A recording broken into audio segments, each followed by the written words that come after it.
We'll go on the record. Witnesses Counsel has something she would like to state before we get started today. First of all, good morning and thank you. I just wanted to state for the record that we had requested that there be amplification so that the witness both could hear the different members who are here, and certainly you all as you all are asking questions, but also so that the witness herself could hear. In a construct where you all now have videotape, it seems as though being able to provide that amplification to ensure we're heard would be relevant and important. We recognize that there was concern, at least initially expressed to us, that the court reporters might not be able to conduct their duties efficiently. They indicated that they could do so that was not actually an issue. And I think in the end, what we wanted to ensure is that there's clear amplification not only of our own witness, but of all of the members who have traveled so far, to be able to ensure that everyone could be heard and that clear answers are given to questions. And I want to again state for the record, the microphones provided by the Clintons became an issue for the audio recording. So we want crystal clear audio and visuals of today's proceedings, so the microphones were removed. We'll take into account tomorrow, and I know many of us are hard hearing, so we want to make sure that everyone speaks loudly and all the questions are clearly understood. We'll do everything we can to accommodate that. Thank you so much. We appreciate that. Nothing further, we'll begin. Good morning. This is a deposition of former Secretary of State Hillary R. Clinton conducted by the House Committee on Oversight and Government Reform under the authority granted to it pursuant to House Rule 10. Accordingly, House Rule 10 grants the committee broad jurisdiction for the committee to conduct investigations of any matter at any time. On July 23, 2025, the Subcommittee on Federal Law Enforcement of the Committee on Oversight and Government Reform voted by voice to approve a motion directing the chairman to authorize and issue a subpoena to you for a deposition. On August 5th, 2025, Chairman Comer issued a subpoena for Secretary Clinton to appear today for a deposition in furtherance of the committee's investigation into the actions and investigations of Mr. Jeffrey Epstein and Ms. Ghislaine Maxwell. I will enter the original subpoena and corresponding cover letter from August 5, 2025, as well as the additional subpoena from December 15, 2025, determining a new date as Exhibit 1. Excuse me, counsel. For the record, I want to put in one sentence from the cover letter to the subpoena, and that's the chairman's own definition of the scope of this investigation. He wrote, and I quote, "It's to conduct oversight of the federal government's enforcement of sex trafficking laws generally, and specifically its handling of the investigation and prosecution of Mr. Epstein and Ms. Maxwell." Thank you. As stated in the email correspondence with counsel for Secretary Clinton in negotiations for the scope regarding today's deposition, the scope agreed upon by counsel for the committee and counsel for Secretary Clinton stated, and I quote, "As conveyed to you in a letter from the chairman yesterday morning that you agreed to, the committee could not accept your proposed limitation on the scope of President Clinton's testimony. Accordingly, pursuant to the committee's investigation into the alleged mismanagement of the federal government's investigation into Mr. Jeffrey Epstein and Ms. Ghislaine Maxwell, the circumstances and subsequent investigations of Mr. Epstein's death, the operation of sex trafficking rings and ways of the federal government to effectively combat them, ways in which Mr. Epstein and Ms. Maxwell sought to curry favor and exercise influence to protect their legal activities, and potential violations of ethics rules related to elected officials, the committee will ask President Clinton and Secretary Clinton all of its questions regarding Jeffrey Epstein and Ghislaine Maxwell, including, but not limited to, the personal relationships between the Clintons and Mr. Epstein and Ms. Maxwell, and the ways in which Mr. Epstein and Ms. Maxwell sought to curry favor and exercise influence, as well as the operation of sex trafficking rings and the ways for the federal government to effectively combat them without the proposed limitations on scope sought in your January 31, 2026 letter."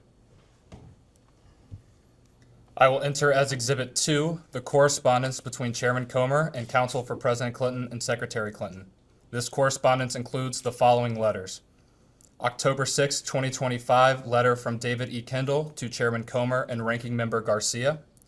October 22, 2025, letter from Chairman Comer to David E. Kendall. November 3, 2025, letter from David E. Kendall to Chairman Comer and Ranking Member Garcia.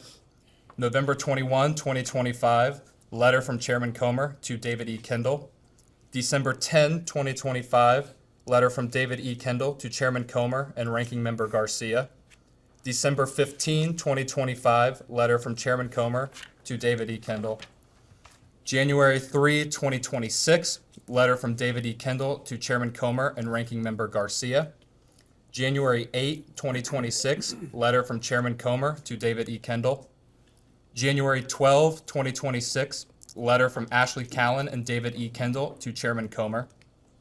January 13, 2026, letter from President William J. Clinton and Secretary Hillary R. Clinton to Chairman Comer, encompassing attached declarations under the penalty of perjury of both President Clinton and Secretary Clinton. January 20, 2026, letter from Ashley Callan and David E. Kendall to Chairman Comer. January 31, 2026, letter from Ashley Callan and Catherine M. Turner to Chairman Comer. And February 2, 2026, letter from Chairman Comer to Ashley Callan and Catherine M. Turner. The committee originally noticed the deposition on December 12, 2025 for Secretary Clinton to appear before the committee on December 18, 2025. I will mark that notice as Exhibit 3. I will mark as Exhibit 4 the postponed notice date December 16, 2025 for a deposition of Secretary Clinton to occur on January 14, 2026. Secretary Clinton did not appear for her deposition on January 14, 2026. I will enter as Exhibit 5 the transcript for the deposition for which Secretary Clinton failed to appear. The committee noticed a committee business meeting on January 14, 2026 to consider the contempt report for Secretary Hillary R. Clinton to be held on January 21, 2026. I will mark that notice as Exhibit 6. I will mark as Exhibit 7 the contempt report for Secretary Hillary R. Clinton voted favorably out of the Committee on Oversight and Government Reform. I will mark as Exhibit 8 the final roll call vote sheet on favorably reporting the contempt report of Secretary Hillary R. Clinton out of the Committee on Oversight and Government Reform. The committee noticed today's deposition on February 19, 2026. I will enter the notice for this deposition as Exhibit 9. I will enter as Exhibit 10 an email thread between Committee on Oversight and Government Reform staff and counsel for President Clinton and Secretary Clinton. The email thread confirms the date, time, and location, among other terms, of today's deposition. Additionally, this email thread clearly states the agreed upon terms, including but not limited to video recording, no predetermined time limit, and scope. Can the witness please state her name for the record? Hillary Rodham Clinton. Thank you. My name is Billy Grant. I am the Deputy Chief Counsel for Investigations for Chairman James Comer. Under the Committee on Oversight and Government Reform's rules, you are allowed to have counsel present to advise you during this deposition. Do you have counsel representing you in a personal capacity present with you today? I do. Will all counsel please identify themselves for the record?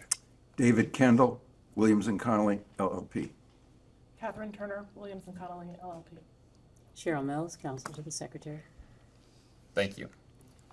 For the record, starting with the majority staff, can the additional staff members please introduce themselves with their name, title, and affiliation? Jack Emmer, Chief Counsel for Investigations for Chairman Comer. Peter Spector, Deputy Director of Oversight for Chairman Comer. Daniel Ashworth, General Counsel for Chairman Comer. Ryan Giacchetti, Chief Counsel for Chairman Comer. Will Harness, Professional Staff Member for Chairman Comer. Emily Feierabend, Counsel for Chairman Comer. Melvin Soto, Digital Director for Chairman Comer. Ellison Tolan, Counsel, Chairman Comer. Hannah Caffey, Professional Staff Member, Chairman Comer. Professional Staff Member, Chairman Comer. Thank you. Could you have used a microphone? Mark Moran, Staff Director for Chairman Comer. I'm sorry, I cannot hear you over there. Could you please repeat your name? Austin Hacker. No, this gentleman here in the black. Mark Moran, Thank you. Staff Director, Chairman Comer. And the next one? Jasmine Collins, Communications Director for the Staff. Mallory Kovars, Chief Clerk and Director of Operations, Chairman Comer. Ashley Vineyard, Deputy Staff Director for Chairman Comer. Would the majority members please announce themselves for the record? Congresswoman Nancy Mace, South Carolina. Congressman Eric Burleson, Southwest Missouri. Michael Cloud, 27th District of Texas. Lauren Bobert, Colorado Sports District. Rep. Ana Paulina Luna, Florida 13. William Timmons, South Carolina Sports Congressional District.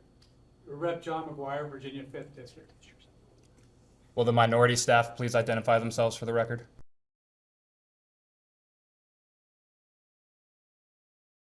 Would the minority members please announce themselves for the record? Ranking Member Robert Garcia. Representative Suhas Subramanian, Virginia. Representative James Walkinshaw, Virginia 11. Representative Yasaman Ansari, Arizona's 3rd District. And I'm James Comer, Chairman of the committee from Kentucky. Thank you all. Secretary Clinton, before we begin, I would like to go over the ground rules for this deposition. The questioning will proceed in rounds. The majority will ask questions for an hour, and then the minority will have an opportunity to ask questions for an hour if they choose. To the extent members have questions for the witness, they will be propounded during their side's respective rounds. The clock will stop if you need to confer with counsel, your counsel is speaking, and when members or staff are speaking during the opposing side's round of questions. We will alternate back and forth until there are no more questions. Do you understand? I do. There is a court reporter taking down everything I say and everything you say to make a written record of the deposition. For the record to be clear, please wait until the staffer questioning you finishes each question before you begin your answer, and the staffer will wait until you finish your response before proceeding to the next question. Further, to ensure the court reporter can properly record this deposition, please speak clearly, concisely, and slowly. Also, the court reporter cannot record nonverbal answers, such as nodding or shaking your head, so it is important that you answer each question with an audible verbal answer. Do you understand? I do. Exhibits may be entered into the record. Majority exhibits will be identified numerically. Minority exhibits will be identified alphabetically. Do you understand? I do. We want you to answer our questions in the most complete and truthful manner possible, so we'll take our time. If you have any questions or do not fully understand the question, please let us know. We will attempt to clarify, add context to, or rephrase our questions. If we ask about specific conversations or events in the past and you are unable to recall the exact words or details, you should testify to the substance of those conversations or events, to the best of your recollection. If you recall only a part of a conversation or event, you should give us your best recollection of those events or parts of conversations that you do recall. Do you understand? I do. You are required by law to answer questions from Congress truthfully. This also applies to questions posed by congressional staff in this deposition. Do you understand? I do. If at any time you knowingly make false statements, you could be subject to criminal prosecution, including but not limited to perjury. Do you understand? I do. This includes both knowingly providing false testimony, but also stating that you do not recall or remember something when in fact you do. Do you understand? I do. Furthermore, you cannot tell half-truths or exclude information necessary to make statements accurate. You are required to provide all information that would make your response truthful. A deliberate failure to disclose information can constitute a false statement. Do you understand? I do. Is there any reason you were unable to provide truthful testimony in today's interview? No. Please note that if you wish to assert a privilege over any statement today, that assertion must comply with the rules of the Committee on Oversight and Government Reform. Pursuant to that, Committee Rule 16C1 states, for the chair to consider assertions of privilege over testimony or statements, witnesses or entities must clearly state the specific privilege being asserted and the reason for the assertion on or before the scheduled date of testimony or appearance. For the purposes of the deposition, objections must be stated concisely and in a non-argumentative and non-suggestive manner. If the witness refuses to answer a question to preserve a privilege, the committee may seek a ruling from the chair. If the chair overrules any such objection, the witness shall be ordered to answer. If the witness continues to refuse to answer a question despite being ordered to do so, the witness may be subject to sanction. Do you understand? Insofar as I understand the rules of privilege, I don't have any specific knowledge of your committee's ideas of privilege. Understood. Ordinarily, we take a 5-minute break at the end of each hour of questioning, but if you need a longer break or a break before that, please let us know and we will be happy to accommodate. However, to the extent that there is a pending question, we would ask that you finish answering the question before we take a break. Do you understand? Yes. Finally, I will note for everyone here today that the contents of what we discuss in the deposition is confidential under the House deposition regulation. Under the rules, the chairman and ranking minority member shall consult before any release of testimony or transcripts, including portions thereof. This means it is a violation of House and committee rules to disclose content of the deposition prior to its official release. For this reason, the marked exhibits that we will use today will remain with the court reporter so that they can go into the official transcript, and any copies of those exhibits will be kept at the table or returned to us when we wrap up. Can the court reporter please swear in the witness? Please raise your right hand. Do you solemnly swear or affirm the testimony you're about to give in this deposition will be the truth, the whole truth, and nothing but the truth? I do. Do you have any other questions before we begin? Yes, I have an opening statement that I would like to deliver before we begin. Mr. Chairman, ranking member, members of the committee, as a former United States Senator, I have respect for legislative oversight, and I expect its exercise, as do the American people, to be principled and fearless in pursuit of truth and accountability. As we all know, however, too often congressional investigations are partisan political theater, which is an abdication of duty and an insult to the American people. This committee justified its subpoena to me based on its assumption that I have information regarding the investigations into the criminal activities of Jeffrey Epstein and Ghislaine Maxwell. Let me be as clear as I can. I do not. As I stated in my sworn declaration on January 13th, I had no idea about their criminal activities. I do not recall ever encountering Mr. Epstein. I never flew on his plane or visited his island, homes, or offices. I have nothing to add to that. Like every decent person, I've been horrified by what we have learned about their crimes. It's unfathomable that Mr. Epstein initially got a slap on the wrist in 2008, which allowed him to continue his predatory practices for another decade. Mr. Chairman, your investigation is supposed to be assessing the federal government's handling of the investigations and prosecutions of Epstein and his crimes. You subpoenaed 8 law enforcement officials, all of whom ran the Department of Justice or directed the FBI when Epstein's crimes were investigated and prosecuted. Of those 8, only 1 appeared before the committee. 5 of the 6 former attorneys general were allowed to submit brief statements stating they had no information to provide. You have held 0 public hearings, refused to allow the media to attend them, including today, despite espousing the need for transparency on dozens of occasions. You have made little effort to call the people who show up most prominently in the Epstein files. And when you did, not a single Republican member showed up for Les Wexner's deposition. This institutional failure is designed to protect one political party and one public official, rather than to seek truth and justice for the victims and survivors, as well as inform the public who want to get to the bottom of this matter. My heart breaks for the survivors, and I am furious on their behalf. I have spent my life advocating for women and girls. I have worked hard to stop the terrible abuses so many women and girls face here and around the world, including human trafficking, forced labor, domestic violence, and sexual slavery. For too long, these have been largely invisible crimes or not treated as crimes at all. But the survivors are real and they are entitled to justice. In Southeast Asia, I met girls as young as 12 years old who had been forced into prostitution and raped repeatedly. Some were dying of AIDS. In Eastern Europe, I met mothers who told me how they lost their daughters to trafficking and did not know where to turn. In settings around the world, I met survivors trying to rebuild their lives and help rescue others with little support from people in power who too often turned a blind eye and a cold shoulder. If you are new to this issue, let me tell you, Jeffrey Epstein was a heinous individual, but he's far from alone. This is not a one-off tabloid sensation or political scandal.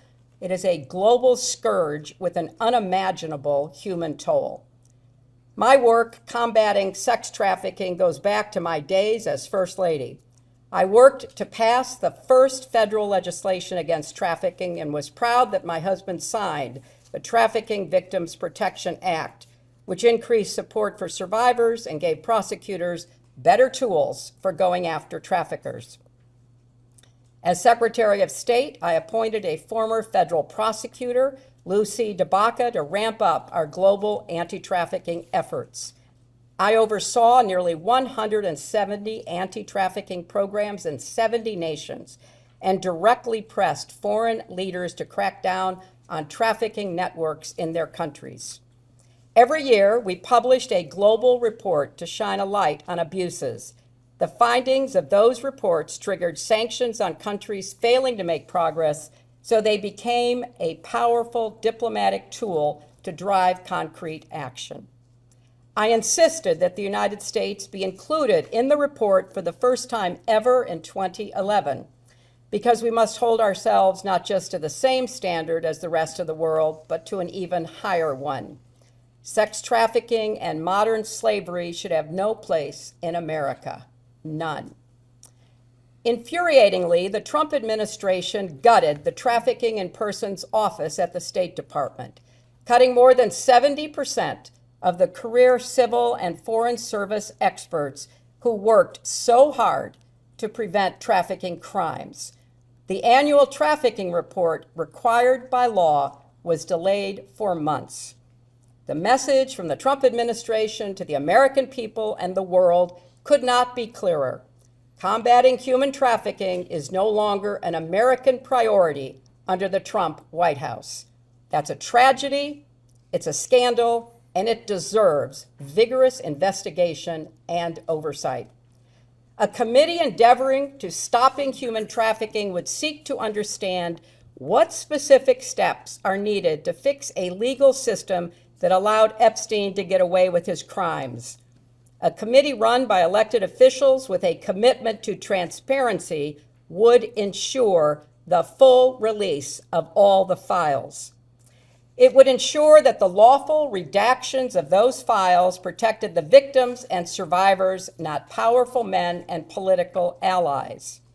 It would get to the bottom of reports that DOJ withheld FBI interviews in which a survivor accuses President Trump of crimes.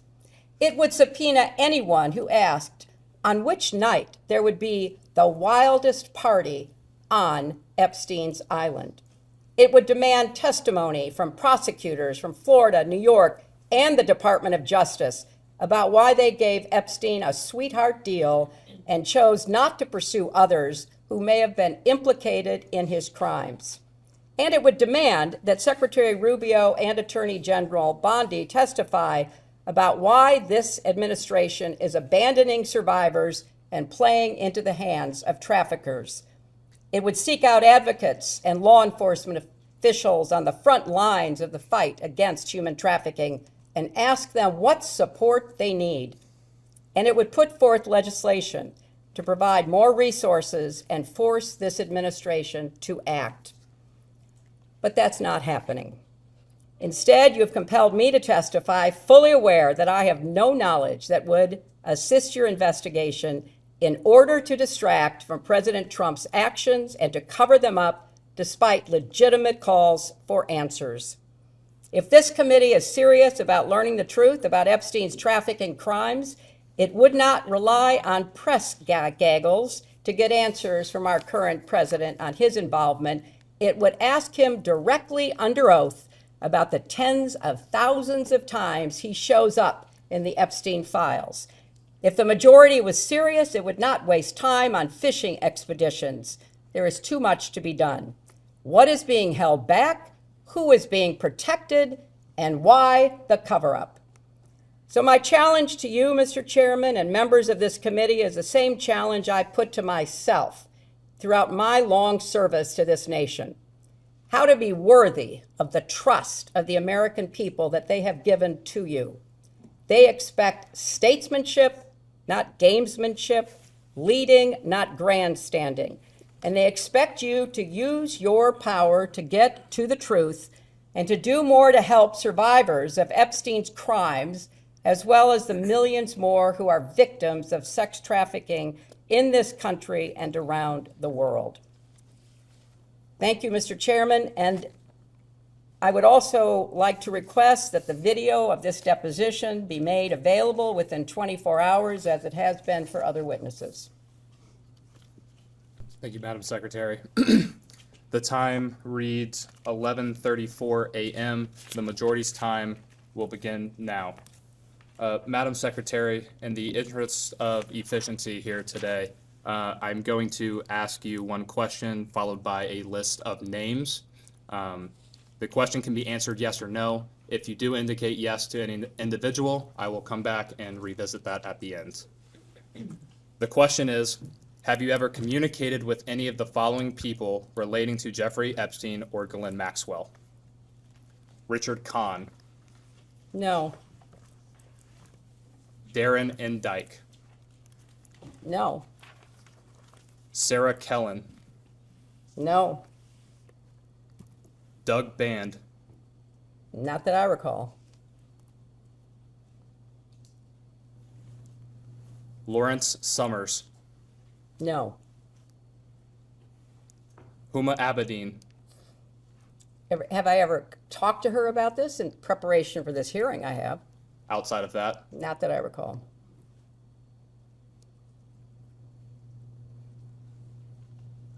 Noam Chomsky, No. Leslie Groff, No. Nadia Marcinkova, No. John Luke Brunel, No. I don't know most of these people. Should I tell you that I don't know who they are, or just tell you I never talked to them? just so you never talked to him, Okay. it's fine. Alan Dershowitz, No. Kathy Rumler, No. Bill Richardson, No. George Mitchell, No. Andrew Mountbatten Windsor, formerly Prince Andrew, No. Peter Mandelson, No.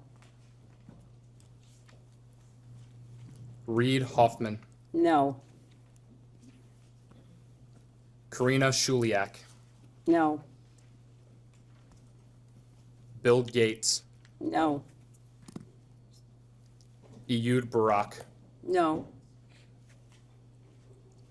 Woody Allen, No. Sandy Berger, No. Jess Staley, No. Paul Morris, No. Leon Black, No. Sultan Ahmed bin Sulayam, No. Leslie Wexner, No. Jack Kessler, No. Mark Middleton, No. Harvey Weinstein, No. Ellie de Rothschild, No. Ariane de Rothschild, No. Lynn Forrester de Rothschild, No. any other members of the de Rothschild family, No. Glenn Dubin, No. Eva Anderson Dubin, No. Casey Wasserman, No. Larry Visoki, No. David Rogers, No. Ira Magaziner, No. Daniel Gilbert, No. Karen Ewing, No. Stacy Plaskett, Not that I recall.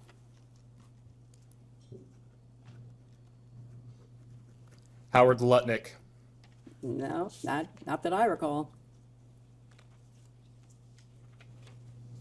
Steve Bannon, I don't know if I've ever met him. You all have to introduce me.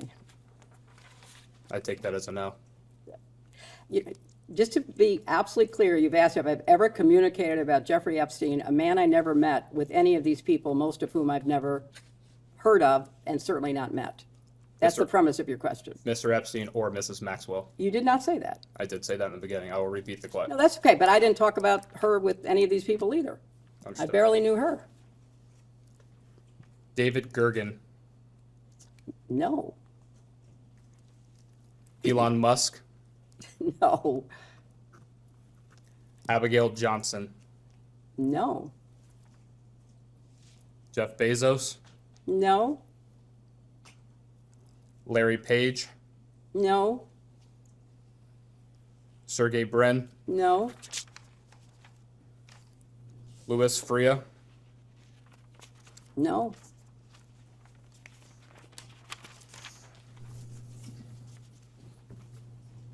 A new member arrived. Would they please introduce themselves for the record?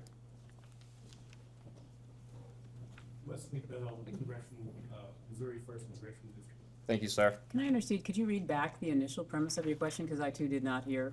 Yes, ma'am. Have you ever communicated with any of the following people relating to Jeffrey Epstein or Ghislaine Maxwell? I didn't hear the Maxwell piece, did not but we could ask Clerk. It doesn't matter. It's the same answer, but I did not hear the Maxwell name in there. Understood.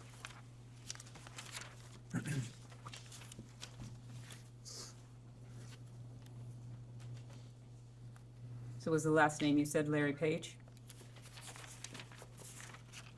Give me Sergey Brin.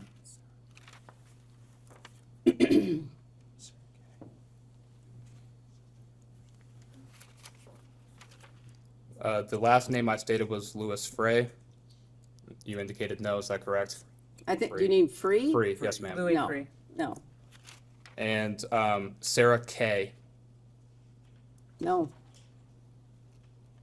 And these are all, to the best of my recollection, as I say, many of these people I've never heard of. Most of these people I've never had a relationship with, although I know their name.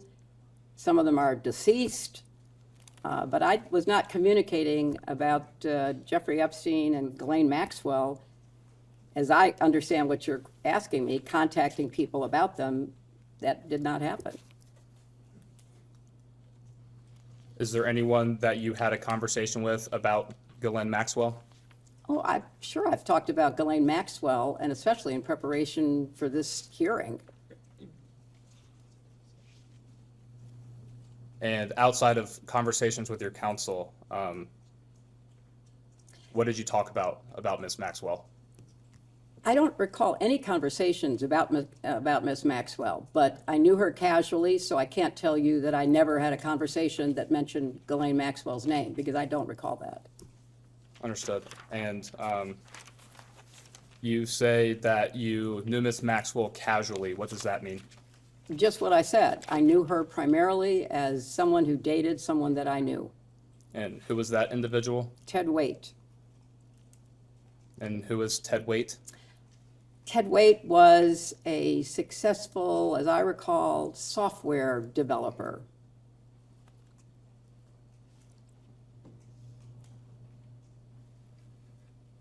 And roughly when would the first time Ms. Maxwell would have come up in relation to Mr. Waite? I don't recall, but, perhaps sometime around 2010, because he was invited to my daughter's wedding and she was his guest.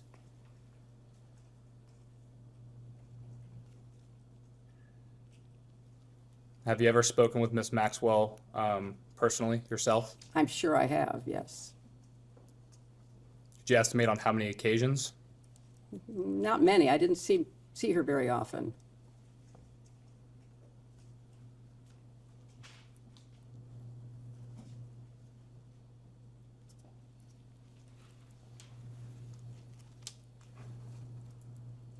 When would the first occasion have been?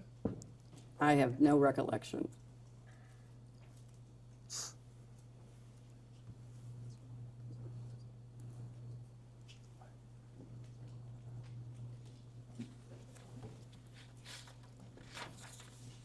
Did your first interaction with Ms. Maxwell occur while President Clinton was President of the United States and you were First Lady of the United States? No, I do not recall ever meeting her while Bill was still in the White House.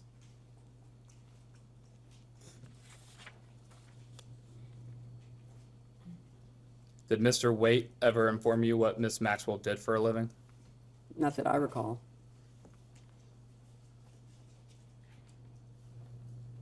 Did anyone ever indicate to you what Ms. Maxwell did for a living? Not that I recall.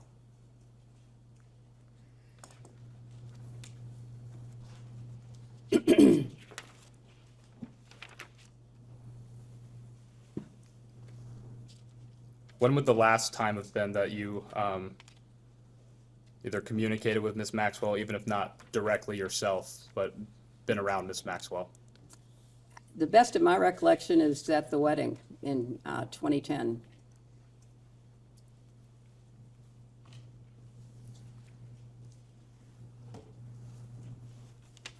Would you consider Ms. Maxwell a friend? No, Would you consider her a friend of President Clinton? he'll have to answer that.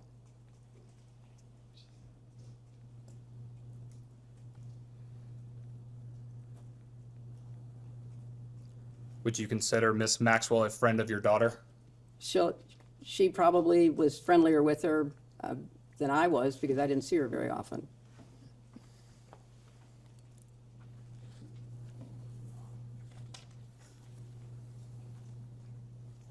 How often would your daughter have seen Ms. Maxwell? I have no idea. But again, it was in the context of her being in a relationship with Ted Waite.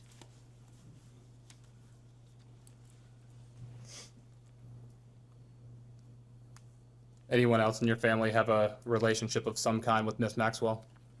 Well, that's my family. You asked about Bill and Chelsea.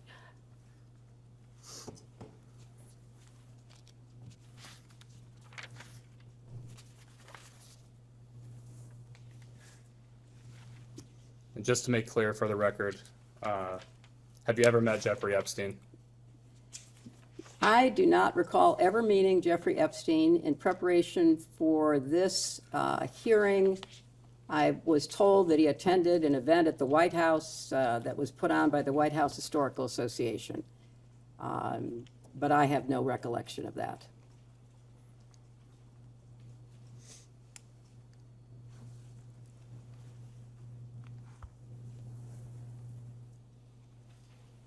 And only that one time at the White House Historical Association? That's the only time that I'm aware of that I might have possibly been in the same room with him. Did you have an initial impression of Mr. Epstein? I have no recollection of Mr. Epstein. I'm just told that he was in a room at a dinner that we were hosting for the White House Historical Association. What was your understanding of what Mr. Epstein did for work? I knew nothing about him. He was there as an invited guest by the White House Historical Association. That's my best recollection. And no one else informed you of what Mr. Epstein did for work?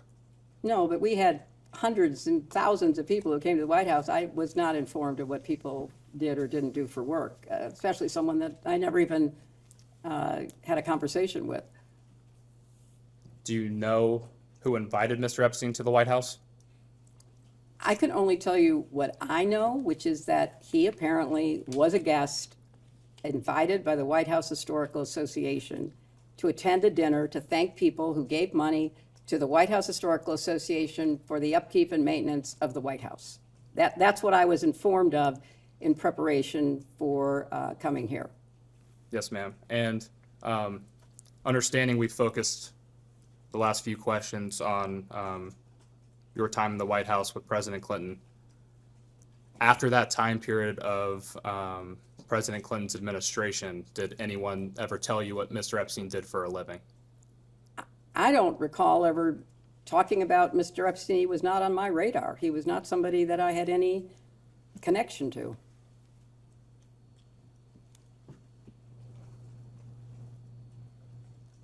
When President Clinton was traveling with Mr. Epstein on Clinton Foundation business, no one associated with the foundation at that time discussed Mr. Epstein with you? Not that I recall. I was not involved with the foundation. I was a senator from New York, and I was deeply committed to my work, and it became one of the most intense experiences of my life when we were attacked on 9/11. I was not involved with what was happening to create the foundation, to create the work that was done to get low-cost drugs for AIDS. I knew about the work. I didn't know about the details. Understood. And to be clear, you never had any communication yourself with Mr. Epstein, whether that be face-to-face interaction, phone calls, emails, text Asked and messages? answered. You can answer it again. I have no recollection in any way of ever having any conversation at the White House or in any other place or on any kind of device of any sort. I knew nothing about him. And when did you learn of Mr. Epstein's 2006 indictment and subsequent arrest leading to his incarceration in 2008? I have no idea. I was not paying attention. I was running for re-election in 2006. I ran for president in 2007, 2008. I don't know that I ever learned about it until much later when more things came out about him. Understood. And when did you first learn of Mr. Epstein's arrest in 2019? Probably when it happened, because it was headline news. I'm sure I, like everybody else, saw it in the press. And in seeing that in the press, did you discuss Mr. Epstein or his case at the time with anyone? I'm sure we did, because it was a, big story. And Mr. Epstein died in custody following his 2019 arrest. When would you have learned of his death? Whenever it was reported.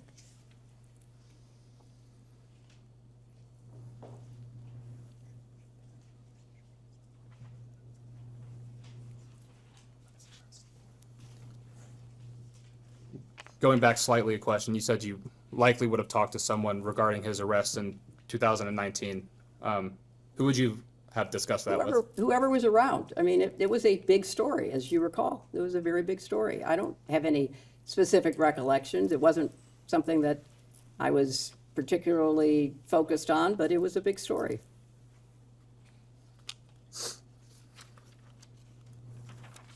And going back to Ms. Ghislaine Maxwell, when did you learn of her arrest in 2021? Again, whenever it was reported as happening.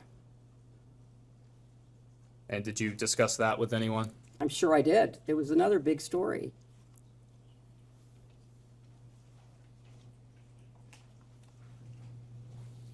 And who would those discussions have been with? I don't have any specific recollection.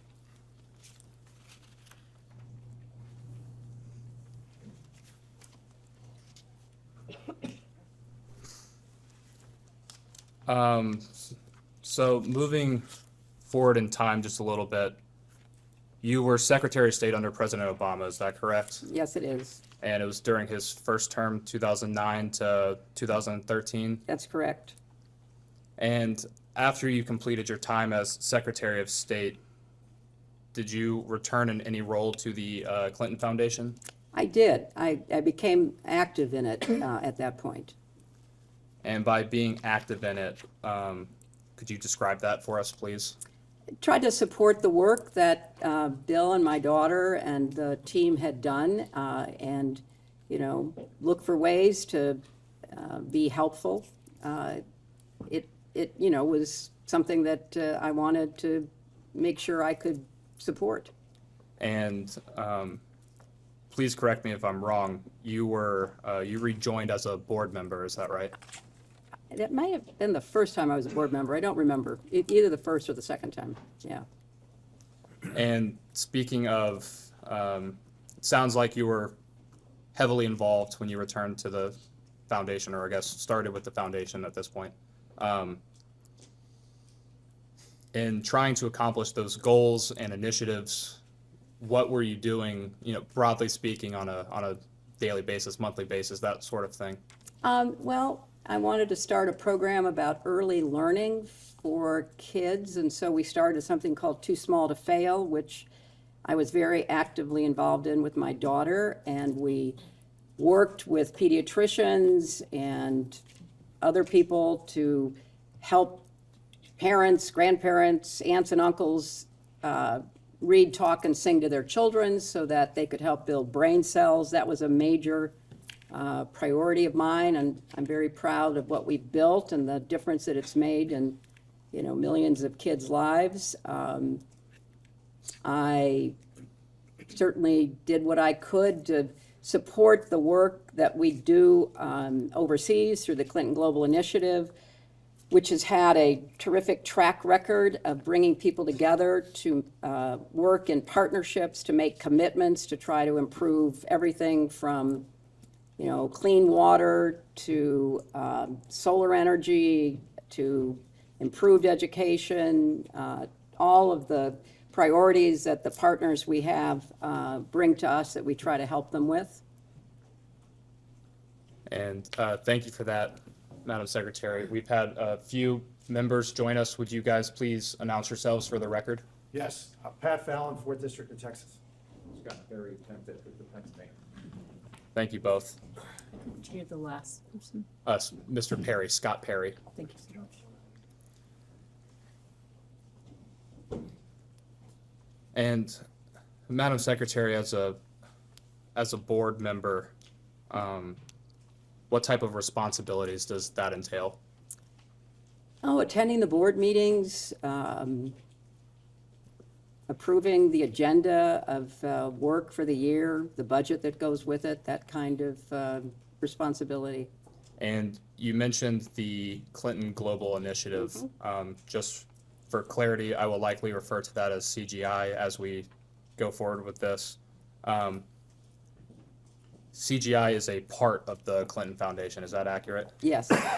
And what was your role with CGI at this time period, right after you left being Secretary of State?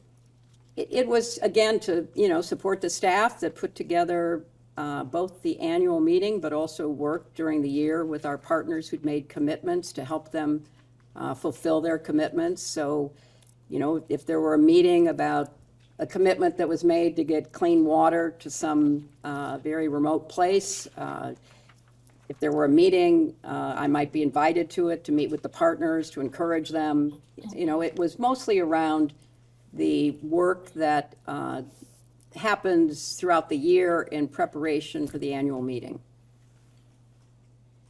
And forgive my ignorance, please, what happens at those annual meetings? The annual meetings are a way for people to come together to make commitments that they have previewed with our staff. So I'll give you an example. Probably around, I don't know, somewhere between 12 and 15 years ago, I don't know specifically, Matt Damon, the actor, came to the Clinton Global Initiative because he said he really cared about clean water, and could we connect him with people that he could work with to get more clean water in more places in the world? So we did. We connected him to this gentleman who was a real expert on clean water. They started working together. They created something called water.org, which was a Clinton Global Initiative commitment that was made at the annual meeting. And then our staff worked with them, and I think it's fair to say that, they've been one of the most successful organizations in actually delivering clean water. But it's that kind of work. It's people who might have a good idea, maybe they've got some resources, maybe they have some experience. I'll give you another idea. So Procter & Gamble called us and said, one of our scientists, one of our chemists in the UK has created this packet of chemicals that can literally make the dirtiest water clean enough to drink. But we don't know what to do with it because we're a consumer company that sells products to middle-class people. This is something that would go to the very poor. What do we do with it if we come to CGI? Can you connect us with somebody who can help us? So we connected them with World Vision, and I think maybe one or two other organizations. And so they used the packets to literally go around the world cleaning water. And Bill went with them, Chelsea went with them, and they would go to rural Myanmar or rural Kenya, and they would take this bucket of dirty water and they'd dump the packet in, and then my daughter and my husband would drink it to show that it was clean. And that was a CGI commitment. We bring together governments, local, state, national, businesses, philanthropies, NGOs, academics, anybody who has a good idea that we can help them work on and try to fulfill. That's what we do. And thank you. The Clinton Foundation started shortly thereafter your husband, President Clinton, left office. Is that correct? That's correct. And CGI started a few years later. Is that right? I think that's right. I think it started maybe 2005, maybe? I'm not sure. And does CGI or the foundation more broadly perform any work in sex trafficking or human trafficking around the world? There may be partners who make commitments about that. We have thousands and thousands of commitments, so I can't answer yes or no, but it might be an area that some of our commitment makers would be focused on. And how did the foundation, the Clinton Foundation, how did that idea come to fruition? Was that your idea, President Clinton's idea? Oh, no, the Clinton Foundation was all Bill's idea. He set it up as he was leaving the White House. It was the entity that raised the money to build the Clinton Presidential Center, and then to carry on the work that he wanted to do. You know, shortly after he got out of the White House, he and Nelson Mandela were asked to come to the annual AIDS conference to see whether the two of them could do something that needed to be done, which was to try to stem the epidemic of HIV/AIDS. And so Bill started out trying to figure out how to deal with this problem and came to the conclusion that the best way would be to lower the price of the drugs that were being used in the United States but were too expensive to be used around the world in order to treat more people. And I really give huge credit to both Bill's idea about how to do that, but also huge credit to President George W. Bush, because when President Bush took Bill to Pope John Paul's funeral in Rome, he and Bill were talking because President Bush was coming forward with the PEPFAR program. And so he and Bill were talking, and President Bush was very committed to this, and Bill was very committed. And so Bill said to President Bush, I now have generic drugs being made in places like India that are much cheaper than the brand name drugs, and you could, with tax money, treat many more people. And so President Bush, to his credit, said, yeah, but my folks tell me that the drugs aren't as good as ours. And Bill said, I'll give them to you, you give them to the FDA, you test them, and I'll abide by your test. I think you can ask him if you want tomorrow, but I think he gave, I don't know, like 24 drugs, and the FDA approved 22, and President Bush was as good as his word. And so we began as the United States and the Clinton Foundation, because of that connection and that partnership, we began treating millions of people with low-cost drugs with federal PEPFAR money, saving millions of lives. Sadly, that's going to be reversed because of the attitudes of this administration and the cutbacks, but it was one of the great services to humanity. And I give President Bush and I give my husband enormous credit for doing something that wasn't going to get them headlines, wasn't going to get them, some kind of, statue put up, but was saving millions of lives, preventing mother-to-child transmission, preventing, people from dying. So that's what he was doing. And thank you for that. Did Mr. Band play a significant role in helping set up the foundation initially? Yes, he did. And when CGI was initially created, whose idea was that? It was Bill's idea. He went to Davos, and he called me after he'd been at Davos, and he said, a lot of interesting people, but they don't do anything but talk. And I have a better idea. Why don't we get people together?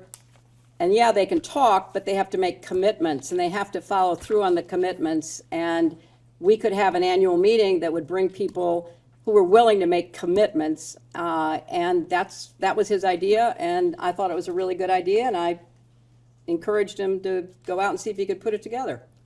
Are you aware of Are you aware of anyone else helping formulate the idea for CGI? Oh, I think he talked to a lot of people. I couldn't tell you who, but he talked to a lot of people. Did Mr. Epstein have a role in shaping the formation of CGI? I have no idea. I don't know anything about it. Did Glenn Maxwell have any role in shaping CGI? I don't have any idea about that.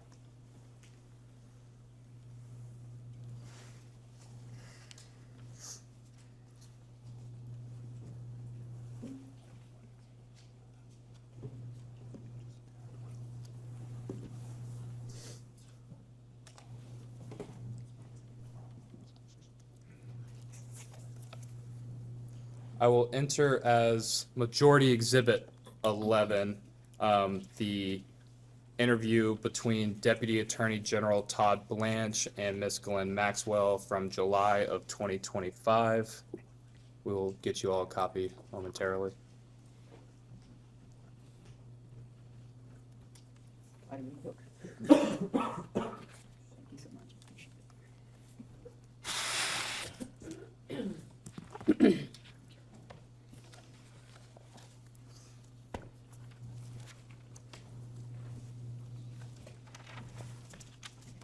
And I'm sorry, what was this exhibit?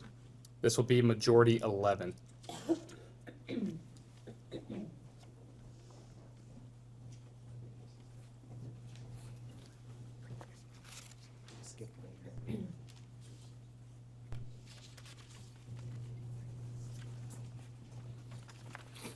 I would like to direct your attention to page 263.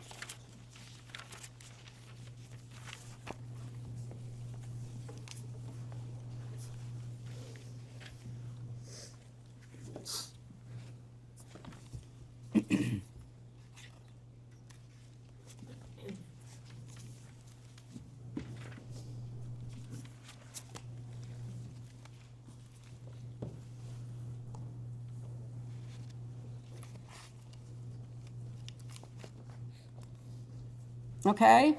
And on page 263, Ms. Maxwell tells Mr. Blanche that she had a role in shaping CGI. You said you were not aware of Ms. Maxwell having any role in shaping CGI. I was not involved in the creation of CGI. Again, I was in the United States Senate. I was not involved in the work that was done to set up CGI. No one discussed the formation of CGI with you? That it was going to be set up, but I don't have any specific recollection of having any specific knowledge of it, no. Did Mr. Epstein help craft the idea or formulation of CGI? I don't have any idea. I don't know anything about that.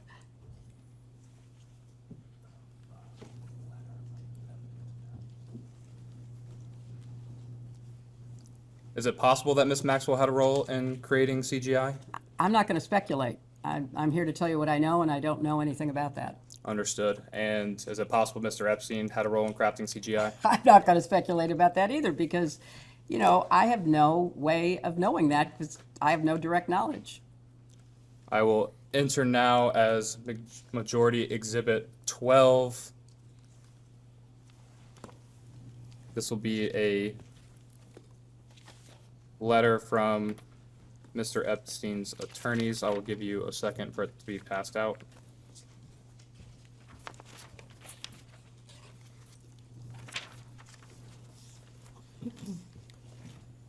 This is a letter dated July 6, 2007.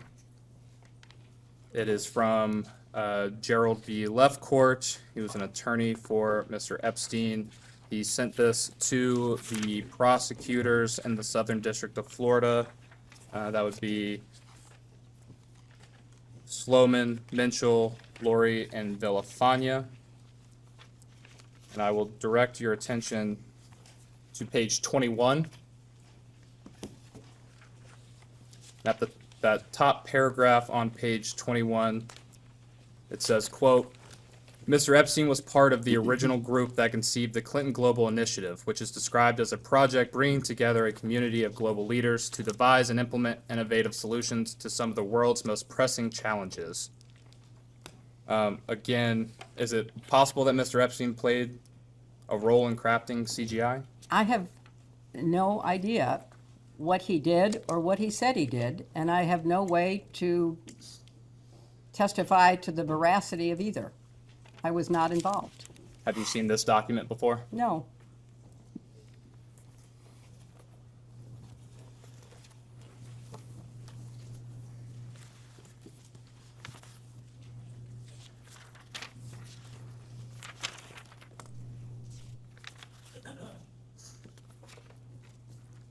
The Clinton Foundation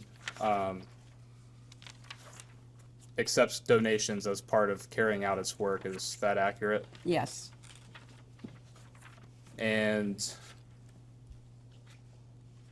when seeking, let me take a step back,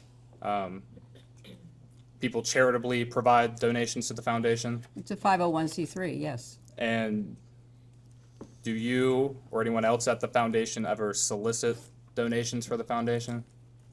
I'm sure that happens. People talk to us, we talk to people, they ask questions about the work that's being done, and I'm sure that happened in the years before I was involved.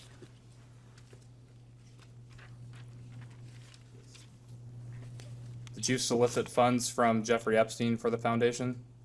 I had no contact with Jeffrey Epstein. I did not solicit funds from Jeffrey Epstein. Did you solicit any funds for the foundation from Ms. Maxwell? I did not. Again, we're talking about the creation of the foundation. I was not involved in the creation of the foundation or the creation of CGI. In those early years, I was incredibly focused on my job in the Senate. Bill was focused on setting up the foundation and starting CGI. And understanding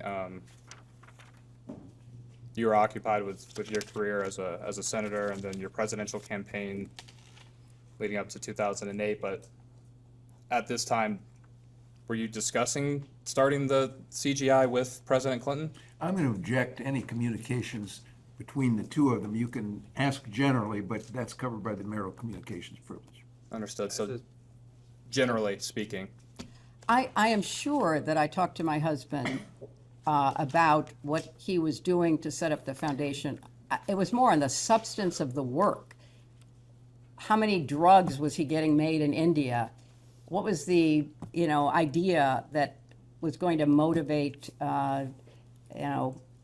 CGI to be what he wanted it to be? It was not in the weeds. It was the concept. It was the excitement that he had about trying to establish the foundation and CGI.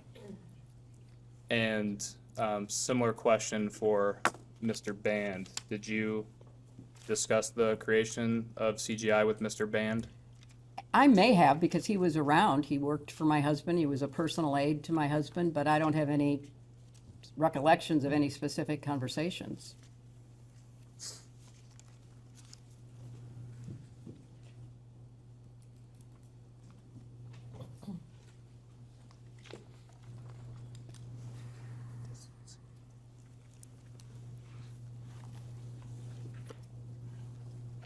broadly speaking, at any time, do you recall any discussions related to distancing the foundation or CGI from Mr. Epstein or Ms. Maxwell? I don't recall any conversations. I know that sometime, maybe 2003 or so, Bill did not have any ongoing contact with Epstein. And in preparation for this hearing, you know, it became clear to him that Epstein was not interested in the charitable work that was motivating Bill as he traveled around the world, getting people to commit to providing low-cost drugs for not just HIV/AIDS, but eventually tuberculosis, malaria, and other diseases. And what is your understanding of Mr. Epstein no longer wanting to participate in the foundation's philanthropic goals? I don't, only in preparation for this have I been told that, you know, there was no real interest there. And, you know, there was no point in being involved or connected to him. And we touched on this. Correct me if I'm wrong. You said you're not aware of Mr. Epstein donating to the foundation. Would you consider, let me back up. President Clinton took trips on Mr. Epstein's jet, is that correct? Yes. Would you consider offering a private jet as a donation in kind to the foundation? Well, I don't know what the rules are under the 501c3 regulations, but it was certainly a gift, and he was, you know, one of a number of people who provided transportation so that Bill could do the work he was doing.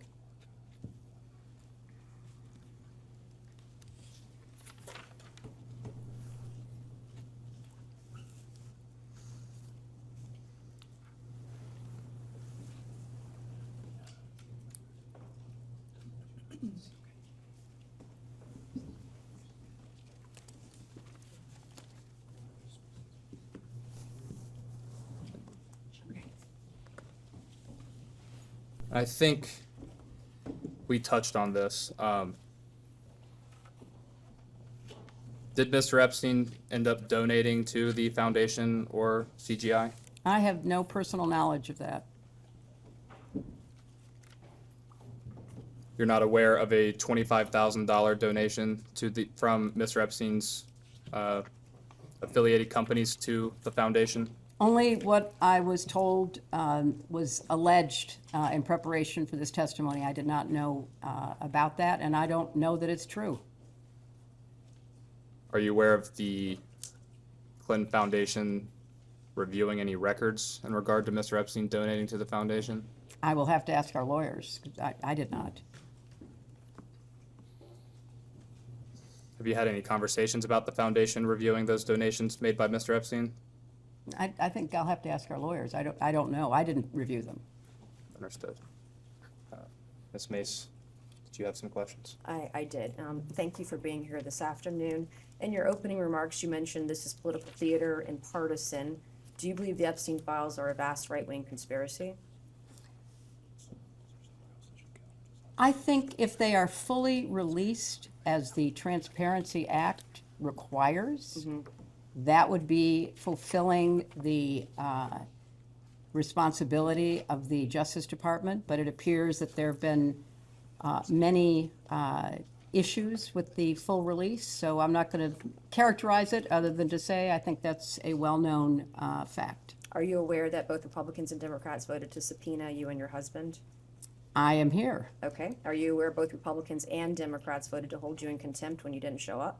I am here. Is that partisan when both parties vote to do something together? Is that partisan or nonpartisan? I think it's standing up for the institution, but there are many other aspects of the committee's work that strikes me as avoiding the main issues about who should be sitting here, who has actual information that might be useful to your investigation. As a survivor, I'm a survivor. I appreciated your opening statement and your prioritizing some of these issues. Have you always believed this way? Have you believed this way for some time?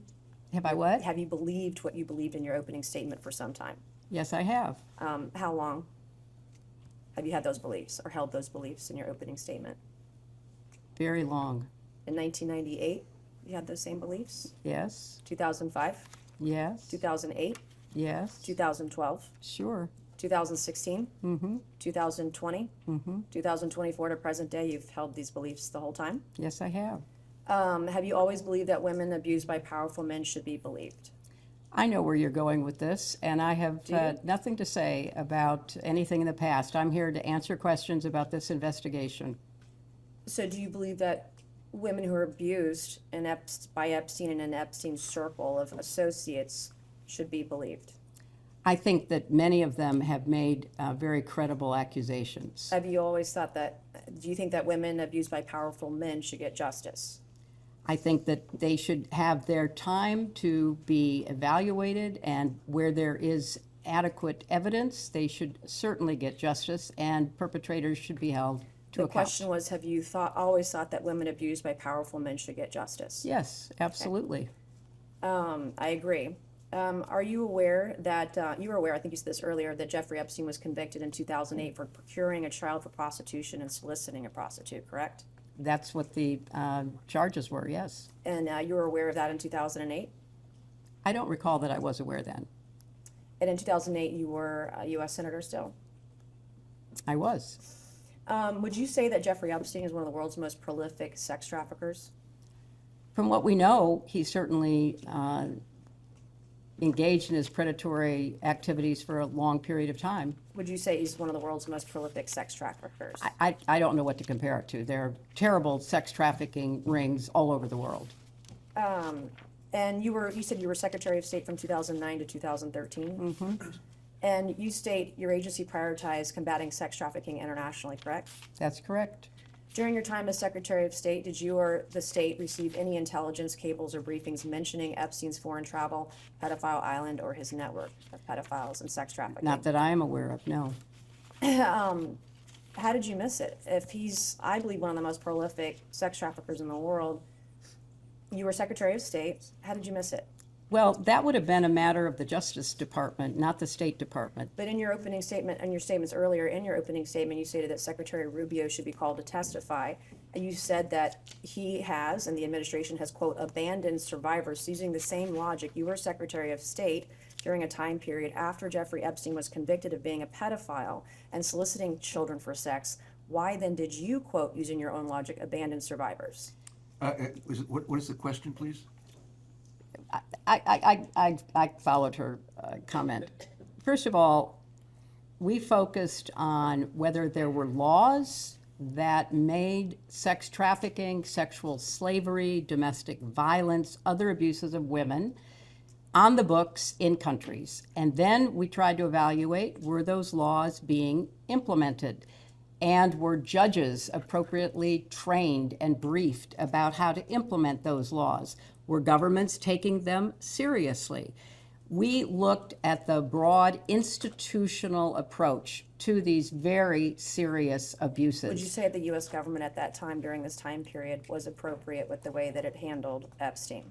I don't think that you could say that was true about any of the government's prosecutorial efforts, starting with the Southern District of Florida and Alex Acosta and all those who basically gave him a sweetheart deal. And then I think going up the chain, there was very little attention paid that should have been paid. But we had laws on the books. They were not being implemented. But that was not within my purview, because what we were looking at is what's the institutional structure, and can we do more to make sure countries take it seriously? Our country had laws on the books. So this man was not held to account. If it was not in your purview when you were Secretary of State, then why is it today in Secretary Rubio's purview? Because what's happened is that the office that was actually following what was going on around the world has been decimated. 70% of the staff is gone. It's impossible to carry out the functions of that office if you don't have a critical number of people. So my question would be to Secretary Rubio, is there more that can be done? I'm running out of time here. you were clothed with immense power as Secretary of State. You've stated on the record in your opening statement that child sex trafficking in general, human trafficking, trafficking of all kinds was a priority. You were clothed with immense power. Your husband was clothed with immense power. And until you got this subpoena, and until these files were out in the open, you did nothing to try to effectuate all of these things. You say that should have been done. Is that correct? No, it's totally incorrect. I mean, all of your assumptions are ones that I reject. When you saw photos of your husband in a hot tub laying on a beach and getting massaged by other women, and you knew that Jeffrey Epstein was involved in some of these trips and these things, did it concern you at all? I'm here not to offer my opinions. I'm here to answer specific questions to the best of my ability. When you saw your husband in these photos with young women being massaged, what went through your mind? I am not going to speculate. You didn't have any feelings about young women massaging your husband? I am not going to offer opinions or speculation about anything that I have no context for and was not there. After you learned that Jeffrey Epstein was convicted of sex crimes with kids, did any of these photos of your husband with women being massaged on the beach, did it concern you? I have no context for even answering that question. And I think, you know, obviously the innuendo, all the rest of it. I'm asking a black and white question. I'm not putting any leading statements into it or adjectives. Did you do anything to determine what was happening in those images or on those trips that once you saw these photos, once you realized Jeffrey Epstein was a convicted sex offender of children, did you do anything to determine what was happening on these trips with your husband? I don't find any of your questions to be relevant to the investigation. Well, it is relevant if a former president was traveling around with young women. Well, you'll have a alone chance. with them. You'll have a chance to talk to him tomorrow. You said this morning you did not solicit funds from Jeffrey Epstein, correct? That's absolutely correct. Did anyone solicit funds from Jeffrey Epstein on your behalf? Not that I'm aware of. Did you ever invite Jeffrey Epstein or Ghislaine Maxwell to any of your political fundraisers? I did not personally invite them to my political fundraisers. Did anyone personally invite them on your behalf? I do not know. Is the purpose of a political fundraiser to solicit funds? You would know that it is. Okay, and you stated this morning you've never communicated with a Sarah Kay, correct? I do not know who Sarah Kay is. Okay, she's a councilwoman from New Rochelle, which is about how many miles from here? Not very far away. 20 to 25? I have no idea. I have an exhibit I would like to enter. This is an email dated September 30th, 2014. Am I allowed to enter an exhibit? Yes, ma'am. This will be Exhibit 13, I believe. Majority Exhibit 13. Okay, it's from September 30th, 2014. Can you please provide the witness with a copy? Okay, you have a copy of it? Yeah. You guys have it?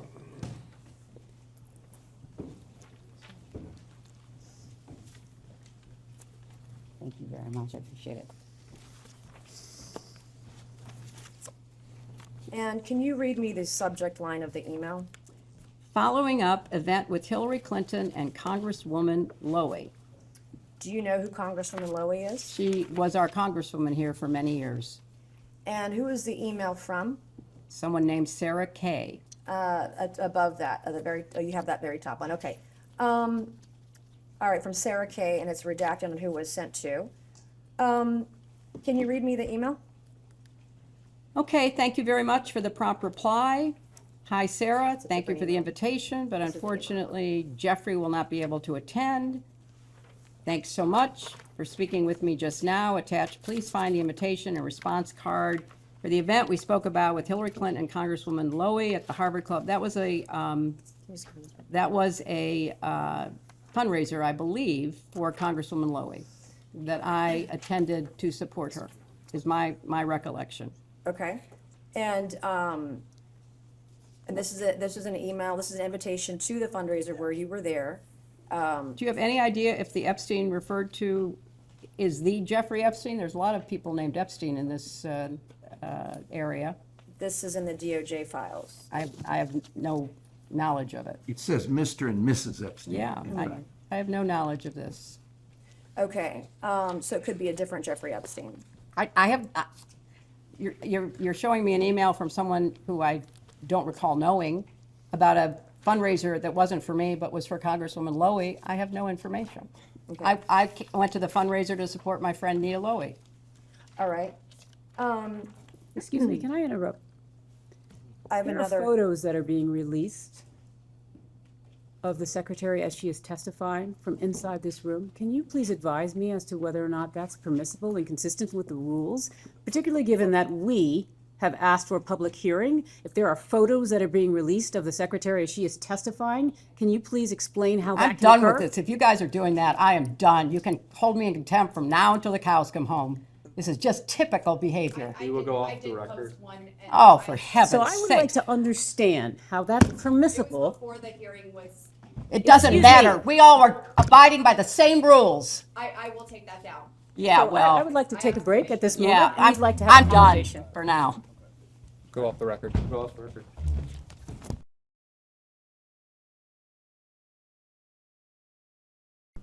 We'll go back on the record. The majority's time had approximately 5 minutes left in it. I believe that the witness or her counsel would like to make a quick statement. Thank you so much.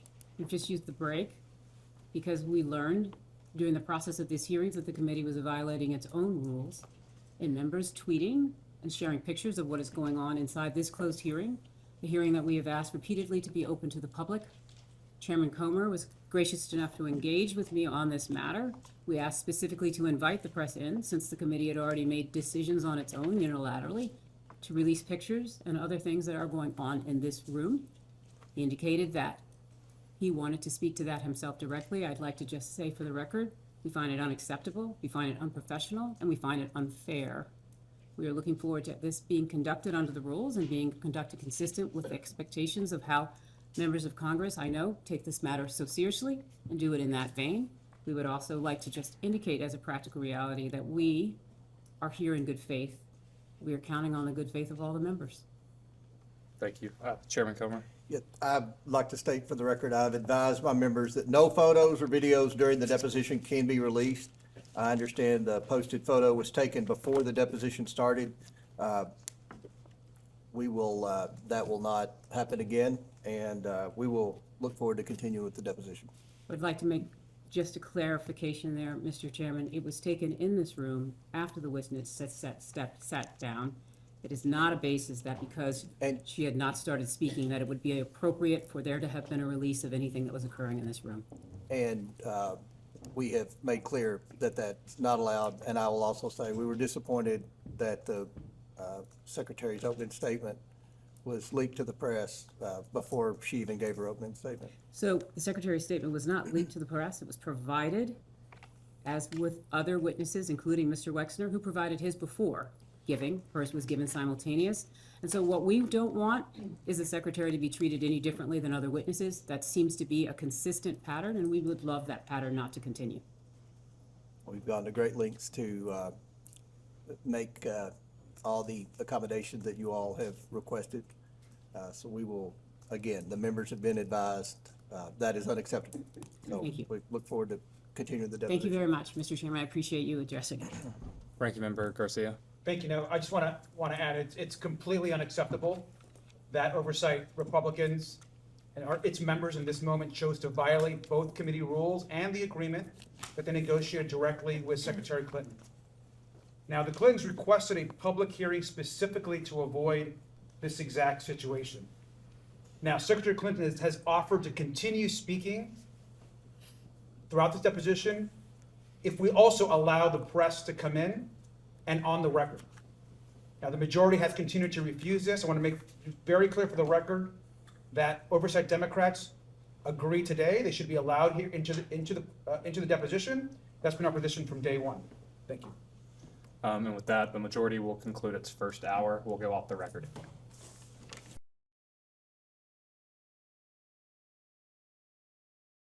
We can go back on the record. I understand council has something that they would like to say before we get started. Yes, I would. First of all, I'd like to say I appreciate everyone being here today, but I want to start with, we've just learned that there has been a second violation of the promise that the chairman made with respect to no photos being taken in this room during this hearing. As you know, we have asked for and did ask Mr. Comer for the press to be invited in. They are sitting right outside, literally. He has been speaking with them, and we have been asked that they be invited in. at the last break because we learned that there was a member who was sharing photos from inside this room in violation of this committee's own rules. We have now been presented with a second photo of the witness, Secretary Clinton, while she has been testifying in this room. That is completely inconsistent with the rules. It's completely in violation, and it's also in violation of the promise that Mr. Comer just made with respect to it would not happen again. And indeed it did. And so I would like to ensure that when we go back on the record and when Mr. Comer elects to rejoin the room, I note he has left for the record, I would like to be able to ensure that we address that. Or, sorry, he has not left. He's down at the end. There's been a second violation, Mr. Chairman, so now I do really feel that it would be appropriate for the press to be invited in because someone has already violated the commitment and promise you made that there would not be any further violations. Do you have a copy of the picture? We're on. I am confident that one of the individuals here can share with you a copy of the picture, and I would rather that at this point, we invite the press in. We don't know who's. We're gonna show the photo. It's from who? I believe it's from the same influencer. Emily, go with Andrew to make sure we have the same.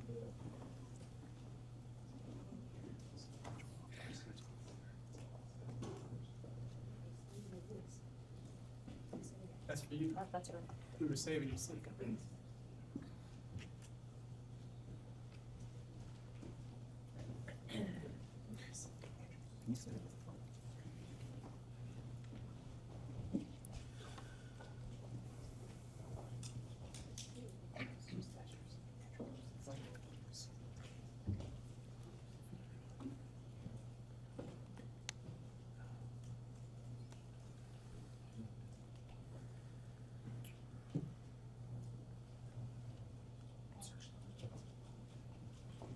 Mr. Chairman, will you allow the press in at this time, since there has been a second violation of your clear guidance that no further pictures. Record to consult, to confer with the chairman.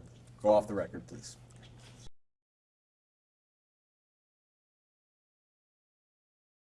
We can go back on the record. Thank you very much. We have examined the second photo that was taken inside this room in violation of the committee's rules. Mr. Chairman, you have indicated that you will assure that that will not happen again. Mr. Chairman, we continue to believe that the remedy for this is to invite the press in at this juncture. We believe that there is no reason not to do so. We recognize that you continue to resist having the press join, but if you would like, we would welcome that. Otherwise, we would welcome no further violations.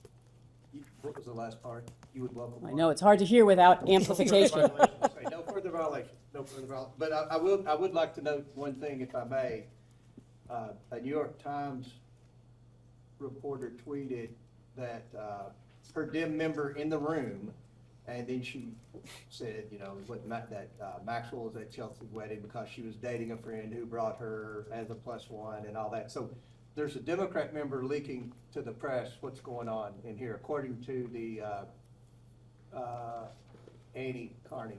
So, Mr. Chairman, thank you so much. I know part of this is always about the tit for tat, and I think that's what we're trying to address.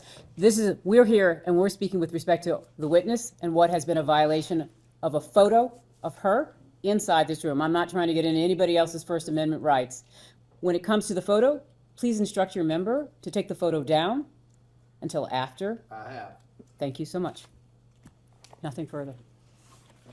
Thank you. Good afternoon. Good afternoon. My name is. I'll be doing most of the questioning for the minority today. First, I want to thank you for your long and distinguished service to this country. Thank you. I'd also want to thank you for your time today. We appreciate it. Thank you. Before we get to questions, I'd like to take a few minutes and highlight some context that we think is relevant for today's conversation. To be candid with you, it's not clear to us that you have much information to share with this committee that would be relevant to our investigation of Jeffrey Epstein. For example, I would like to introduce as Minority Exhibit A this excerpt from Ghislaine Maxwell's interview with Deputy Attorney General Todd Blanche.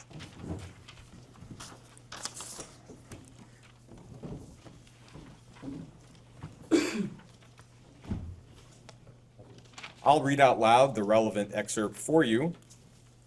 You can see that Ms. Maxwell was asked, quote, "Do you know whether Mr. Epstein knew or had any sort of visit, dealings, or associated with Hillary Clinton?"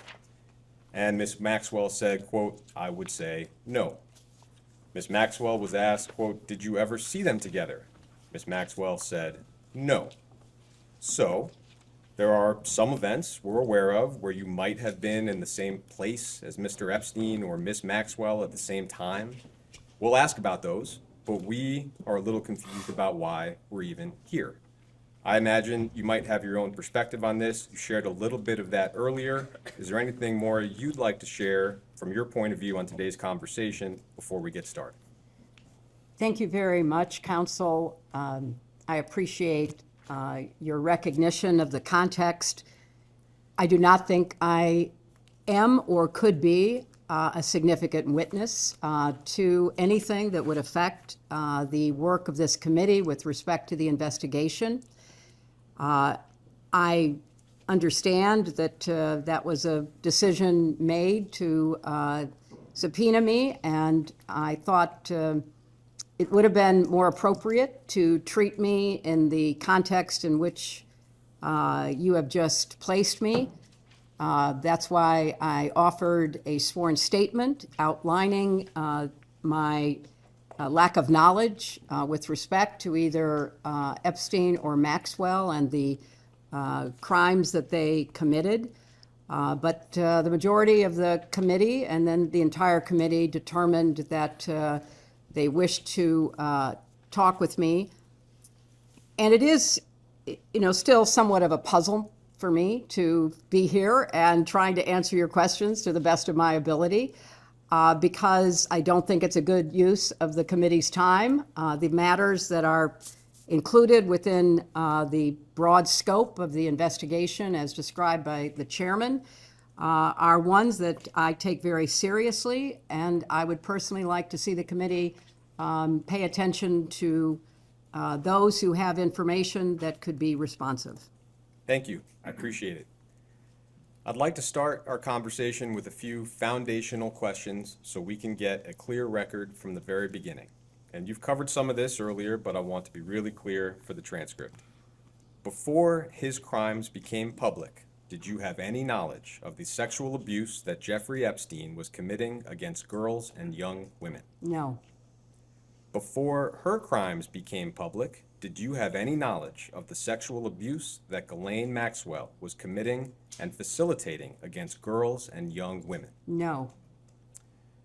Our colleagues have suggested that they need to speak with you because Ghislaine Maxwell's nephew worked for your 2008 presidential campaign and then at the State Department when you were Secretary of State. That is somebody named Alexander DeRossi. Are you familiar with Alexander DeRossi? I am. Alex DeRossi volunteered for my 2008 presidential campaign. I did not know him. I don't know what motivated him to be a volunteer, but he proved to be a very effective contributor to the campaign. He earned a paid position on the campaign. All of my staff that interacted with him on the campaign had a very high regard for his intelligence and his skills. He's an extremely well-educated young man. And when I became Secretary of State, he was recommended for a job that he was well-suited for.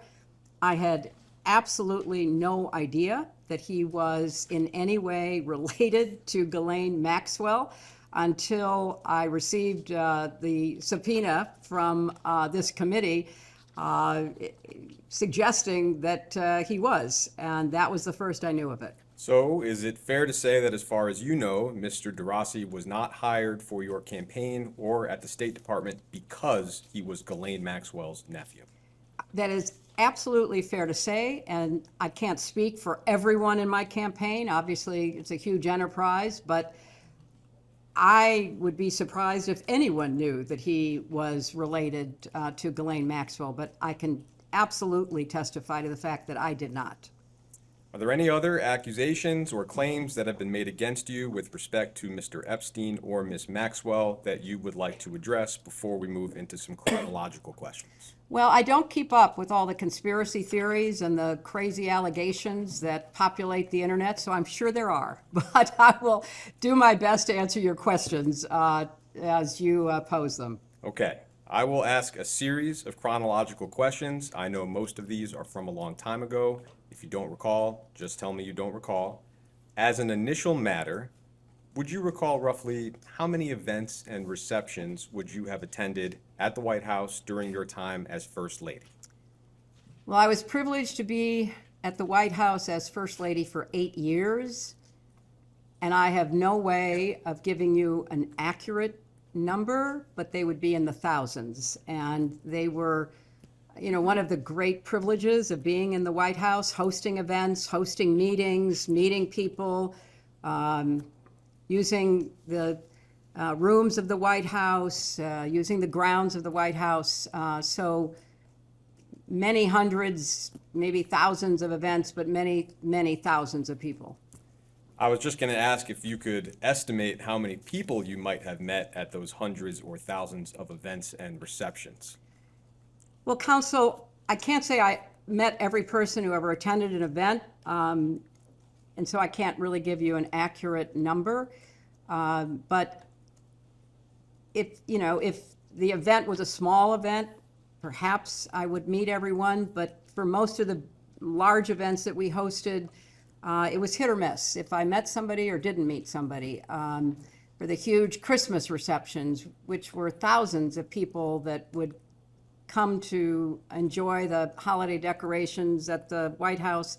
So I can't really give you a totally clear answer other than I did my best to greet people and to be an appropriate hostess because I took seriously my responsibilities as First Lady.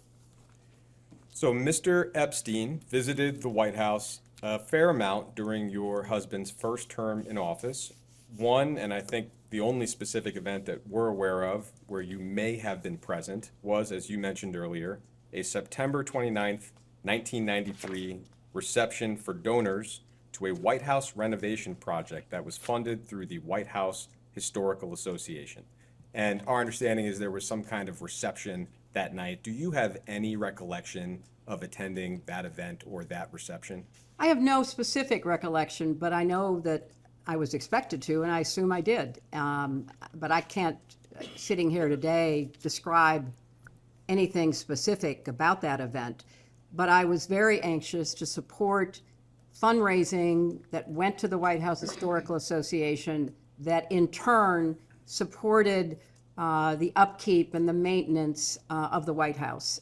Because certainly, it was an old building with a lot of very valuable furniture and art, and it took a lot of wear and tear because I just finished explaining we had thousands of people who would come through. And I'm not even talking about the visitors who would come through, because that was many, many more thousands.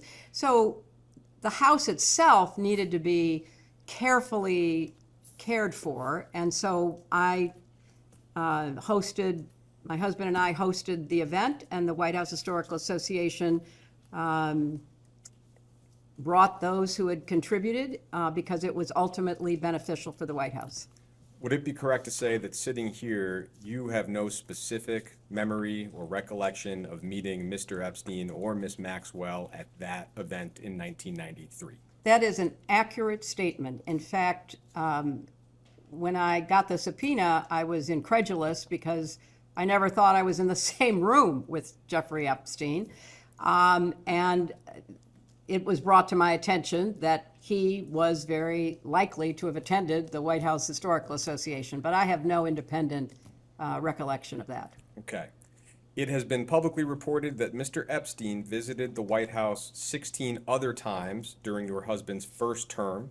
He was signed in by different staff members and visited different parts of the White House.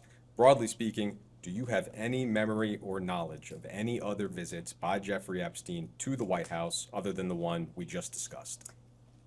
Not that I recall, but I want to be clear, That doesn't mean that, I didn't pass somebody in the hallway, that somebody didn't pop in, but I have no recollection Great. of meeting with him, seeing him, conversing with him in the White House. I'm going to fast forward all the way to 1999. We believe that Mr. Epstein contributed $20,000 to your joint fundraising account with the Democratic Party. Would you have any specific memory, knowledge, or recollection of that particular contribution sitting here today? I do not. And again, this was something that I learned about in preparation for testifying. And as you point out, Counsel, the contribution went to the joint committee that was set up to support my Senate campaign. And my memory is that we couldn't coordinate between joint committees and campaigns. I mean, those were the rules back in the day as I recall them. So I don't have any recollection at all that I knew he'd contributed to my campaign. And he did not contribute, as far as I know, directly, but then this indirect contribution to the joint committee, I don't recall that I knew it at the time, and I was, surprised to learn it in preparation for testifying. So at this point, toward the end of your husband's presidency, how would you characterize your relationships at that point with Mr. Epstein and Ms. Maxwell? Non-existent. Thank you. Moving to the period after your husband's presidency, again, we don't really have much of a record to work off of. There is public reporting that sometime in 2007, Ms. Maxwell may have co-hosted a fundraiser for your presidential campaign in New York City. We don't know much about it. Christina Aguilera may have performed, if that's helpful. Do you have any specific recollection of that event? I do not, but I, again, have been told and reminded that there was an event with a very large host committee for my campaign, and Christina did appear and I believe performed. I have no further information than that. I was attending many fundraising events, and I don't recall any specific encounter or conversation with anyone, including Ghislaine Maxwell. Ms. Maxwell also appears to have donated $2,300 to your presidential campaign that year. Do you have any memory or knowledge of that specific contribution? I do not. Would it be fair to say that your presidential campaign likely would have had a fair number of donors donating $2,300 thereabouts? Oh, many thousands. I don't recall the exact number, but my best memory is that we raised nearly $1 billion. And so it was a fast, frenetic pace. And I'm grateful for everyone who contributed, obviously, but I have no specific recollection of her contribution. It's been widely reported, and we, I think, discussed in the previous hour, that in July of 2010, Ms. Maxwell attended your daughter's wedding in Rhinebeck, New York, and that she may have accompanied Ted Waite, who is reportedly a family friend, or at least was at the time. You, of course, were also present at the wedding. Do you have any recollection of Ms. Maxwell's attendance at the wedding? I have no specific recollection. Obviously, there's a picture of her being at the wedding as my husband walks my daughter down the aisle. She was there as a guest of Ted Waite, someone we had known for 30 years, I believe, who was a strong supporter of my husband and became a friend. And there were more than 500 people at the wedding. So other than that picture of her at the wedding, I have no recollection of talking with her. I was pretty focused on my daughter and the wedding party and the wonderful occasion that it was. So I don't recall having any conversation other than the fact she was there, and she was there as Ted Waite's guest. And the understanding that you had, if any, about her relationship with Mr. Waite, what was your understanding of that, if you had one? That they must have been dating. And this was, of course, long before certainly I knew anything about the activities that she was charged with engaging in and the crimes that she was convicted of. During her interview last year with Deputy Attorney General Todd Blanche, Ms. Maxwell said that she may have met you on a flight from Nantucket or Martha's Vineyard to New York. That's not a lot to go on, and I would note that one of the charges Ms. Maxwell faced was perjury. But do you recall ever meeting Ms. Maxwell on a flight from Massachusetts to New York? I don't recall it. I'm not going to say it didn't happen, but I don't recall it. And my memory too, counsel, you would have to check this, but I believe I was told that in her long interview with Todd Blanche, it's Todd Blanche, right? Todd Blanche, the Deputy Attorney General, she herself said that she attended the wedding as Ted Waite's guest. In that same interview, Ms. Maxwell said that she visited your home in Chappaqua a few times and that she was invited. Do you have any memory or knowledge of Ms. Maxwell being invited to and visiting your home? I do not, and I was not present for any visit if one occurred. It's been reported that in September of 2013, at a Clinton Global Initiative conference in New York, Ms. Maxwell was recognized as a Commitment to Action partner for her work on behalf of the Terramar Project, which was an ocean conservation nonprofit that she founded in 2012. Do you have any recollection of whether you were at that event? So that's a Clinton Global Initiative conference in New York in September 2013. I believe I attended the conference, but during the conference, there are many different sessions going on. There are some main stage sessions with very high-profile people. We've had an extraordinary collection of world leaders, including Pope Francis and others. But then there are many of what are called breakout sessions that are smaller sessions where people gather usually around the issue they're interested in. So in this case, if it had been the oceans, there might have been a breakout session about that. And I do not recall seeing her there. I do not recall any knowledge of her being there. But if she were there and she were making a commitment, it would have been in one of these smaller sessions.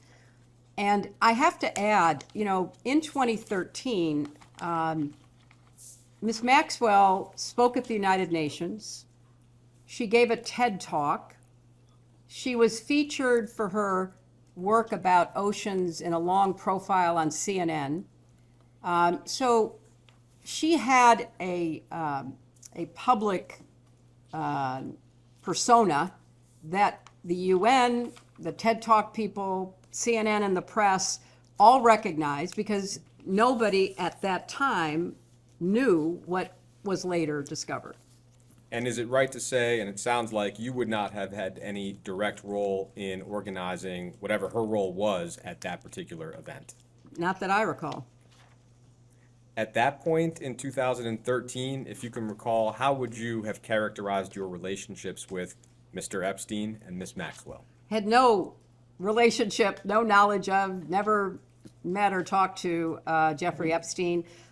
I viewed Ghislaine Maxwell as an acquaintance, someone that I might see, but had no real relationship with. Thank you. Thank you, Madam Secretary. I know that a couple of the minority members have just a couple questions as part of this hour as well, and so I have a few, and then I'll turn it over to a couple of the minority members as well. You can hear me okay from here? Yes, I can. Okay. But it would help if the minority Yeah. members would move to where across. We are. I'm from- actually, they're going to sit right here as soon as Okay, I'm. yeah. Perfect, Yeah. perfect. Thank you. Great, thank you. I want to just begin by just asking a few questions, which I believe you've already clarified in your opening statement, but just to be very clear on the record one more time. As best as you can recall, you've never met Jeffrey Epstein. That's true. That's correct. As best as you can recall, and I know that, and you've said this, you've never went to the island. Never went to the island. You never flew with him on a plane. Never flew with him on a plane. and you were never aware of his horrific crimes prior to those becoming public knowledge. Is that correct? That is correct. Okay, thank you. I also wanted just to know, one of the questions that we've been receiving a lot has been speculation amongst the public that Jeffrey Epstein was somehow affiliated with foreign intelligence agencies or other intelligence services. And I know that we have received numerous questions of that type. Now, obviously, you served as Secretary of State. I'm grateful thank you for your service.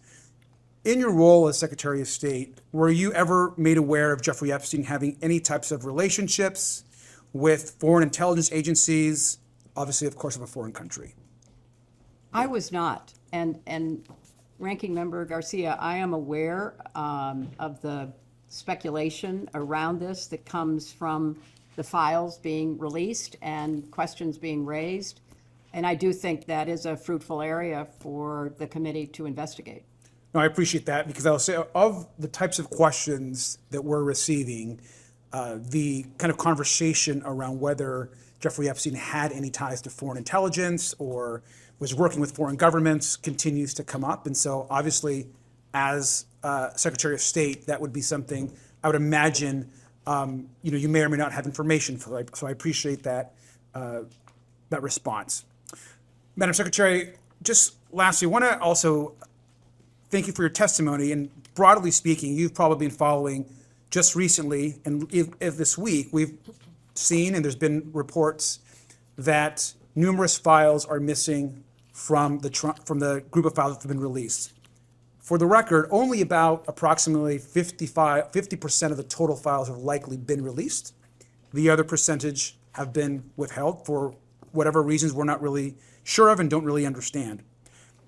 It's also been reported by numerous outlets this week that the FBI has removed files that are supposed to be made available to the Congress that include serious allegations of alleged abuse by President Trump, sexual abuse to a minor. Now, these are allegations that we know have been corroborated in other ways, and the media have reported on these, but these files themselves have been removed. Now, we view this as a very serious matter. I've personally looked for these files in the archive manifest that lists which files should be placed there. Those files are no longer there. And we have been calling on the DOJ and the Attorney General to release all of the files.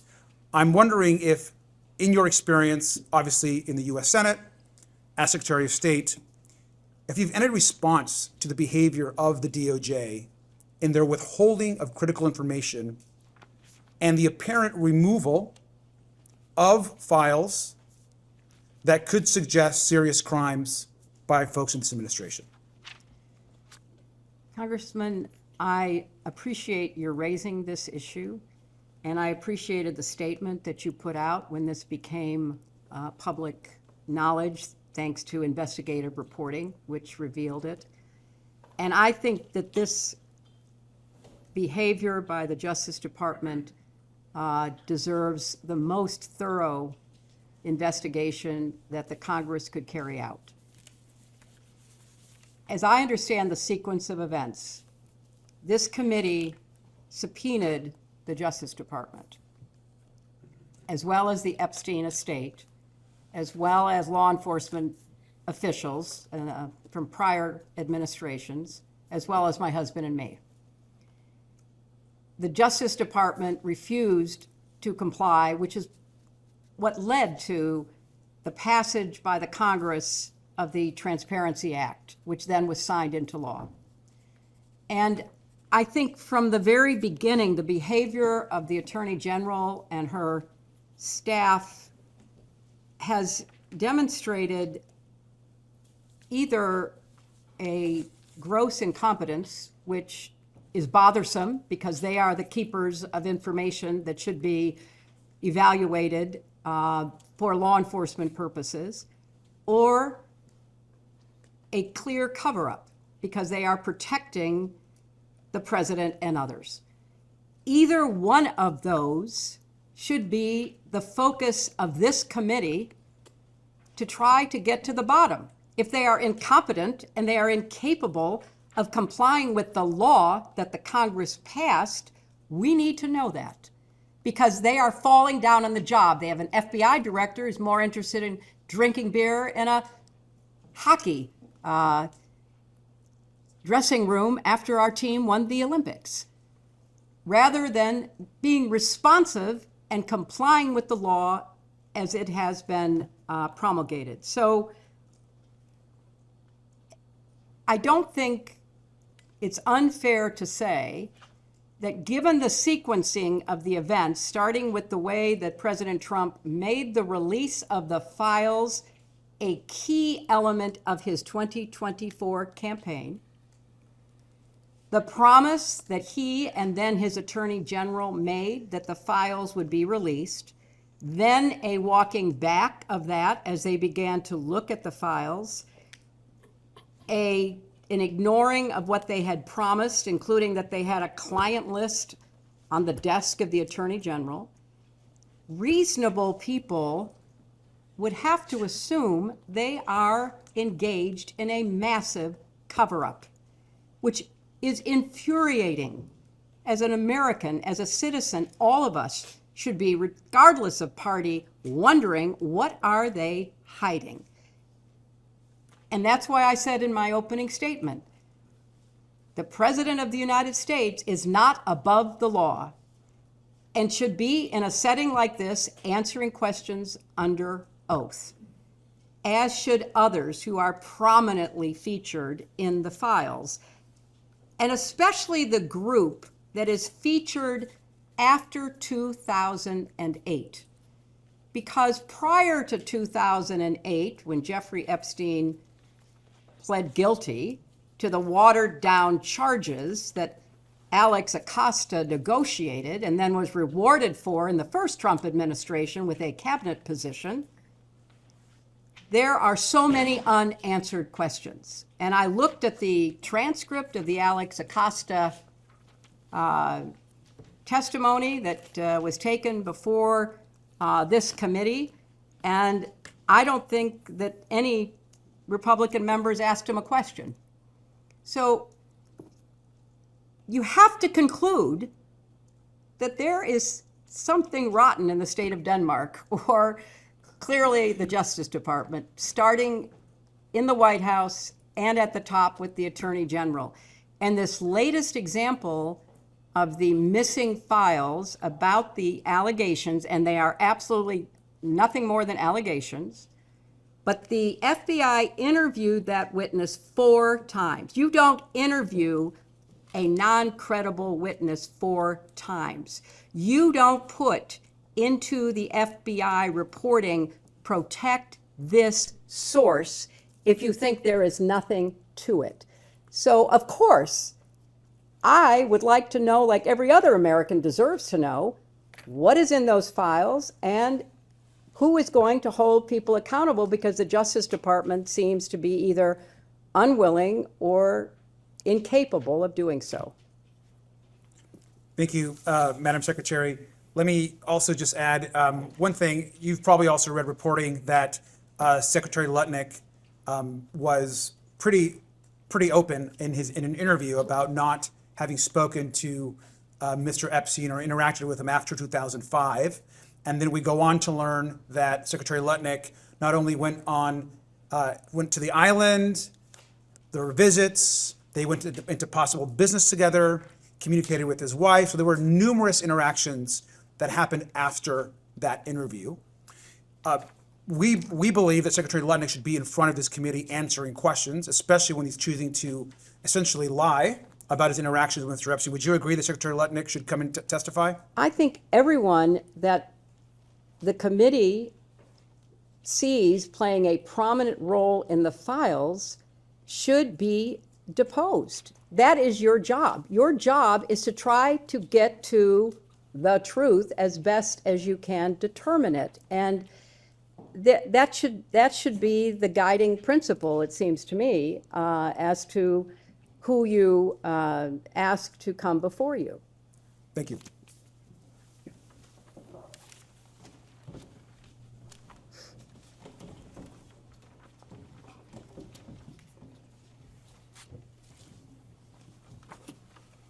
Hello, Congressman. Hello. Thank you, Secretary, for being here today. I'm going to ask you a few questions that might be a little redundant. That's but okay. Just to get on the record. Am I correct that you did not know at any point before Jeffrey Epstein's crimes became public that Epstein committed or facilitated sexual abuse of minors and young women? That is correct. And prior to Epstein's crimes becoming public, were you ever warned not to associate with him? Not that I recall. And you did not know at any point before Maxwell's crimes became public that she committed or facilitated sexual abuse of minors or young women? That is correct. And did anyone ever raise concerns to you about Miss Maxwell or warn you not to associate with her at any point? Not that I recall. Thank you. And you served as First Lady and U.S. Senator and Secretary of State. And so you met a lot of other heads of state, foreign dignitaries. And so at any point, did Jeffrey Epstein or Ghislaine Maxwell's names come up? Not that I recall. And you mentioned you did a lot of work on human trafficking. Could you talk a little bit more about that? And then also, I would love to know if Jeffrey Epstein or Ghislaine Maxwell's names ever came up. No, I can tell you that those names never came up, as I said, prior to their crimes becoming public. I don't think people knew. Or if they did know, they were not sharing that. Or if they did share it with the FBI or the Justice Department, the investigations never went anywhere. So I don't know that anybody would have ever raised those names, and I don't know that anybody knew to even look into it. You know, as I said, the whole question of human trafficking, sexual slavery, forced labor, domestic violence, for the longest time were not even considered crimes. And it took a lot of effort on the part of many, many courageous people around the world to raise the visibility of these crimes and to actually change criminal law in many countries. You know, when I spoke in 1995 at the UN World Conference on Women in Beijing, that was one of the issues everyone was struggling with. Domestic violence was considered cultural, not criminal. Sexual slavery was just something that happened. You know, young women were forced into prostitution. All of this was certainly known and was something that had gone on for, you know, centuries, thousands of years. But there became finally enough outrage and organizational impetus to begin to try to change that. And that's what I worked on when I was First Lady, because I really became aware as I traveled to Asia and Africa, even Eastern Europe, particularly after the fall of the Soviet Union, what a big criminal network was operating around the world to traffic people. And obviously we're here focusing on what happened to, you know, girls and women with being sexually abused, but it's also true that people were forced into labor in mines and fishing boats. I mean, this was a phenomenon that finally was getting attention. And we worked very hard to raise visibility. I mentioned the law that was finally passed in our country in 2000. There was also something called the Palermo Protocol, where nations came together to pledge themselves to change laws, to implement enforcement against trafficking. So it's been a long struggle, but we've tried to focus on preventing it, prosecuting it, and protecting the survivors, and we've made progress. But obviously, we're here today talking about crimes that still are happening even in our own country. I know the public wants names to be named, and I know this is a difficult question for you given your lack of a relationship with Epstein or Maxwell, but are there any names that you think we should be talking to at this point that haven't been out there already? I don't know any more than you do as to what's being exposed in the files. I saw where Congressman Massey stood on the floor the other day and said that he named 3 people, as I recall, that should be investigated. But there's a long list of people who may, even if they did not do something themselves wrong, because of their association with Epstein, might have credible information for your committee. And final question, you've expressed a desire for this hearing to be public. I just love to hear sort of Yeah. an explanation for why. Look, I think sunlight is the best disinfectant. I think as much as we can do in public, we should do. And I've testified before Congress many times, before you were there, and it was always in public. I mean, that's what we did. I testified, and I was on the other side of the table asking questions in public, except for something that was classified that couldn't be in public. What we did was in the sunlight, in front of the press, because people, namely our constituents, deserve to know what we are finding out and to go along with us, with few exceptions, to understand, what the Congress is doing. So I believe for a long time, I think we should be testifying in public, and I think it would benefit this committee for people to see that you're actually doing things, and especially if you call people who have some credible information for you, that you are committed, regardless of the cover-up in the Justice Department or whatever directions the DOJ is getting from the White House, you are determined to find out the truth. Thank you.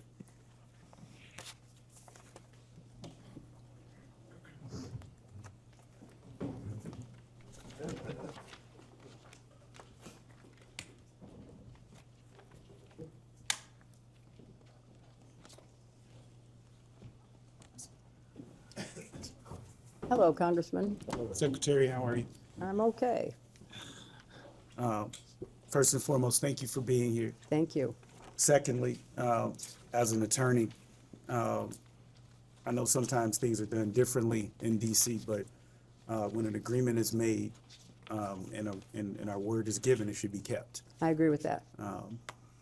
And first and foremost, to get into the line of questioning that I had, on November 12th of last year, Oversight Committee Democrats released emails that were obtained from the estate of Jeffrey Epstein.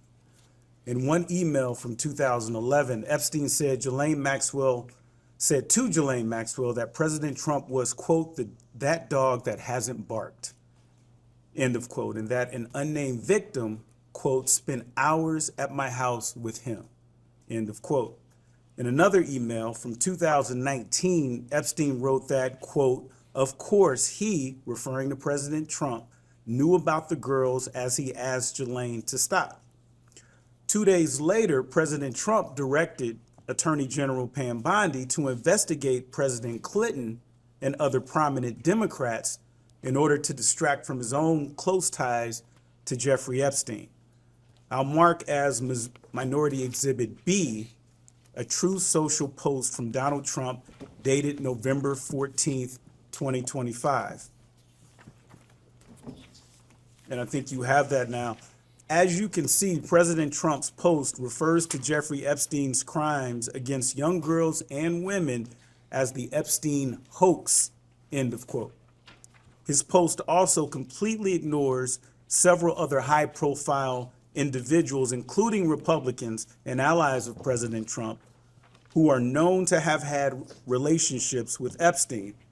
In fact, the Epstein files contain numerous officials in the current and previous Trump administrations who have connections to Jeffrey Epstein, including, but I'm not sure limited to, Howard Lutnick, RFK Jr., Steve Bannon, Elon Musk, Tom Barrack, Kevin Warsh, and Mehmet Oz, to name a few.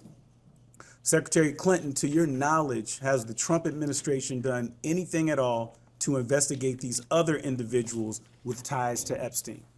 Congressman, I know of nothing, just reading the press. I obviously have no inside information that there has been any effort whatsoever to investigate the names that you just mentioned or any others who might have credible information about Jeffrey Epstein's crimes. And I think that's where this committee comes in. You are not beholden to the Justice Department. You have an independent Article I jurisdiction. You are the co-equal branch of government, and you have the responsibility to pursue what the Justice Department apparently is failing to pursue. The other point I would make is, having observed President Trump up close and personal for a number of years now since I ran against him. He has a tell. He has a behavioral tell. Whenever he is worried about being found out himself, he accuses somebody else of doing what he actually has done. And it's just a pattern with him. So it's no surprise to me that all of a sudden, what he promised in his campaign to reveal, everything about the files, and then when his people began looking in the files and realized how potentially incriminating they were of him, all of a sudden, that was no longer the focus. It was blaming Democrats, talking about a hoax, saying move on, there's nothing to see here. That is a typical pattern of President Trump's behavior, which speaks louder than all the words that he speaks and all of the Truth Social posts that he makes. He clearly knows what he did. He knows what others did, because remember, one of the emails that has come out recently is he called the police chief of Palm Beach at the time Epstein was arrested, according to reporting, to say, I'm so glad you got him. I'm so glad you're stopping him. Well, how would he know that? How would he know that?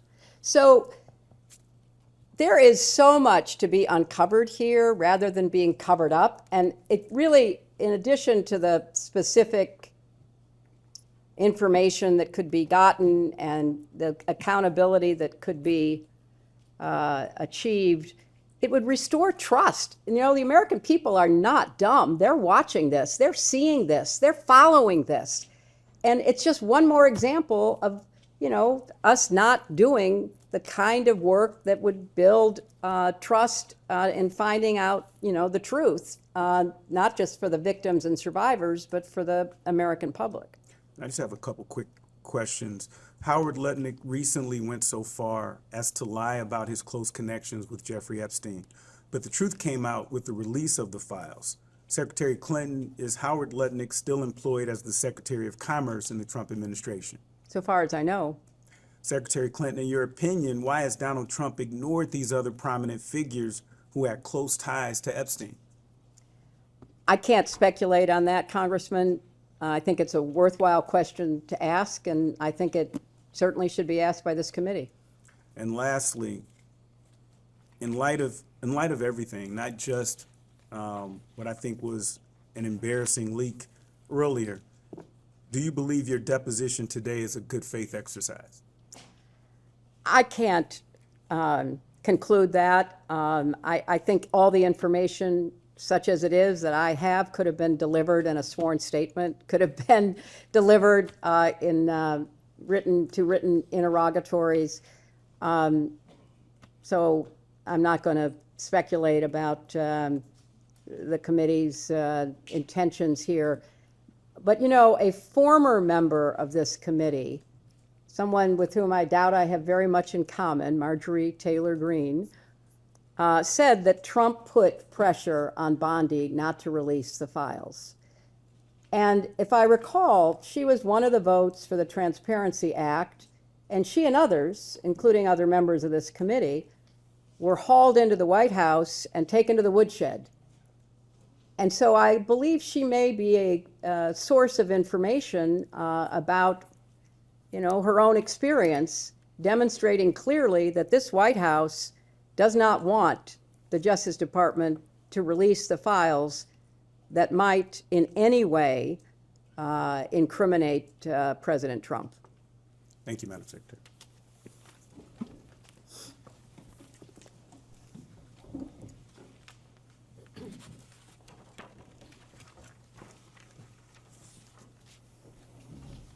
Thank you so much for being here, Madam Secretary. Some of this was briefly touched upon, but as you know, there is wide speculation among the public that Jeffrey Epstein may have been affiliated with domestic intelligence agencies and services. Alex Acosta, for example, Secretary of Labor in the first Trump administration, allegedly said that Epstein, quote, belonged to intelligence, end quote. We know that Acosta has denied the statement, but it nonetheless raises questions about Epstein. You obviously served in a variety of highly sensitive positions, allowing you to access some of our nation's most sensitive and secretive information. Either during or after your time in government, were you ever made aware of Jeffrey Epstein having any kind of relationship, directly or indirectly, with a United States intelligence agency or service like the CIA? I was not, but obviously I served in the Senate and don't recall anything like that ever being presented. I was on the Armed Services Committee, so perhaps there might have been a mention if there was any relevance. And in the State Department, I don't recall any information like that at all. And were you ever made aware of Ghislaine Maxwell having any kind of relationship with an intelligence agency or service of the United States?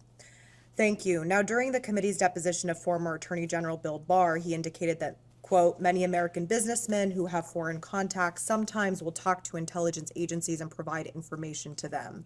Are you aware of Jeffrey Epstein having these less formal interactions with the CIA or any other domestic intelligence? I'm not aware of any intelligence connections of Jeffrey Epstein at all.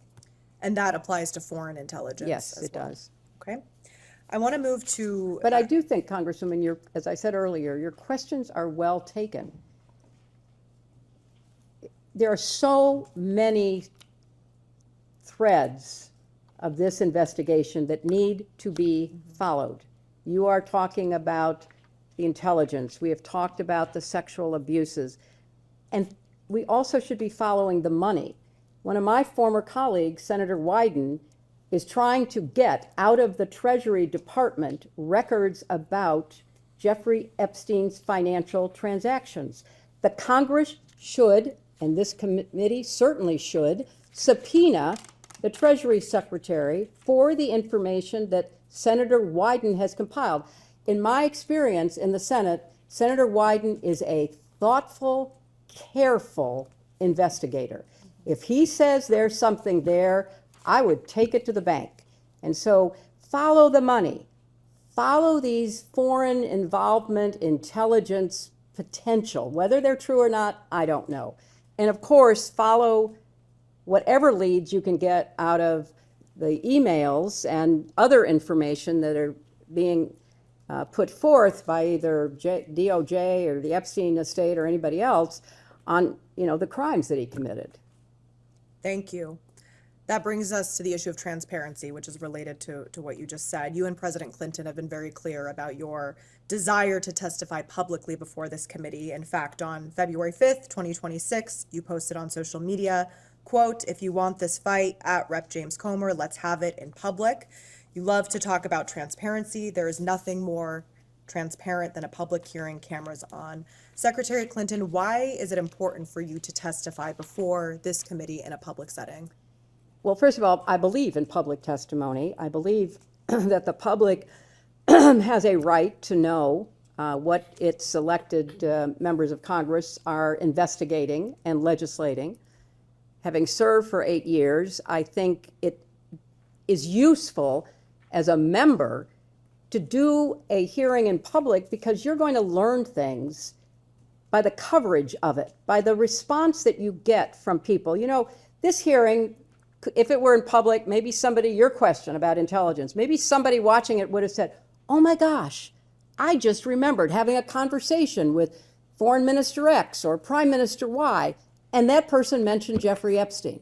Most people are not going to look at the video, they're not going to read the transcript, but they will follow a live public hearing. So I think it actually enhances the work that those of us who've been privileged to serve are doing and can do. So to me, it is just an absolute prerequisite for doing the kind of legislative and investigative work as effectively as possible by doing it in public.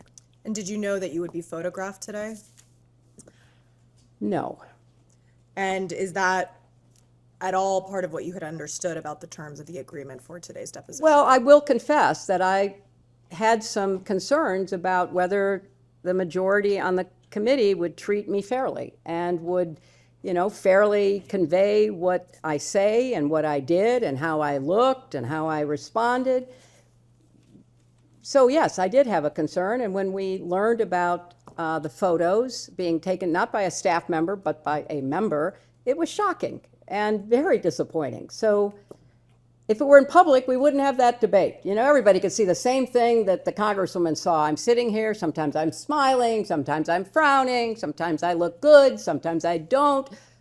That's all in public. Everybody can have the same view rather than, you know, an angled photo and all the rest of it. So it was disappointing, and I regret that it happened and it violated your rules, but that's not the real concern I have. The real concern is get busy. Focus on the people that have something to tell you, that can tell you about intelligence, money, and crimes, and get them before you, and whenever possible, do it in public.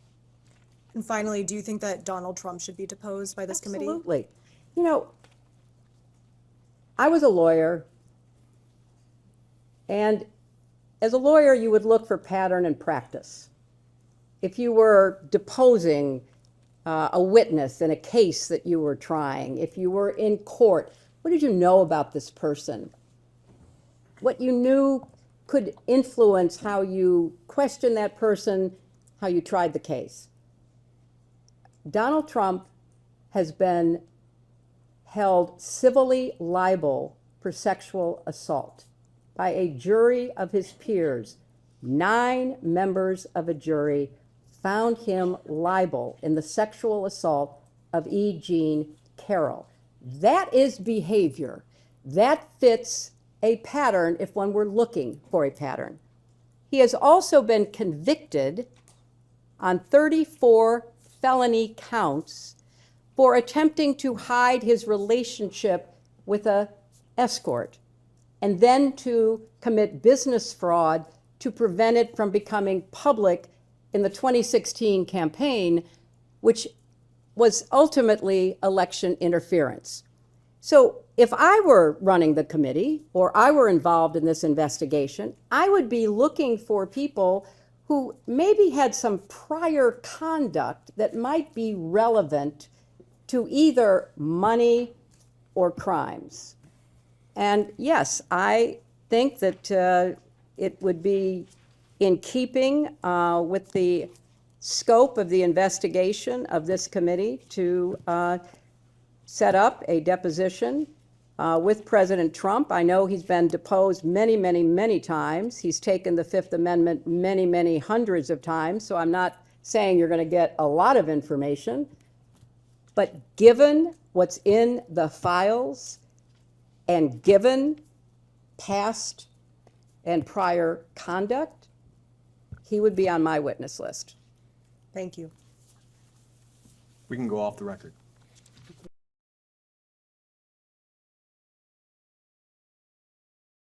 All right, we'll go back on the record. It is 2:49 p.m. I believe Chairman Comer has something he would like to say. Yes, and thank you, Madam Secretary, and we appreciate what you said in the last round of questioning. I want to be very clear. This committee is taking this investigation very seriously. We are following the money. We have a history of doing that over the past 2 years. I wrote the Treasury Department requesting suspicious activity reports related to Jeffrey Epstein. Treasury has been in full compliance, and our staff has spent untold hours reviewing those documents. I know the minority staff have also reviewed those documents. Anytime we subpoena anything, both sides get it. Based on the suspicious activity reports, I then issued subpoenas to 2 banks, Deutsche Bank and JP Morgan. The banks, those 2 banks are also in compliance and continue to produce thousands of pages of records. And I will say this before I turn it over to Representative Mace. This investigation is made very difficult when witnesses drag out negotiations for more than 6 months and violate their duly issued subpoena. So that's one reason when we're dealing with very powerful people that have the best attorneys out there, it's very difficult when it takes 6 months to get witnesses in. So I just wanted to mention that, and I'll yield to Ms. Mace. Thank you, Mr. Chairman. Madam Secretary, thank you for returning this afternoon. Secretary Clinton, is your husband someone the committee should investigate? My husband will be here tomorrow. You'll have a chance to ask him questions. So my question is your husband someone this committee should investigate? Asked and answered. Apparently you are. You've subpoenaed him. He's going to be here tomorrow. In your testimony before the break, you discussed why you believe President Trump should testify before our committee due to a, quote, pattern of behavior, end quote. You testified that a pattern of behavior warrants accountability. So I want to make sure I understand your standard correctly. The pattern of behavior you describe includes being held civilly liable, indictments, sexually deviant behavior, correct? Yes. In 1998, your husband was found civilly liable for sexual misconduct with Paula Jones and settled for $850,000. Is that correct? Yes.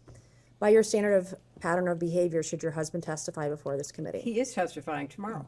On December 19th, 1998, President Clinton was impeached on charges of perjury and obstruction of justice, which directly related to his extramarital affair with Monica Lewinsky. Is that correct? Yes. And your husband was impeached for perjury related to sexual behavior, correct?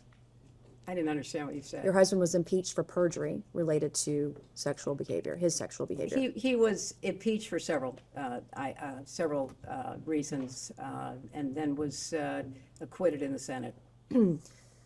And your husband flew on Jeffrey Epstein's plane 17 to 26 times, correct? He made several trips with different legs on the trip, as I recall. But he flew on Jeffrey Epstein's plane Yes, he 17 to did. 26 times? Mhm. Were you aware that Secret Service was dropped on some of those flights? That is not my understanding. Where they were not on some of those flights? That is not my So understanding. your understanding is that Secret Service was on all of the flights that President Clinton was on? That is with my Epstein? understanding. By this standard of behavior, multiple credible accusers, including Juanita Broderick, who alleged rape against your husband was disbarred in Arkansas, lost his law license before the Supreme Court, flew on Epstein's plane dozens of times, visited Epstein's island. That is not true.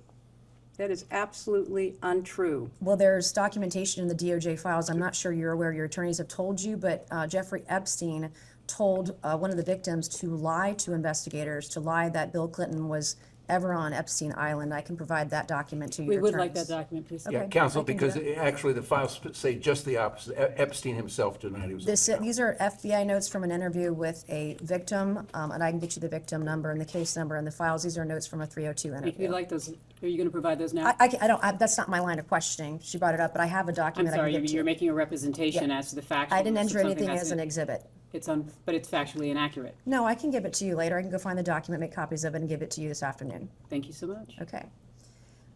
By your standard of pattern of behavior, according to documents released by the Department of Justice, your husband appears in photos in swimming pools, hot tubs, aboard Jeffrey Epstein's private plane with unidentified young women. We came here today and told this committee, you told this committee that a pattern of behavior demands accountability, correct? I said that I believe the committee should call anyone who had a substantial pattern and practice of contact with Jeffrey Epstein and his crimes before they came to light. Does that include your husband? And after they came to light. You're going to have a chance to question him tomorrow. So I'll ask you again, by the standard you just set, in your own words just now, does this standard apply equally to your husband or only President Trump? I have said that my husband has been subpoenaed. He will appear. He will answer your questions to the best of his ability. But there is no evidence whatsoever of any connection with Jeffrey Epstein's crimes. And I think that that will be obviously apparent in the questioning. What makes you so sure of that then? I mean, he's photographed with... Objection No, is to speculate on something that's not evidence. It is so speculative. I mean, swimming in a pool, sitting in a hot tub, there are millions of people who do that without any improper behavior or certainly committing any crimes. So I Do you think think most of the men are like your husband that did anything wrong by were they being surrounded by young women, giving them massages on Jeffrey's private estate or private plane? Are they all innocent then? You know, you are making assumptions in your questions that have not been proven and I don't believe are provable. Okay. Why did you wait 6 months to have this hearing today or have this testimony? You know, I've answered that. I thought that given the way that other witnesses who were subpoenaed at the same time were being treated, that there was an unfair treatment of both my husband and myself. And I thought that, especially from my perspective, I had very little, if any, information to provide you, and that I could have done it in a sworn statement, and you could have moved on to depose somebody else who might have more information that would be beneficial to your I have two more investigation. questions, then we're going to pass it to Congresswoman Luna. After Jeffrey Epstein was convicted, did it concern you at all that you had taken a substantial amount of money from Jeffrey Epstein? That's an inappropriate assumption. I did not take a substantial amount of money from Jeffrey Epstein. So far as I know, Jeffrey Epstein contributed to the joint committee that was supporting my Senate race. Which was how much? I believe I was told $20,000. And you don't consider $20,000 substantial? I do not consider it relevant to me because I have no recollection that I ever knew that he gave any money to So the you joint didn't talk committee. to your donors that gave $20,000 to your campaign? My understanding of the rules back then is that there was no coordination between the committee and the campaign. So, no, I have no recollection. But that doesn't of mean knowing you that. can't speak to your donors. That doesn't prohibit, the law does Don't- not prohibit you speaking to But donors. I didn't know he was a donor. As far as I knew, he was not a donor until I learned this in Did it preparation concern you for at the all that Ghislaine testimony. Maxwell was heavily involved with people you knew and were close to? I knew people that I knew her. Yes, that's true. And you didn't, you just shrugged, you didn't want to look into it or You know, have any nobody, question you know, about it? until her crimes were revealed and she was indicted and tried and convicted, I don't think people knew very much about at all And what then she how do was you know doing. Howard Lutnick? I know Howard Lutnick because when I was senator on 9/11, the firm he headed, Cantor Fitzgerald, suffered the greatest loss of life. As I recall, something like 650 of his employees were murdered by terrorists that day.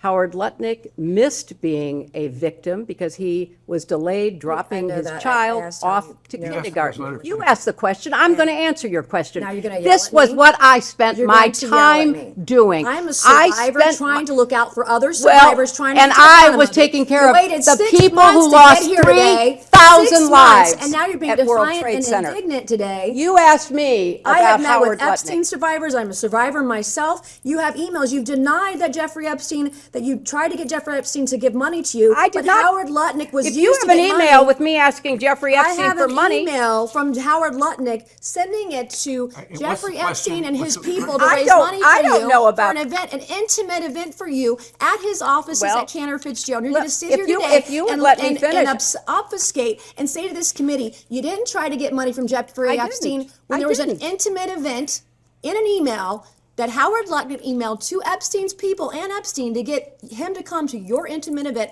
at Cantor Fitzgerald, a very small event. And so I'm not going to public. You want to yell at me, that's fine, but I'll yell right back. Well, okay? I am looking out for it's survivors. very- I'm doing look. the job that you would not do and refuse to do as Secretary of State. Thank you, and I yield back to no, Congresswoman. I'm going to finish answering the question, which I have a right to do. I am very sympathetic to your personal situation. I have read about it. I have seen you testify or speak on the floor about it. And I very much sympathize with not only what you went through, but appreciate your effort to stand up for survivors. I was a senator representing the people who were murdered on 9/11. Nobody lost more people than Howard Lutnick. You can say whatever you want. You can call him and have him appear before the committee. But I knew him as the man who lost the employees that he knew intimately, including his brother. And he was a So go-between I between worked. you and Let Jeffrey her finish Epstein her raising answer, money for please. you. Let her finish her answer. You know what? If you don't want to hear what emotionally affected me, that's fine. But that's why I know Howard Lutnick. I went to the memorial service every 9/11 after the formal service was held. I see what you're with doing here, all- and you're with obfuscating all from of the his questions. He was the people, the go-between families. between you and Jeffrey Epstein raising money for your Well, campaign. you know, Howard Lutnick and I did work Thank you. I will together now yield because to we had a lot of Congresswoman Luna. victims Thank you. to take care of, and we worked together to rebuild downtown Manhattan. That is how I know Howard Lutnick. Why don't you get over here? Fine, I'll do the heavy lifting. Or you get like it later. Yeah, I got it. We'll move on. Yeah, you do love to make that. Yeah. Yep. Am I good? Ms. Luna, Ms. Luna. Secretary Clinton, thank you for being here today. Thank you, Congresswoman. President Clinton has stated that he severed ties with Epstein around 2005, prior to 2008 conviction. Were you involved or informed of any communication, emails, calls, or meetings related to distancing the foundation and/or your family after those 2008 convictions? I was not. You had mentioned that this committee had avoided calling people to testify who should be sitting here. I would like to show you some emails. If the staff could please pass out to the members and the secretary EFTA 00878421 and EFTA 007058660, please, so she can see it. This will be exhibit 14 and 15 for the majority. I'll wait till you get them so you can see them. Thank you. Thank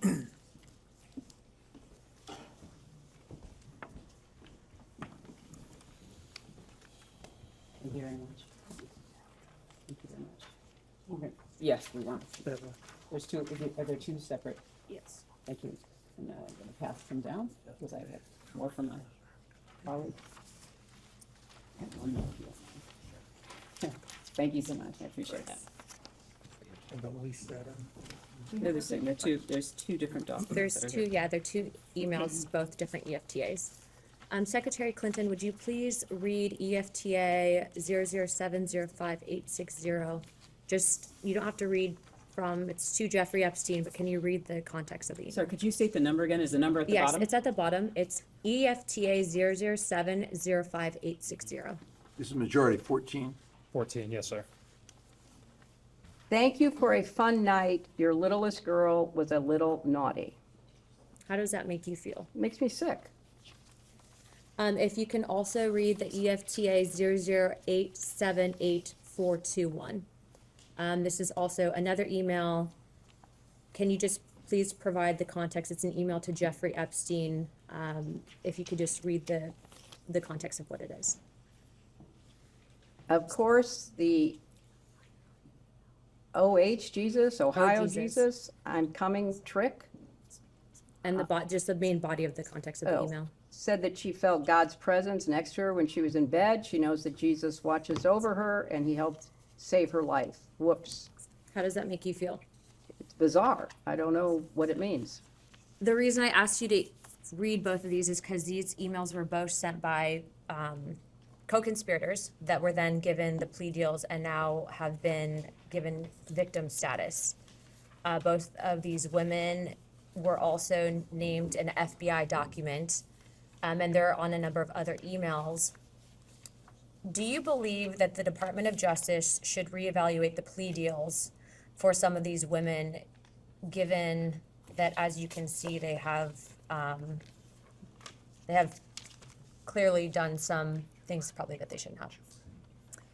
I don't know the status of whether that would be legally possible, so I have no opinion. I think outside of the statute of limitations, they might be able to reinvestigate under the civil rights violations. Would you be in favor of that, or looking into any of the co-conspirators that were given plea deals down to victim status if there's credible evidence that they were trafficking young girls? I think it should be pursued. Hold on. I'd like to also show you another EFTA, if the staff can also pass this to the secretary. It's EFTA 0165617.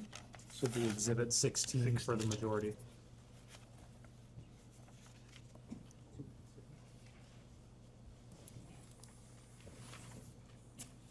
And I'd also like to reflect on those previous EFTAs. The EFTA 007058660, that was actually sent by a woman by the name of Susan Hamlin. And then the other EFTA 0087841 was sent by a woman named Nadia, who's also listed in other files as well. Is it single pages? Oh, sorry.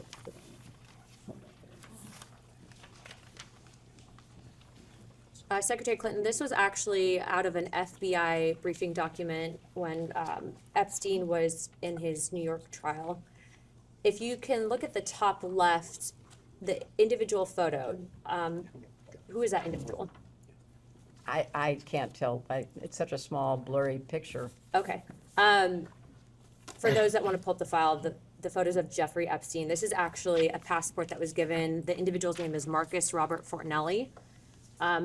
Do you think that this is a sign or a telltale sign of intelligence operations and pseudonyms? I can't speculate, I don't know. Okay. Victims have stated to this committee, both Democrats and Republicans, that during Epstein's time, during his day camp jail is what I'll call it, that he was also in active communication with Bush's CIA director. They also had stated that he had active ties to Russia, Israel, and Iran.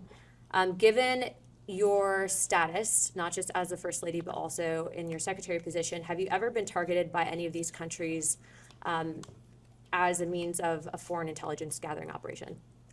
Are you aware of potential vulnerabilities? Yeah, I was targeted by Russia in the 2016 campaign. I mean, I think that's pretty well known. What about Israel or Iran? I don't know about either Israel or Iran. Okay, do you believe that Epstein was running potentially a honeypot operation with intelligence gathering operations to collect information on high-profile individuals, both Democrat and Republican, in the United States, in an effort to sway our foreign policies? Is it possible? I have no direct knowledge, but I think it's one of the areas your committee should investigate. Do you think it's possible? Well, it's certainly possible. It's a tried and true technique of certain intelligence agencies. Do you believe that he was using honeypots in an effort to? I can't speculate. I don't know. Okay, and on the topic of transparency, Secretary, were you ever denied access, or did you ever inquire on the topic of UAP or Gilgamesh in your official or personal capacity, and why? I was never denied access because I never asked for access. Okay. In the efforts of having a transparent government and restoring faith within our country, do you believe that the American people deserve access to those topics? I do. Subject to any national security implications, I think the information should be made available. I think that's been ordered, or at least I read that it had been ordered. And lastly, before I yield my time, Chairman Comer, do you believe that you were personally a target of an intelligence gathering operation specifically pertaining to Ghislaine Maxwell or Jeffrey Epstein? I have no reason to believe that. I don't have any information. Okay, thank you, Chairman. I yield my time. Thank you. Representative Fallon. Yeah.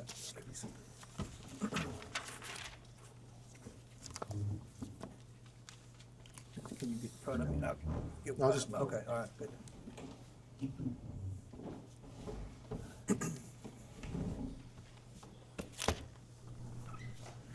Afternoon. Hi. Could you identify yourself? Yes, sure. Pat Fallon, 4th District of Texas. Pat Fallon, okay. Native of Massachusetts, but no one would vote for me there. I moved to Texas. So, Matt, I'm a pretty simple guy. I just want to keep things simple and just ask you some questions, give you a chance to respond.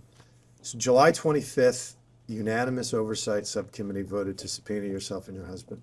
On the 25th of August, Chairman Comer issued a lawful subpoena, which I would think it's fair to say you didn't cooperate. There was a lot of delays. It was August. We're now in February. The deposition was set in December, then it was delayed and moved to January, and now here we are in February. We all get accused of things. The higher you go up in the ladder, the more people are accusing things. If I don't have anything to hide, I'm eager to come in and testify. I just find that interesting. Why the delay for 6 months? Well, I think, as I've said, we negotiated in good faith, and I believe the committee negotiated in good faith for a while because we thought, at least I'll speak for myself, that I could provide whatever information I had, which was not much, in the same form that you accepted it from former attorneys general and FBI directors who had much more direct knowledge, or could have had much more direct knowledge about the investigation you were conducting. And I found it bewildering that I couldn't provide what I knew in writing under penalty of perjury, as others had done. Okay. I'd say better late than never, so I'm glad you are here.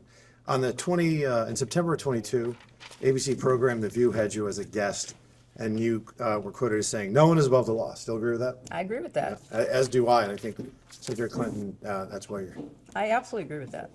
When did you first meet Jeffrey Epstein? I never met Jeffrey You never yet, Epstein. okay. When did you first meet Ghislaine Maxwell? I have no recollection of when I first So met you her. might have met her, but you don't remember. I do not. Okay. So you'd obviously describe your relationship as pretty much non-existent with both of them. Yeah, I had at least a casual acquaintance with her. I had her, nothing okay. with him. Okay. Would you describe your husband's relationship with Jeffrey Epstein as limited, cordial, close? Limited for a limited period of time with respect to using his airplane. Okay. And how about your husband's relationship with Ms. Maxwell? I think that they knew each other for a longer period of time. Okay. So just for the record, in 1992, Epstein donated $1,000 to your husband's presidential campaign. In 93, $10,000 to the White House Historical Association while you were in the White House and your husband were. And then he visited the White House as we've said, I think ad nauseum, 17 times from 93 to 95. And then in 99, a $20,000 donation to Senate campaign or an affiliate allied campaign. And then in 2006, $25,000 to the Clinton Foundation. And then post-Clinton presidency, your husband was on the plane somewhere in the neighborhood of 26 times. Right? I can't vouch for everything you just said. I can't vouch for. All right, but you're not disputing it vehemently. So No, I'm not accepting it, but Okay. I can't vouch for it. I can't Okay. respond to it. Okay, all right. In 2008, Jeffrey Epstein was convicted of 2 felony counts. Correct? Were they felonies? I don't recall. They were federal felonies, yeah. Were they felonies? They're state felonies. State felonies, okay. Felonies nonetheless. Okay. So just bear with me on this because, again, give you a chance to respond. Your husband ran for governor 5 times. The last time in 90 or 86, I think he got almost 500,000 votes. In 92, he got 45 million votes, 47 million in 96. When you ran in 08, you got nearly 20 million in the primary. And he was governor, you were senator, secretary of state, he was president. You've met hundreds of thousands of people, probably way more than the average typical person would. And my point here is all these millions of people that supported you and your husband, hundreds of thousands that you met. In 2010, one of the most significant events of your life is going to be your only daughter's wedding.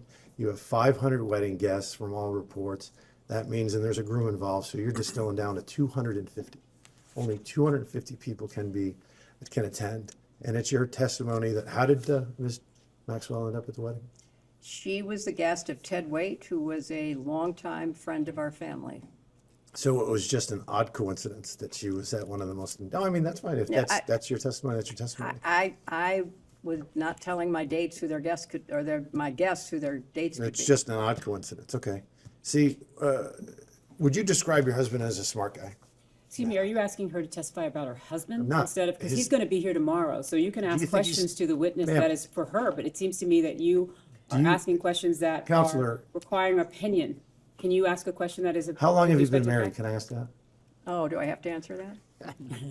50 years. He's a pretty smart guy by all accounts. Would you agree with that? Highly intelligent. I think he is. I didn't vote for him, Well, but I think he then is. I will. We're going to agree concur on with that? your I mean, I don't opinion. think that's controversial, Counselor, because everybody that I've ever met that has met your husband and has firsthand experience describes him as the smartest guy in the room when you're in the room. Very smart, scary recall. Like if he meets you 20 years later, he remembers what you wore, what they were saying, which is a great tool and asset when you're a politician. I don't think that's, so with this great recall, I'm sure it served him well in his political career. So I just find it surprising that in January 26, y'all sent a joint letter from you and him where he asserted that he, quote, didn't recall encountering Mr. Epstein or any specific interactions with him while in office. That was his recollection. Okay.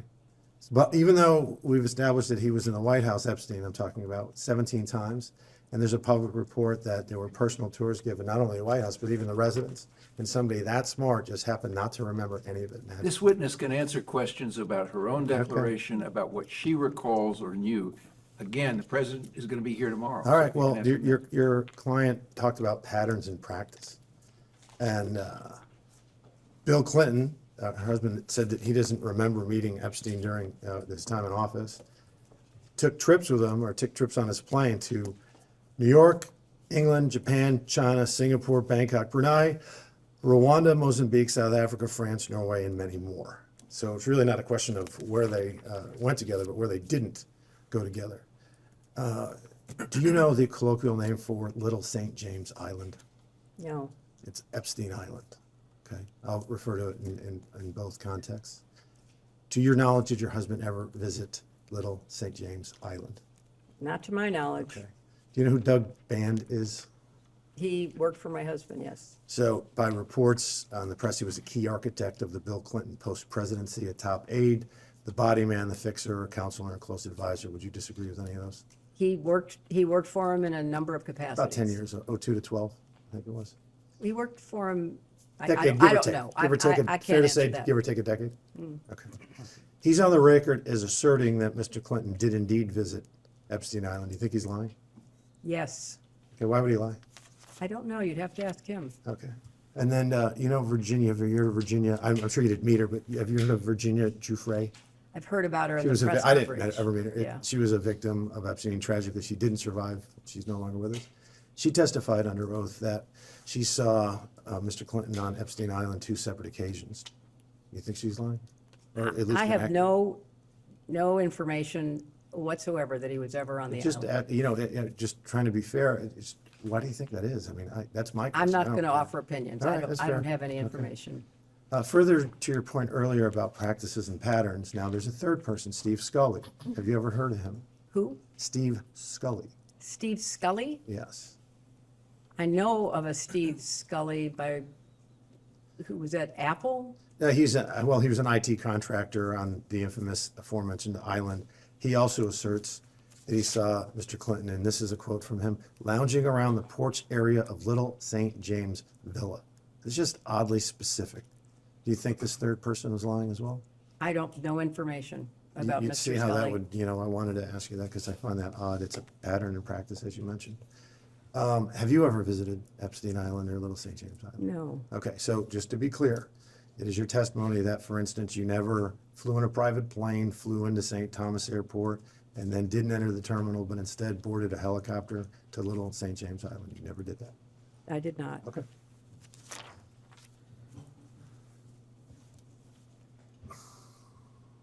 So Virginia Giuffre, who we just talked about, who we all found highly credible, I think, bipartisan, in a bipartisan manner, stated that Mr. Clinton walked in a Vanity Fair and threatened them and that they better not write an expose detailing the crimes of, quote, his good friend, Jeffrey Epstein. Do you find that troubling at all? I find it not believable. Let's turn to the current administration and president, because you said some pretty choice words of the administration and President Trump, aggressive and even some coupled with incendiary claims about President Trump and his DOJ. You fair to say that you would not describe them as transparent? I would not describe him as transparent. Okay. How about you were an enthusiastic supporter of Joe Biden and Vice President Harris when each of them respectively ran for president? I was. Okay. Would you describe the Biden-Harris administration as an administration that was committed to transparency? To the best of their ability. Okay. You also asserted, and if I get this wrong, please let me know, that, or at least insinuated that President Trump was closer to Epstein than your husband, socially. I think there's an enormous amount of evidence that goes back many, many years demonstrating their relationship. Okay. Do you know how many times Jeffrey Epstein visited the Trump 45 White House? I do not know. By all accounts and evidence, 0. And how many times did he visit the Clinton White House? I don't know. It was 17 times. How much did Jeffrey Epstein ever donate to Donald Trump politically? I have no idea. There was 0. But we have established that he donated to either you or your husband or your committee's 21 grand. Not agree? I have no information that is personally based about their relationship. Jeffrey Epstein donated $35,000 to foundations. One was a $10,000 donation to the White House Historical Society in '93 when the Clintons, your family, was in the White House. He donated, and then there was that 2006 donation for 25, or 2006 donation to the Clinton Foundation. He's donated, similarly to the Trump White House, never, no foundations either. How many pages of the Epstein files were released by the Oversight Committee in 2021 to 23 when the Democrats were in the majority? I have no idea. It was 0. But there was also an ongoing investigation of, I believe, Ghislaine Maxwell during that time period. So the answer is, I can share with you, is 0. How many pages did the Biden Department of Justice release from the Epstein files from 21 to 25? I have no personal information. I have read that because of the trial of Ghislaine Maxwell, that was not done, but I have no personal information. Yeah, okay. Well, that was 0, and that ended quite a little bit ago now. There were no images and there were no videos. When you compare the GOP Oversight Committee, when we took over in January 23 to present, there were 65,000 documents that had been released. And then how many videos? There was nothing under the Biden administration. There was no images as well. There's been 180,000 images, 2,000 videos, and now over 3 million pages. So when you compare them, that's an odd definition of who's transparent and who isn't. Last thing, we have established that there's a $20,000 donation that Jeffrey Epstein made to an affiliated allied campaign to get you elected to the presidency. Have you returned that or donated that? Once, like he got convicted in 2008 of 2 felony counts. Have you ever returned that $20,000? It didn't come to my campaign. I was not So you've never in charge of that. donated that to charity, that $20,000? I've donated many, Would be good many, to donate hundreds it of thousands of perhaps dollars to, to charity. Congressman, I'd like to know the facts in the record that shows that Jeffrey Epstein donated to her presidential campaign. No, he's talking about the Senate campaign, I think. Yeah, I'm sorry. He was and talking not about presidential campaign. Oh. Yeah. 1998 was the Senate, you're right, I stand corrected. But yeah, I think that would be a nice gesture. I yield. Right. Next up, Representative Cloud from Texas.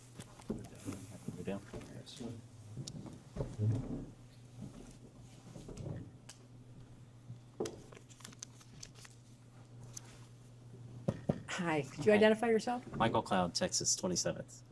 Michael? Cloud, C-L-A-D. Okay. And thank you for being here, Madam Secretary. Mhm. You were asked if Jeffrey Epstein played a role in shaping the Clinton Global Initiative. Is it correct to say that you have mentioned that you do not know whether this was the case or not? I have no information. We have a letter, of course, from Epstein's lawyer stating that he was, and I quote, was part of the original group that conceived the Clinton Global Initiative. If you do not know, who would know? I don't know because I was not involved. You don't know who was involved in the Well, my beginning? husband obviously was involved. So your husband would know at least? Well, you certainly can ask him. Okay. Similarly, you've mentioned that you do not know how funds were recruited at the Clinton Global Initiative. Is that an accurate understanding of your testimony today? No, donations were made. Lots of donations. Many individuals, groups, businesses, philanthropies have donated to the Clinton Global Initiative. Sure, yeah. What was the process of recruiting those donations, I guess, or what's your understanding of it or your involvement in it? Some of it was spontaneous. Some of it was through the team that helps to raise money. It's a combination of supporting charitable work. Do you know if Jeffrey Epstein was involved in helping I have find no donors, reason to recruit believe donors? that. I don't know. You don't know if he was involved in donor relations in any way? I have no, as I say, reason to believe it, but I don't know. Do you know who would know? The people who were involved in raising the money, but I was not involved with CGI in those early years. What about when you were there? I have no knowledge that Jeffrey Epstein was involved at all. How many roughly staff members are there in the Clinton Global Initiative? It has varied over the years, Sure. but hundreds, And involved with donor relations? dozens, I suppose. Dozens? Okay. As best as we know, it's been publicly reported that in 2024, Ghislaine Maxwell, or Ghislaine, I think is how it's pronounced, arranged and wired $1 million to Publicist Group for the inaugural CGI event, referring it to it internally as, quote, the Clinton Project. Epstein was copied on related emails and questioned the timing and destinations of the funds. Were you aware of this $1 million payment? I was not. Were you aware of it before today? No, well, in Am I breaking this preparing for in this. preparation? Mhm. You were made know. Okay. Do you know who would have known? I don't even know if it's true, so I have no way okay. of telling you. You don't know who at the Clinton Global Initiative, what staff would have handled $1 million donors or It didn't go it went to a group called Publicis, which Right. is not the Clinton Global Initiative, so Right, I would right. not know. Well, the email said it was for the Clinton project, so. First of all, I have no idea whether that's true, and secondly, it went to a third party. Okay. Maxwell was honored and given complimentary access at the 2013 CGI conference for, quote, ocean conservation work, years after public allegations against her and Epstein were public. Were you involved in approving participants or honorees at the CGI events? I was not, but I don't know that there were public allegations at that point in time, so I can't respond to that. So you were not involved in approval? I was not. You didn't know who was going to be honored at the events?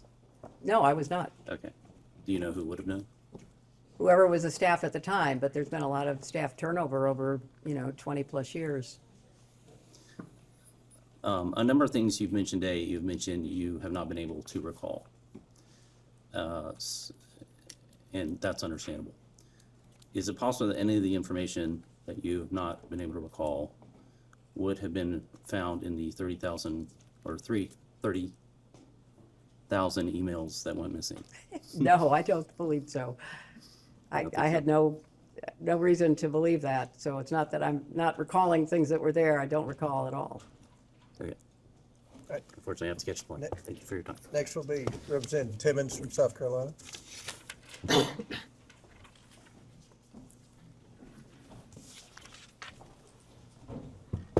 Madam Secretary, William Hello. Timmons from South Carolina. Thanks for being here today.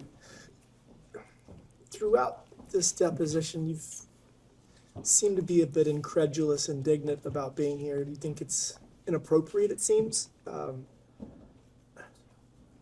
I guess I just want to highlight all of the reasons that I see you being here and ask you if you don't think that that justifies your presence. I mean, so we started out this deposition by asking you about a number of individuals, 50-plus individuals, and the specific question was whether you had spoken to them regarding Jeffrey Epstein or Ghislaine Maxwell.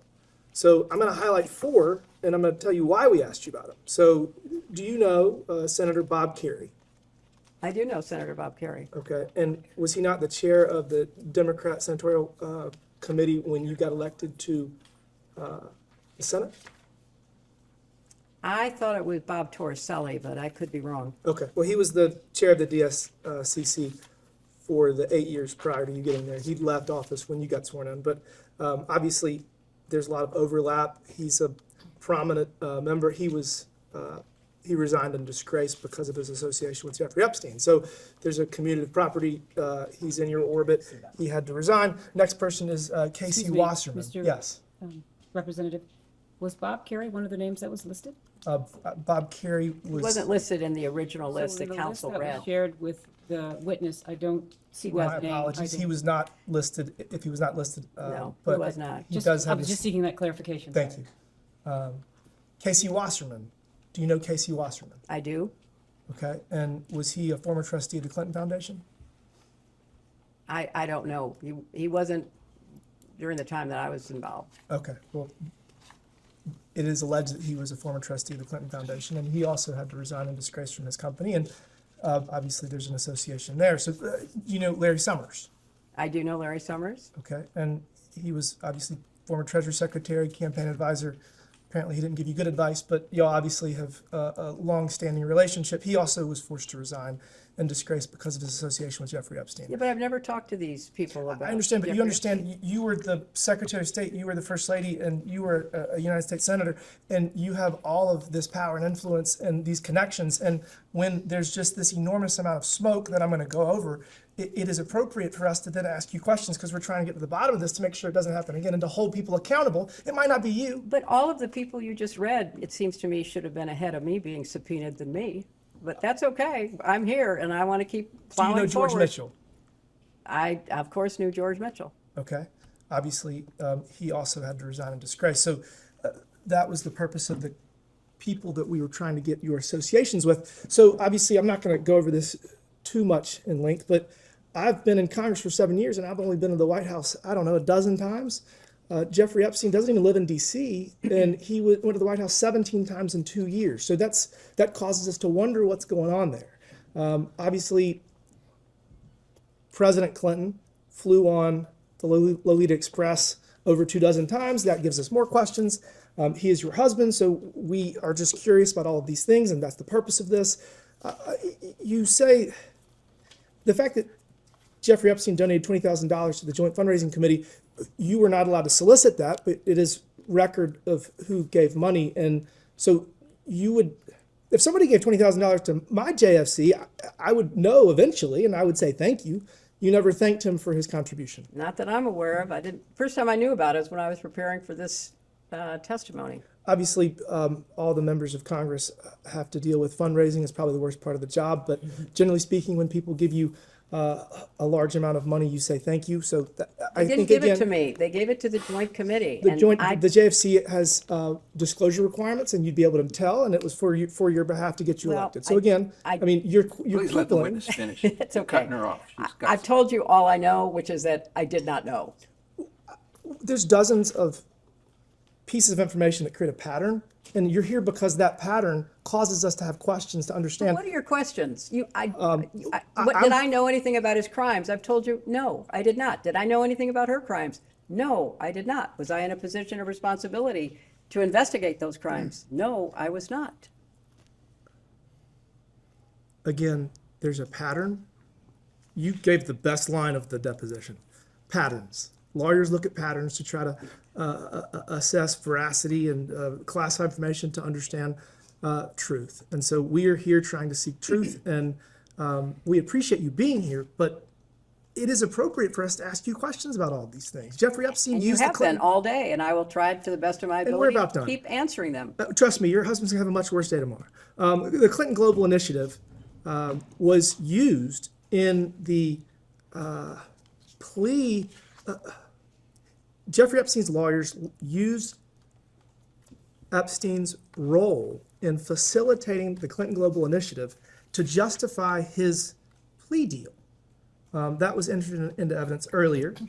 Obviously, Ghislaine Maxwell has alleged that this is part of her, one of her successes to facilitate setting it up, and there's been reports that $1 million was wired for the launch party. So there's just all of this data, all of these different pieces of information that come together that cause us to be here. And so, I mean, we've obviously discussed the fact that Ghislaine Maxwell was at your daughter's wedding, which, again, is not indicative of anything, but when you take all of this and you put it together and you look at it holistically, it causes us to have these questions. So given all of that information that I just went over, that we've gone over today, do you understand why you're here? And do you think it's appropriate for us to ask questions of someone that's in such a position of authority and has all of this smoke? I mean, maybe there's no fire with you, but in order for us to get to the bottom of it, the American people want this transparency and accountability. So, I mean, do you understand why we are doing this, or do you think this is just a waste of time? You'll have to determine whether it is or it isn't a waste of time. But, you know, you make all of these assumptions. I don't believe anything Jeffrey Epstein says. So whatever he said, I would discount completely. I don't believe very much of what Ghislaine Maxwell said in the very first exhibit you gave me was what she told, you know, Blanche Todd. So it's your job to figure out what is and isn't true, but more importantly, what's relevant to your investigation. And What's relevant to our investigation is yeah. that people at the highest levels of government were involved in a sex trafficking I was ring. not involved Again, at all, but and I you're here to resent answer- you even connecting those You're here to help two us get to the points. bottom of it. I've been doing my very best. Well, you all tried to day. avoid it for Please 6 let months. her answer fully the No, I question. mean, and then I've you been can doing all I can to, how can I answer questions about a person that I don't believe I ever even met, although maybe I was in the same room once, who gave money to a joint funding committee that I did not have knowledge of. I'm doing the best I can to answer your questions. I appreciate that. Again, patterns is what we're following, and I think we're gonna have a lot more questions for the president tomorrow. Thank you. McGuire. Accepts Representative McGuire from Virginia.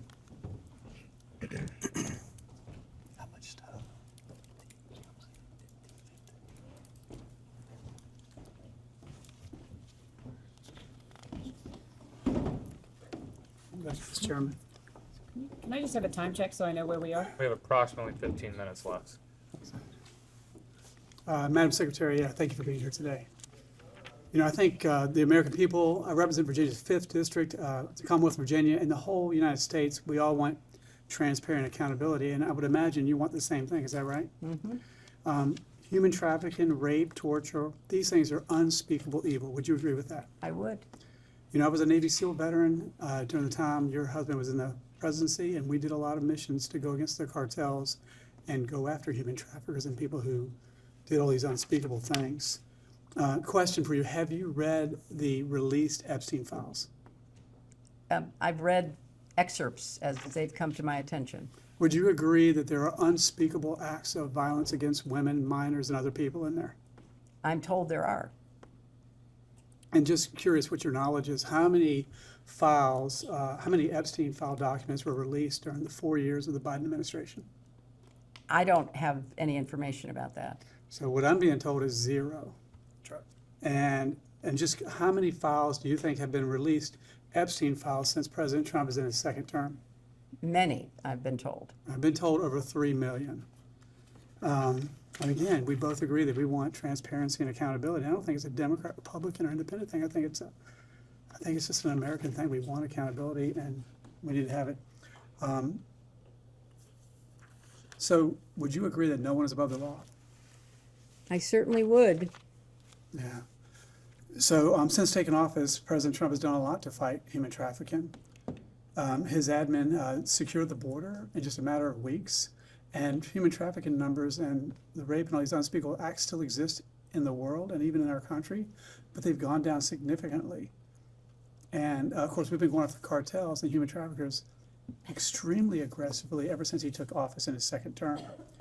Congress and President Trump, we signed into law on January 2nd the Trafficking Survivors Relief Act. Have you heard about this?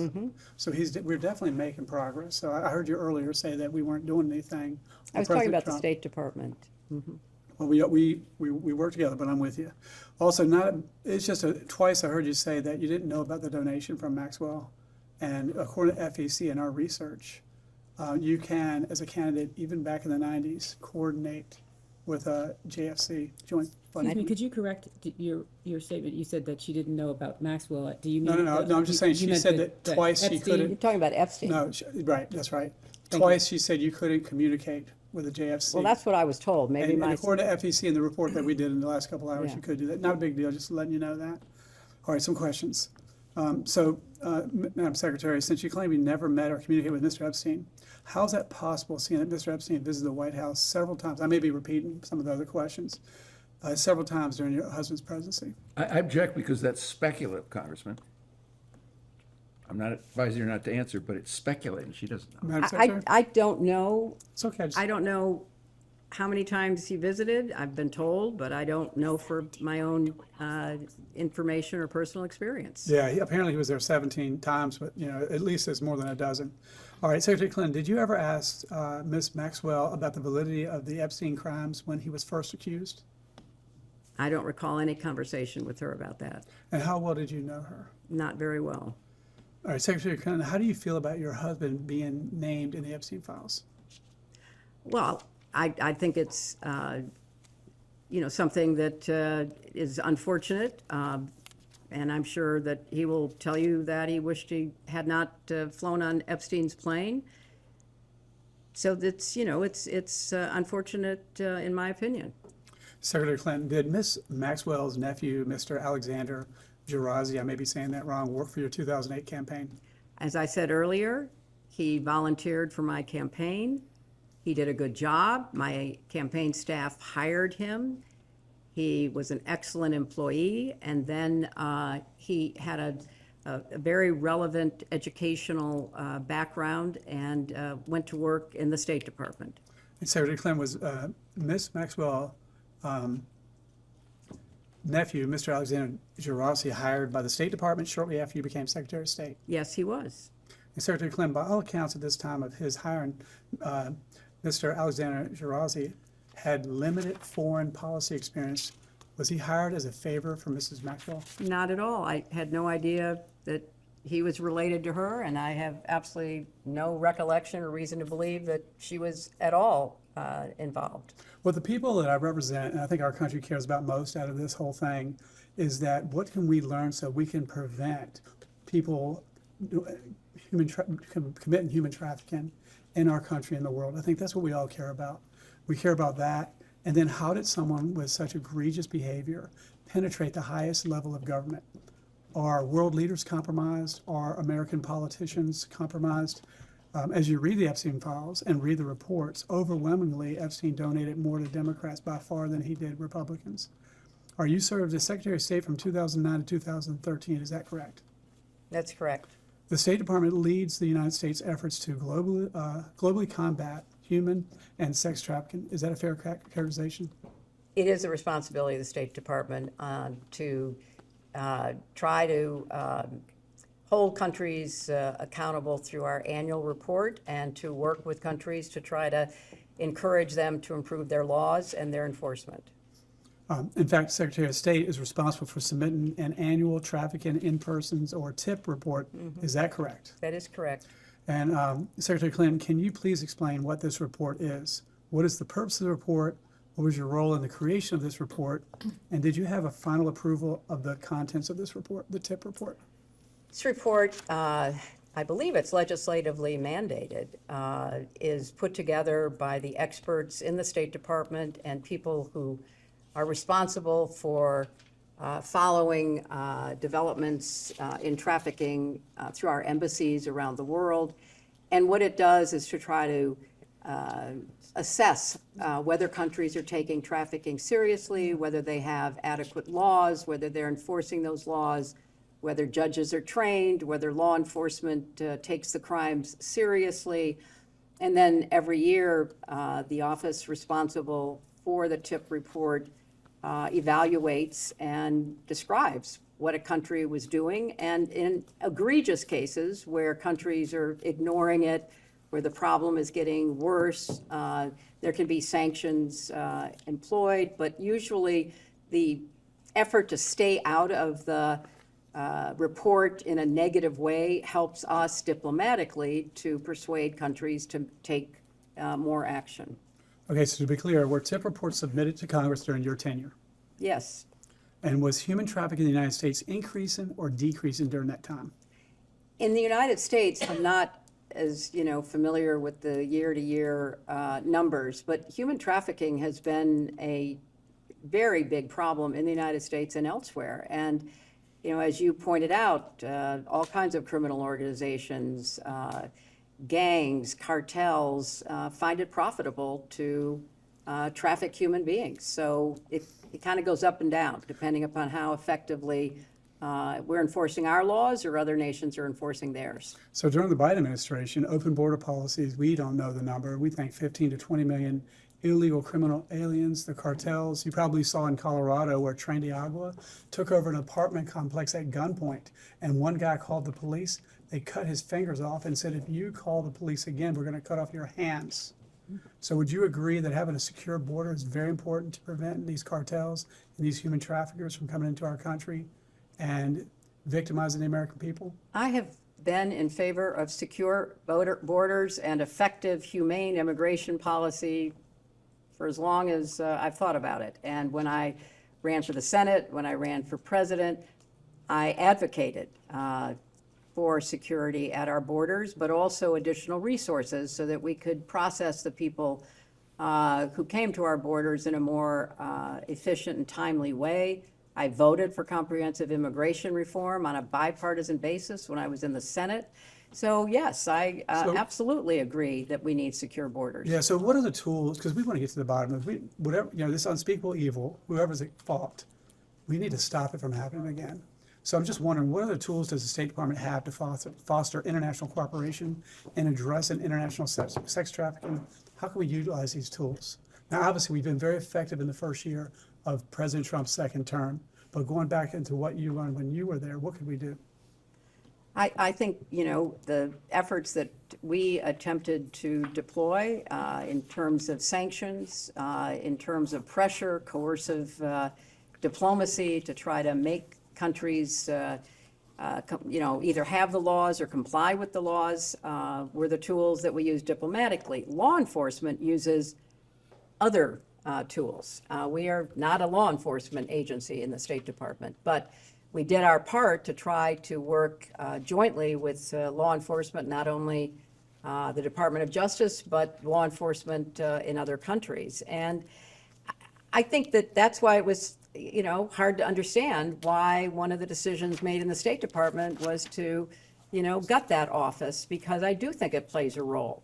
I mean, it's not the, law enforcement role, but it is an important informational, educational, diplomatic effort that can pay off. And now we don't have the resources that we need there, in my opinion. Do you think that world leaders or maybe American politicians are compromised with people in the Epstein network to allow them to have this evil go on in our country, New Mexico, Epstein's Island, and all that? I have no information about any of that. If I take you at your word, or we take you at your word, you let Epstein and his close associates, close to your family, close to the Clinton Foundation, do you feel like you made a mistake? I never met him, so I have no way of, judging. I never met him, and I wish he'd been stopped in 2008 instead of given a slap on the wrist like he was. Thank you. And with that, we will end this majority's hour now. About the record.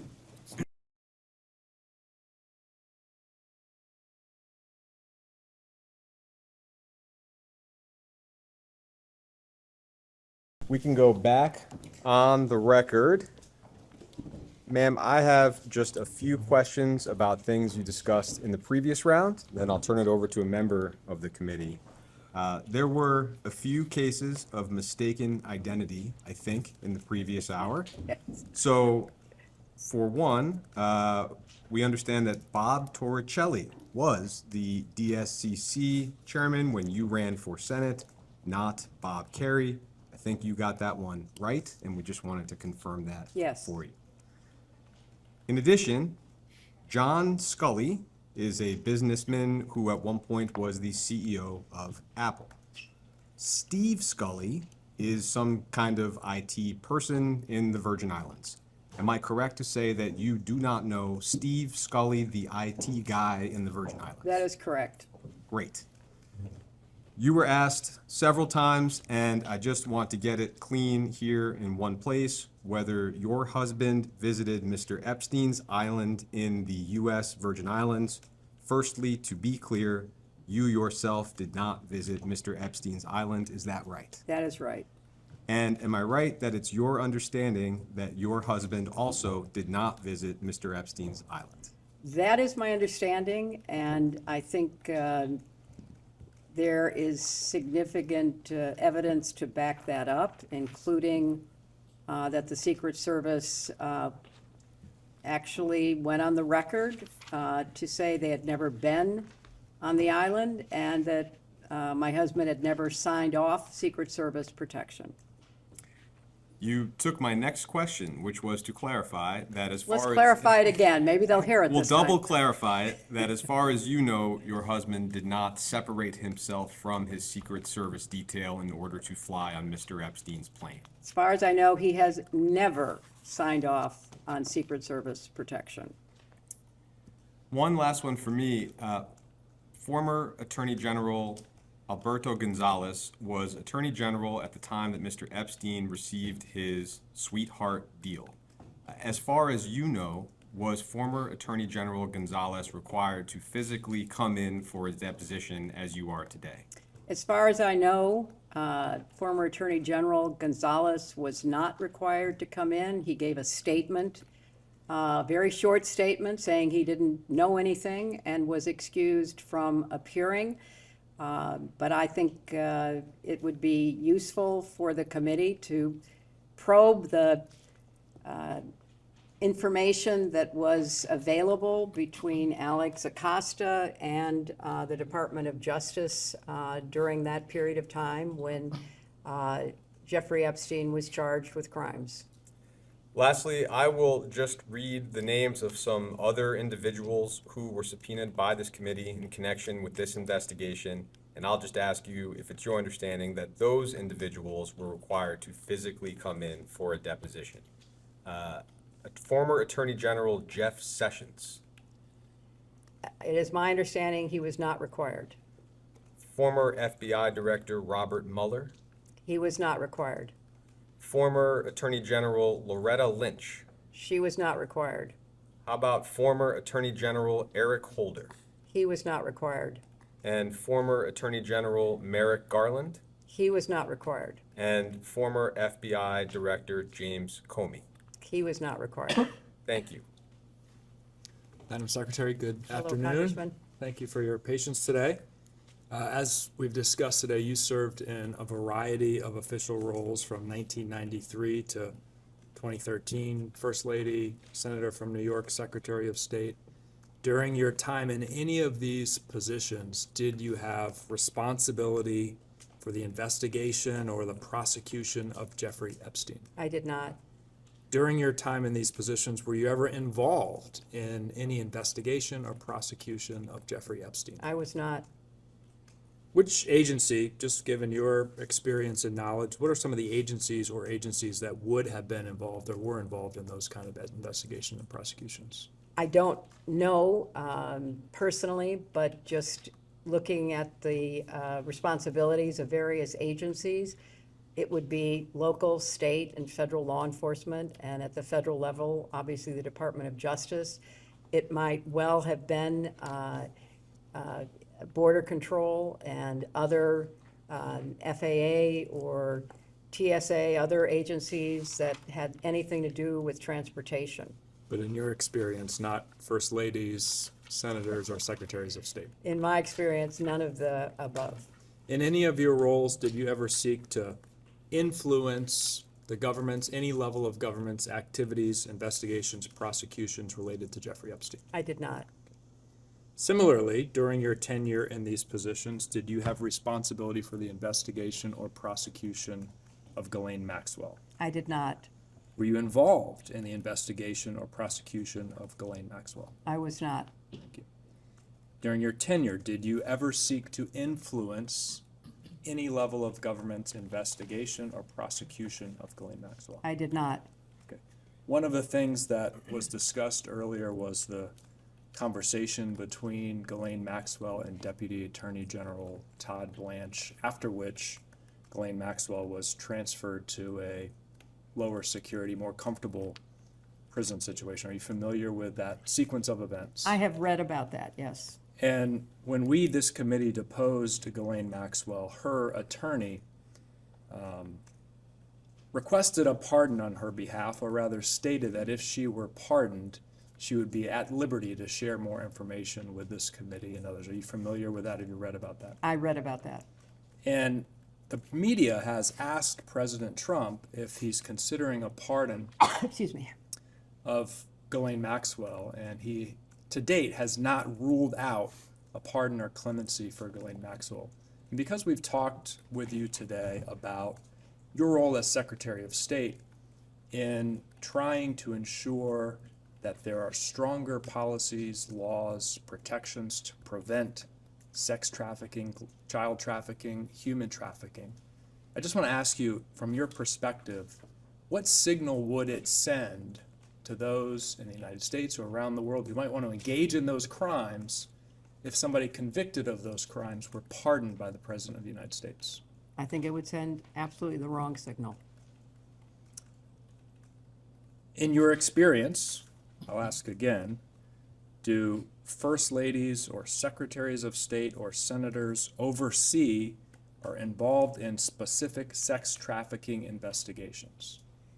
No, as I said earlier, Congressman, the Secretary of State has a responsibility to try to use diplomatic authority, the power of sanctions, to convince other countries to improve their laws and enforce them. In your opinion, and you've maybe touched on some of this, who should this committee be speaking to if we wanted more information on specific federal sex trafficking investigations, previous, current, future?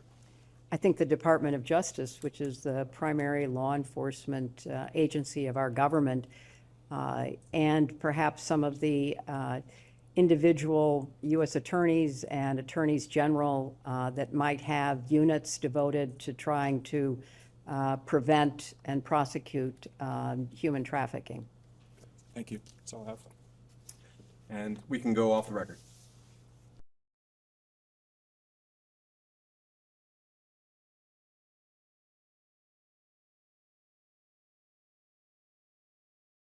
All right, we will go on the record.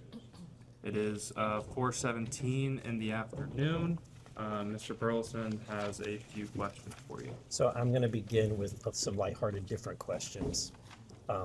And you're welcome to ignore them or if you want to, but while I have you here, I just have to ask. So when your husband was president, it was Lawrence Rockefeller had an effort to try to disclose UFOs, UAPs. When you were running for president, John Podesta publicly stated that you would disclose these files if given the chance, if you had been president. Are you pleased to see that these files may be disclosed finally? I am pleased. As I say, I think they have to be carefully scrutinized so that no national security information is disclosed. But this is an issue of real importance to so many people, and I think whatever can be disclosed should be disclosed. Was there a program that specifically that was referencing that you were aware of? I was not. As you mentioned, John Podesta, who was one of my advisors, was deeply interested in the issue, and if I had been elected, I certainly would have listened to his advice. Well, thank you for your indulgence on that. As you know, Alexander Acosta, who gave Epstein the 2009 plea deal, he said, whenever he was asked, that he belonged to intelligence and to leave it alone. Were you, and I think you've answered this before, but if you could answer more directly, were you or anyone in the Obama administration, through your role in the State Department, or even afterwards in the Clinton Foundation, ever briefed on Epstein having any U.S. intelligence ties? I was not. Were you ever briefed of him having any foreign intelligence ties? I was not. Okay. Epstein filed a FOIA request in 2011 seeking any CIA records about himself. That would have been during your time as Secretary of State. So through your role, were you made aware of that FOIA request? I was not. Okay. Was it ever responded to? That's a good question. I know nothing about it. They haven't responded to us on our FOIA requests. So. In 2014, Epstein met with William Burns, who was then a senior State Department official and later a CIA director. Excuse me, could you say what year that was again? In 2014. In 2014, he met with William Burns? Mm-hmm. Epstein met with William Burns. As the Secretary of State at that time, were you aware of that meeting? I wasn't Secretary of State in 2014. Okay. Were you aware of the meeting I was with not. Mr. Burns? Okay. And finally, Ghislaine Maxwell's father was Robert Maxwell, who was widely reported as being Mossad or MI6 intelligence asset. Did in any of your conversations with Maxwell or people connected to her, did they ever mention Robert Maxwell's intelligence background or any ongoing foreign or domestic intelligence connections through your conversations or interactions? I have never talked to anybody about whether that is true or not. I don't know.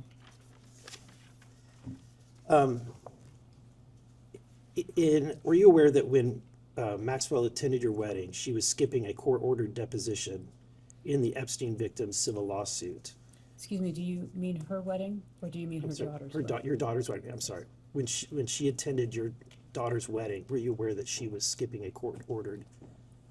I had no idea. I don't know anything about that. Is this the first time you're hearing that? It is the first time I'm hearing that. But at the time, she was going through that investigation. I knew nothing about it at the time, and so I can't respond. Okay.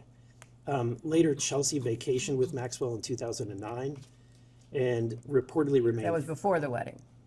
Before that, she vacationed in 2009, was reportedly friendly with her. Are you aware, what was the nature of that relationship? I think you've described it. It was a friendly relationship. Is it safe to say that she was closer to Ghislaine Maxwell than you were? I had very little contact with Ghislaine Maxwell, so I can't speak to anybody else's relationship, only my own. But it's safe to say that she was closer. I'm not going to characterize it because I don't know. Okay. Chelsea was also in attendance at the wedding in Morocco in 2002. It's also been documented that Epstein was there as well as Maxwell. At that time, she would have been 21, maybe 22 years old. Do you have any concerns, or have you asked your daughter about any maybe potential inappropriate All activity? these questions about concerns that predate the charges and pleas of Epstein are very hard to answer because people did not know At the time. at the time. And, all the questions about, the contribution to the joint committee, people didn't know. I mean, and so in retrospect, nobody would have had any, contact with someone like that. And, those people who continued to have contact with him after he pled guilty are in a different group because that happened and they still maintain contact with him. I think we're all experiencing that, where we're having a revelation of what we didn't know at the time, but in reflecting back, certainly it's appropriate to ask questions. And so my question is, knowing what happened at that time, have you had a conversation with her? Was there any inappropriate activity during that time? At the time, nothing was known and nothing untoward occurred. And then there was no further contact with him. So I can't really speculate about that further. We can all agree, I think, that Jeffrey Epstein was a monster, that he was empowered or enabled by Ghislaine Maxwell. I think we can all agree with that, correct? I can't characterize their relationship. I think you can agree that he committed crimes. He was not fully held accountable for them, which could have stopped his predatory practices, perhaps, that continued for quite some time afterwards. And then he was finally indicted for serious crimes, and he was in prison, and then he mysteriously died.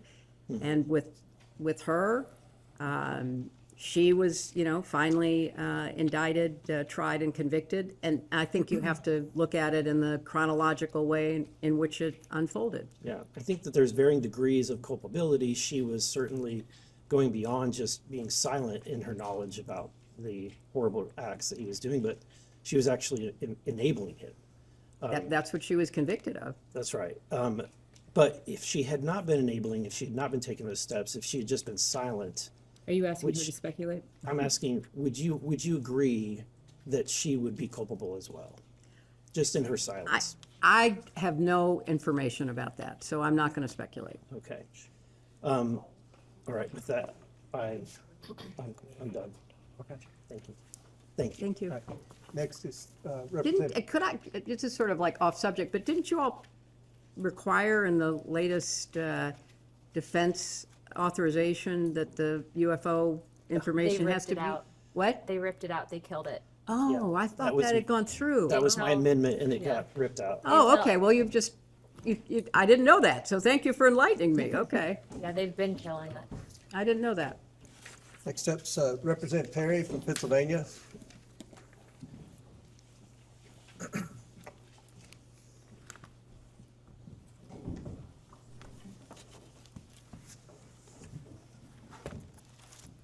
Good afternoon, Madam Secretary. Good You afternoon. live in a particularly beautiful part of the country. Thank you. Good for you. It's very pretty up here. Madam Secretary, once it was revealed publicly that you and President Clinton were connected, I'm going to use that term, to Jeffrey Epstein and Ghislaine Maxwell, did you discuss the subject with your daughter?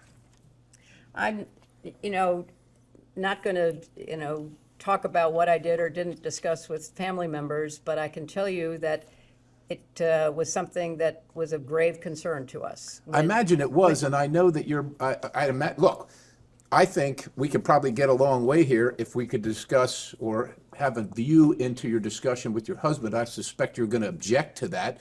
You're So- right, Congressman. Thank you for, So, thank you for but it granting seems me that. like these are reasonable questions. Did your, Well, but did Congressman, your daughter discuss it with you?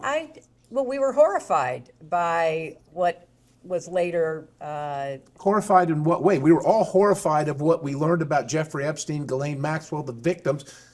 right. But Right. did you discuss with your daughter, when you say you were horrified, the connection with her father and this Epstein episode? My husband's connection with Jeffrey Epstein began and ended before he was charged with any I crime. get that, but I And said- so in retrospect, we all say, oh my gosh, that was like horrific. And why didn't more people know? And why didn't more people speak out at the time? But I think the chronology is critically important.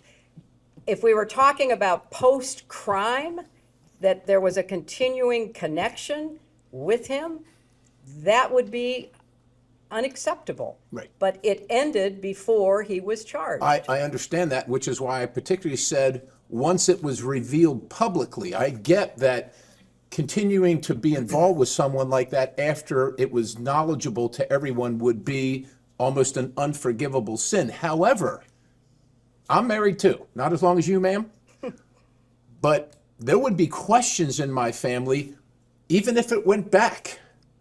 Before we were married, there would be questions, and so. Congressman, I don't interrupt you, but I don't understand the question. So my question is, did your daughter discuss it with you? That was my particular question. I think, I can't recollect any specific conversation, but of course we discussed the horrific crimes that he was accused of. But nothing about her father's connection to it. Her father's connection began and ended Okay? before he was charged with crimes. Did your daughter ever mention to you that she discussed this matter with her father? I don't recollect that. Did you see the photos of your husband with young girls related to Jeffrey Epstein? I saw the few photos that my lawyers showed me. Did you also see the photos of your husband with Jeffrey Epstein and Ghislaine Maxwell? I have seen such photos. They're out there, right? Yes. I imagine you're familiar, but I just want to make sure. Since seeing these photos, have any questions about the content, locations, general circumstances come to your mind? No, that it was unfortunate that he ever, did anything with Jeffrey Epstein. But there was no curiosity. Excuse me, are you asking for an opinion? Or is there a fact that she can share with you that would be helpful? in Well, the I did say, investigation were and the there any questions? legislative purpose of the So committee? if I saw, I'll give you an example. If I saw a picture with my wife, it's just really hard to be relevant. If my wife saw pictures with me as a grown man, hanging out with obviously or close to underage women, regardless if it was before we were married or not, it would be a question. And so what I'm asking you is, did any questions regarding those photographs come to your mind? I am going to, just as clearly as I can state, say I don't see the relevance of your question, and I am not going to talk about conversations that I had with my family, especially my husband. And for clarity, are you all asserting spousal privilege? For clarity, we were looking for the relevance of her conversations with her husband and what she might have thought about her conversations with the husband. How does that help further the legislative purpose of this committee as they investigate the prosecution and investigations of Jeffrey Epstein? I think Mr. Perry's questions directly relate To her daughter? To what, To her my state of husband? mind? Her state of mind? What possible relevance does my state of mind have to your investigation? I believe Mr. Perry's questions, and Mr. Perry can step in if he would like, are directly related to her relationships With her husband? with Mr. Epstein and Ms. Maxwell, and her opinions as it relates to She's her here to give husband's facts, not relationships. opinions. I am not here to give opinions. I'm here to answer factual questions, and I have answered Okay. for many hours now that I had no relationship because I never met the guy to my best recollection. And I'm not with Jeffrey implying, Epstein. and you shouldn't aver that I've made that connection. I'm not implying that. Well, yeah, okay. You're still married, Madam Secretary, still That's married, very correct? true. Okay. Can you identify the man in these photos? I can't see them across the table. Let me get him a little closer. So, just for the record, you would like her to identify pictures of her spouse? You Yes. need her here to testify on pictures of her spouse? The 42nd President of the United States of America? That is my husband. Okay, Yes. how about the location? I have no knowledge of the location. I have no context for the location. I know nothing about the location. If you were informed that that's on Mr. Epstein's plane that Do you flew- like her to speculate based on your No, informing of that? ma'am, if you'd let me ask the question, if you were informed that was on Mr. Epstein's plane that is known to have frequented not only the island, but other locations where sexual abuse, horrific sexual abuse occurred, would you have any questions about those photos and who's in them? Objection, calls for speculation, states facts not in evidence. You can, I'm not instructing you not to answer. Well, no, I'm not going to speculate. I'm Okay. not going to. Do you know the names of any of the young girls in those photos with Whose your faces husband? are blacked out, Congressman, correct? I understand that. But the photos are out there. But are you saying she should be able to know who individuals No, I are think what that I'm they're- saying is that. the photos are black? What I'm saying is that in a normal relationship, you would probably ask the person that you're sleeping with who that person in the photo is. There were so many things that I would just like that to stay. I'd like that to stay on the record. Thank A you. question to which you could give a factual answer. Would be helpful. Are you aware of a single misstatement of fact from any person who you know or believe to be an Epstein victim? I have got no knowledge of all the statements of fact that So at this point, the answer would be no. I don't know. I have no way of Please knowing. don't mischaracterize her statements. Are you aware that your husband's name is noted multiple times in the Jeffrey Epstein flight logs? I think everyone knows that he flew on Jeffrey Epstein's plane, as did many other people, including Donald Trump. Understood. I don't know about that last one, but did you ever discuss that fact with anyone or any organization, that your husband's name appeared on the flight logs? I don't recall. I mean, I've talked about it with my lawyers and others assisting in my preparation, but I can't recall specifics. Are you aware of trips made by your husband on Jeffrey Epstein's numerous helicopters, whether piloted by Ghislaine Maxwell or anyone else? Objection, states facts not in evidence. I've never heard that. Are you aware of the allegation? No, I was not. The allegation does exist in the record. Is that something you're curious about, Madam I Secretary? have no awareness of it. Questions are complete. Thank you, Madam. Next questioner is Ms. Bobert from Colorado.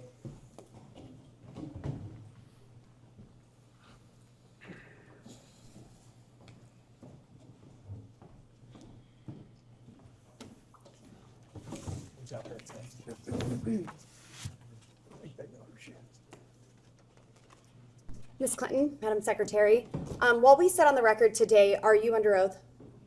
I am. Okay. Have you ever lied while being under oath? I have not. Have you ever lied in a deposition? I have not. Okay, thank you. Have you ever transmitted any information to Epstein or Ghislaine Maxwell about the United States government? I have not.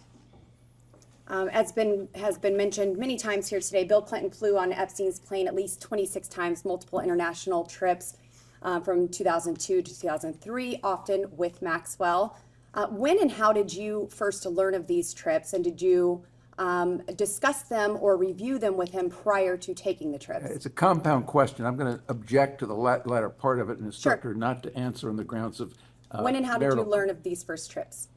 Of these trips? I don't recall how I learned about them. I knew that he was traveling on a number of different planes owned by a number of different people, and I don't recollect having conversations about the planes. We talked about the work. We talked about the meetings that he had. We talked about his efforts to try to persuade countries to invest in low-cost And AIDS did you drugs. discuss who That's he would what be we talked traveling about. with? I did not. I don't have any recollection of that. Ms. Clinton, when did you first learn that your husband was spending time extensively with a registered sex offender? He did not after, he was convicted years after Bill stopped having any. Were there any connection. activities that raised any red flags to think that he could be charged of sex crimes during the time Are you that asking if Clinton? she has awareness? Yes. Of Jeffrey Epstein? Of any red flags being brought to your awareness, to your family's awareness, while your husband was spending time with Jeffrey Epstein? I have no recollection of anyone bringing any red flags to me. So have any of the victims of Epstein or Maxwell ever reached out to you in any way? I don't recall that. For you do not recall any reason a victim may have reached out to you or your counsel? Excuse me, the Question was, does she question's asked and recall answered. whether or not any I asked victim any- reached out to her, and she said she did not have an awareness of that. Moving on, Ms. Clinton, are you aware of anyone ever telling your husband that they had damaging information about him that they would release? I have no awareness of that. Did Epstein ever ask you or Mr. Clinton for any favors of any kind? I never talked to Jeffrey Epstein. Did Maxwell ever ask you or Mr. Clinton for favors of any kind? She did not ask me. Did Epstein have any connection to or association with the Clinton Foundation? There's been the allegation that he did, but I don't have any factual basis for knowing one way or the other. Okay, and we have discussed today the small amounts donated historically, and the $20,000 to your campaign, the 1999 Senate campaign, $25,000 via affiliate. Excuse me, could you state for the record, it was not to the campaign, so if you wouldn't mind just stating. $20,000 to Hillary's 1999 Senate campaign? No, it was a That's joint. inaccurate. It was a joint Okay, state campaign. joint campaign, okay, sure. Fund. Okay, so we have talked about those connections. In past public statements, as in 2017 speeches and interviews, you described Pizzagate as a baseless conspiracy theory, alleging you and others ran a child sex trafficking ring from a Washington pizzeria basement. Have you reviewed any 2025-2026 Epstein files that were released that you believe reference or relate to those specific 2016 claims regarding the Podesta emails, Comet Ping Pong Pizza used as code possibly? I'm sorry, does You're this asking relate? her about whether Excuse me. she's reviewed emails in In the the Epstein Epstein files. files, which relate to the wacky Pizzagate You scandal. could characterize it however you want. I just would like to know if she's familiar with any of them. So She's excuse me, commenting. your question is about whether or not she has reviewed any emails in the Epstein release files about Pizzagate. Correct. Pizzagate was totally made up. It was an outrageous allegation that ended up hurting a number of people, that caused a deranged young man to show up with his assault rifle and shoot up a local pizzeria. I can't believe you're even referencing it. You should be. There are connections to the language. Well, I'm the not talking QAnon about- people believe there are, so. I don't know what QAnon have at people it. believe. Have at it. But you've accused certain parties, and I think even right now today, of promoting slow walking or information in ways that fuels conspiracies. In your view, did any Epstein-Maxwell related investigations or file handling pre or post 2019 contribute to or intersect with the spread of Pizzagate style theories about Democrat figures? Objection. I have Calls no for way an of answering. That is the impossible amount of most speculation. ridiculously. Have you or your representatives identified any Epstein file content that has been misinterpreted online to revive those claims? And what steps, if any, have you taken to clarify? Again, object on the ground of. I think that this is all very Speculation. reasonable. Well, first of all, I don't follow the crazy conspiracy stories that are online. I regret that anybody does. I find it quite sad, but also disturbing that people would believe some of what is put forth, like Pizzagate. So I have taken no steps to review anything Do you think that might pizza- have any connection to something which I think is totally bogus. John Podesta, your 2016 campaign chair, appears in some Epstein file contexts. Social overlaps or mentions. Were you aware of any of the Podesta-related communications in the released files? Can you that have- please provide examples or the evidence that you would like us to review or the exhibits that reflect that in I order can- for I her can to get- be able to I do can get that? some I mean, exhibits somebody and starts pause with this She will question speak to in the that when you meantime. provide those. I will get those, and I will skip that question The until Congresswoman we can. asked generally if she's aware. Generally, she is asking if she's aware of specific information that is in the files that you all are relying on. Please provide the witness with If your copies of that client materials. doesn't know or has no recollection, she's welcome to state so. We're also welcome to actually see the information that you're speaking And to. again, the representative is asking general. I mean, general really, questions I she's mean, I familiar. expected a lot of interesting questions today, but Pizzagate was not on my list. It's okay, we're asking all sorts of things here. You certainly are, you certainly are. We're just trying to get the truth out to the American people Well, that and would get be some clarity. very helpful.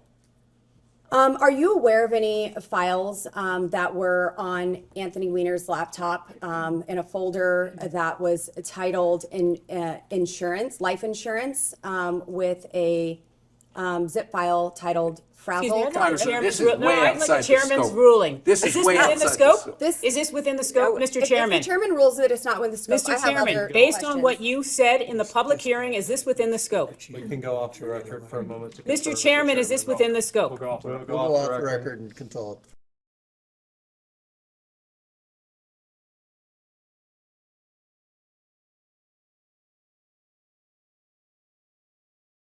We'll go back on the record. Madam Clinton, you have stated that you do not recall meeting Jeffrey Epstein and have no links to him. Have you reviewed any photos, emails, or records from the released Epstein files that might refresh your recollection of any encounter, event, or introduction involving him? Excuse me, before, you are stating that with respect to her, an interview, or with respect to what she has stated here today? I'm asking in general, has anything that you have viewed since the release of the Epstein files brought any sort of recollection of an encounter with Epstein? Not that I recall. You acknowledged meeting Ghislaine Maxwell on a few occasions in connection with the Clinton Global Initiative. Please describe each meeting in detail. I did not. I said that, actually, in response to a question, which posited that she had come to the Clinton Global Initiative in 2013, I stated I did not have any involvement in that, and I did not recall seeing her there, but I have seen photos that she has been there, and in 2013, she was very active promoting this ocean work that she was doing, and apparently everybody from the UN to CNN to the TED Talk people thought it was worth giving her a platform. Madam Clinton, one of the jobs you did for the CGI was helping and maybe even directing the planning of the annual meetings. Is that correct? No, the staff plans the annual meeting and they make a report and we offer suggestions. In 2013, Maxwell was recognized ASA Committed to Action Leader. She made a commitment in 2013 along with hundreds, maybe thousands of other people. So I find it notable that in 2011, Doug Band says that he directed the Clinton Foundation staff to bar Maxwell from receiving an invite to CGI or the Clinton Foundation events. I would like to know who overruled Doug Band's suggestion to bar Objection. Maxwell. Based on hearsay, states facts not in evidence. You can ask the witness if she knows anything about that. I know nothing about that. One moment, Ms. Boebert. The federal rules of evidence don't apply in depositions with. That's fine. I don't know congressional anything about it. Okay. And so would you also not have any indication that who she was personally recommended by to receive such an I award? was Secretary of State. I was not involved with the CGI planning or operation. Your husband during that. presented that award, or is that true? I have no idea. Okay. And then just a couple of more questions. Regarding the Epstein files, there are many files where Jeffrey Epstein seems to speak as though he does know you personally. In one file, EFTA 006571115, Mr. Epstein is commenting, and he quotes, "Hey, Hillary Clinton is much prettier in person." This was Tuesday, September 20th, 2011. And then another, Congressman. I'm not going to object to that. Congresswoman, can we see the documents, because we don't think the we will get that document says printed. it. We don't Okay. think the document Okay. says it. Not that you're not pretty. Does say that. Jeffrey Epstein has I'll take it if I can also get it. commented that meetings with Hillary are not easily discreet. Has he ever connected someone to meet with you? Not that I'm aware of. Okay, I'm going to let my colleagues ask some questions, and maybe I'll be back. Thank you. Thank you. And I'm going to let staff. Secretary Clinton, just to circle back on a few things. You mentioned that your daughter Chelsea had a friendly relationship, is that correct, with Miss Maxwell? I believe so. And did Chelsea tell you what made the relationship friendly?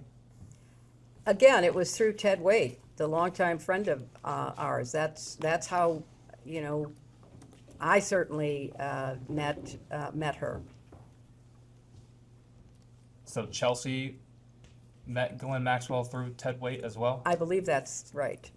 And I believe you testified earlier, Ted Waite's been a family friend for like 30 years or something to that effect. Early 90s, yes. And having a friend that long, did you never discussed Miss Maxwell with Mr. Waite? I don't discuss the relationships of my friends. That's up to them. And so to be clear, you never discussed Miss Maxwell's relationship with Mr. Waite? Not that I recall. Shortly, as my memory is that shortly after the wedding, on July 31st, 2010, shortly after that, they broke up. And shortly after that, he married somebody else. I know nothing about the relationship. I'm just describing what I believe was the chronology. Understood. And upon that breakup, as you said, Mr. Waite never said anything to the effect of why they broke up? Not to me, he didn't. Circling the 2013 CGI annual conference has been brought up on a few occasions today. Yes, indeed. I believe you said you did not remember seeing Miss Maxwell there, is that correct? I do not recall seeing her there. And you had no interaction with her at all? Not that I recall. After this 2013 annual conference of CGI, did anyone raise any concerns to you about Miss Maxwell being there? Not that I recall. Did, separate from just the 2013 event, did Mr. Band ever raise concerns about Miss Maxwell to you? Not that I recall.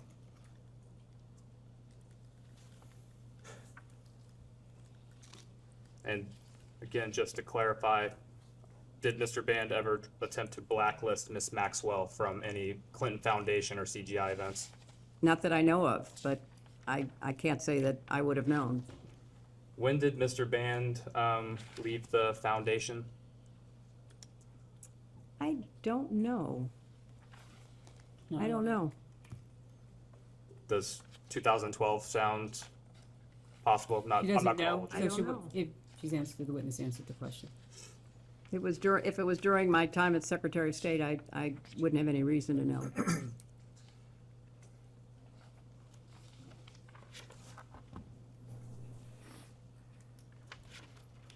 Who would have final decisions over the list of individuals or entities that would get recognized at a CGI event? It was a staff decision. If the staff made the decision, would the board have any input on that? Not that I'm aware of. They might make suggestions as to people that should be contacted or followed up with, but I don't know specifically, and I certainly don't know anything about her involvement. Understood. And suggestions, what type of suggestions would they make on individuals or entities? Oh, they might say, you know, this person's doing great work on affordable housing, or this person has done some really exciting, you know, hygiene work, trying to improve the well-being of people in some countries. It would be things like that. So maybe invite this person because we can maybe introduce this person to somebody who's interested in doing the same kind of work. And maybe they can make a commitment together. Are you aware of President Clinton having a lunch or other type of meal with Ms. Maxwell in 2014? I don't recall knowing that. Have you since been made aware of that fact? Yes, I have been. And was that in preparation for this deposition? It was. Mhm. Are you aware of any other more recent meetings between Ms. Maxwell and any members of your family? I am not.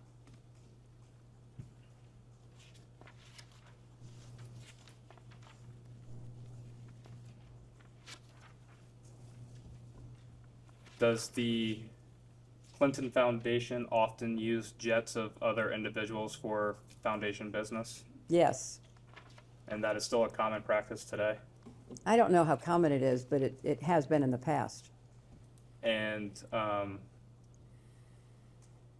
were there any other type of aircrafts that you are aware of President Clinton traveling on with Mr. Epstein? I am not aware of any other.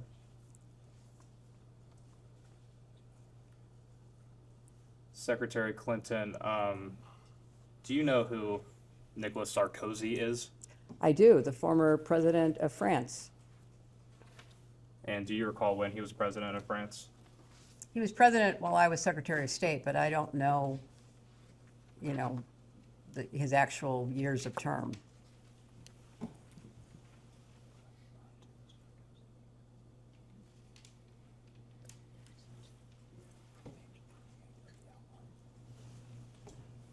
I'm going to introduce as Majority Exhibit 17 an email from the Department of Justice's release of Epstein-related files. Give us 1 second, we will provide that to you all. Thank you, I appreciate that. Also, while we have a break, I think that Congressman Perry, you wound up with at least 3 of your pages here. 2 of your Yeah, that's pages. true, here. So I want to give them back to you because they may have notes or something. Sure.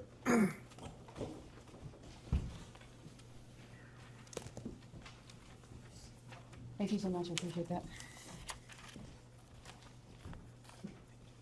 Thank you. Yep, okay. Secretary Clinton, this is a email. The top of the page says to a Oliver Colomb. I will stipulate to you that he was an advisor to President Sarkozy. It is date stamped EFTA 01949592. The original email here is from Mr. Colomb, and he asked, could you organize a discreet meeting between Sarko and Hillary Clinton in New York? If not, who should we ask? Mr. Epstein replies, meetings with Hillary are not easily discreet. When? We started to touch on this earlier. Are you aware of Mr. Epstein or any of his staff reaching out to anyone on your staff to set up a meeting? I am not aware, and I find it kind of weird because I know Sarkozy, he would not have needed, if you know, somebody was seeking a meeting with me and Sarkozy, he would not have needed to go through anybody else. He could have contacted me directly. Understood.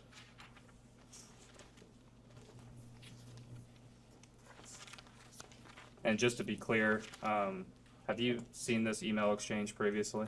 Yes. And that was in preparation for today's deposition? Yes. But no prior awareness of this email None exchange? whatsoever.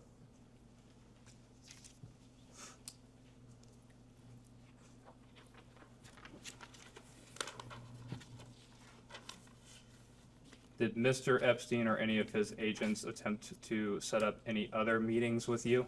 Not that I know of, but I have no idea what they thought they were trying to do.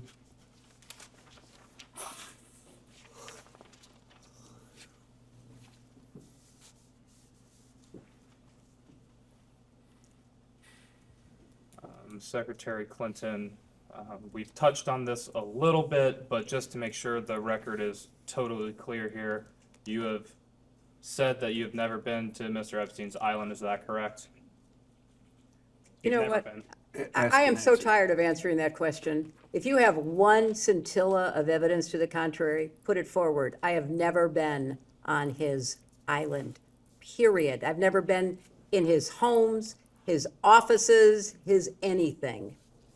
So I don't know how many times you have to say the same thing over and over and over again. And I just am struggling with the relevance of all of this. But no, I never have been. And based off that response, that would include you've never been to Mr. Epstein's Manhattan townhome, I have not. his New Mexico ranch, No, I have not. his Palm Beach residence, No, I have not. his Paris apartment. Didn't know he had one. Haven't been there.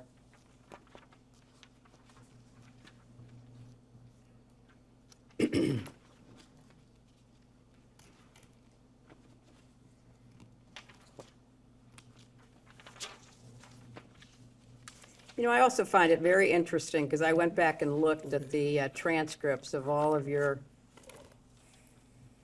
other depositions, and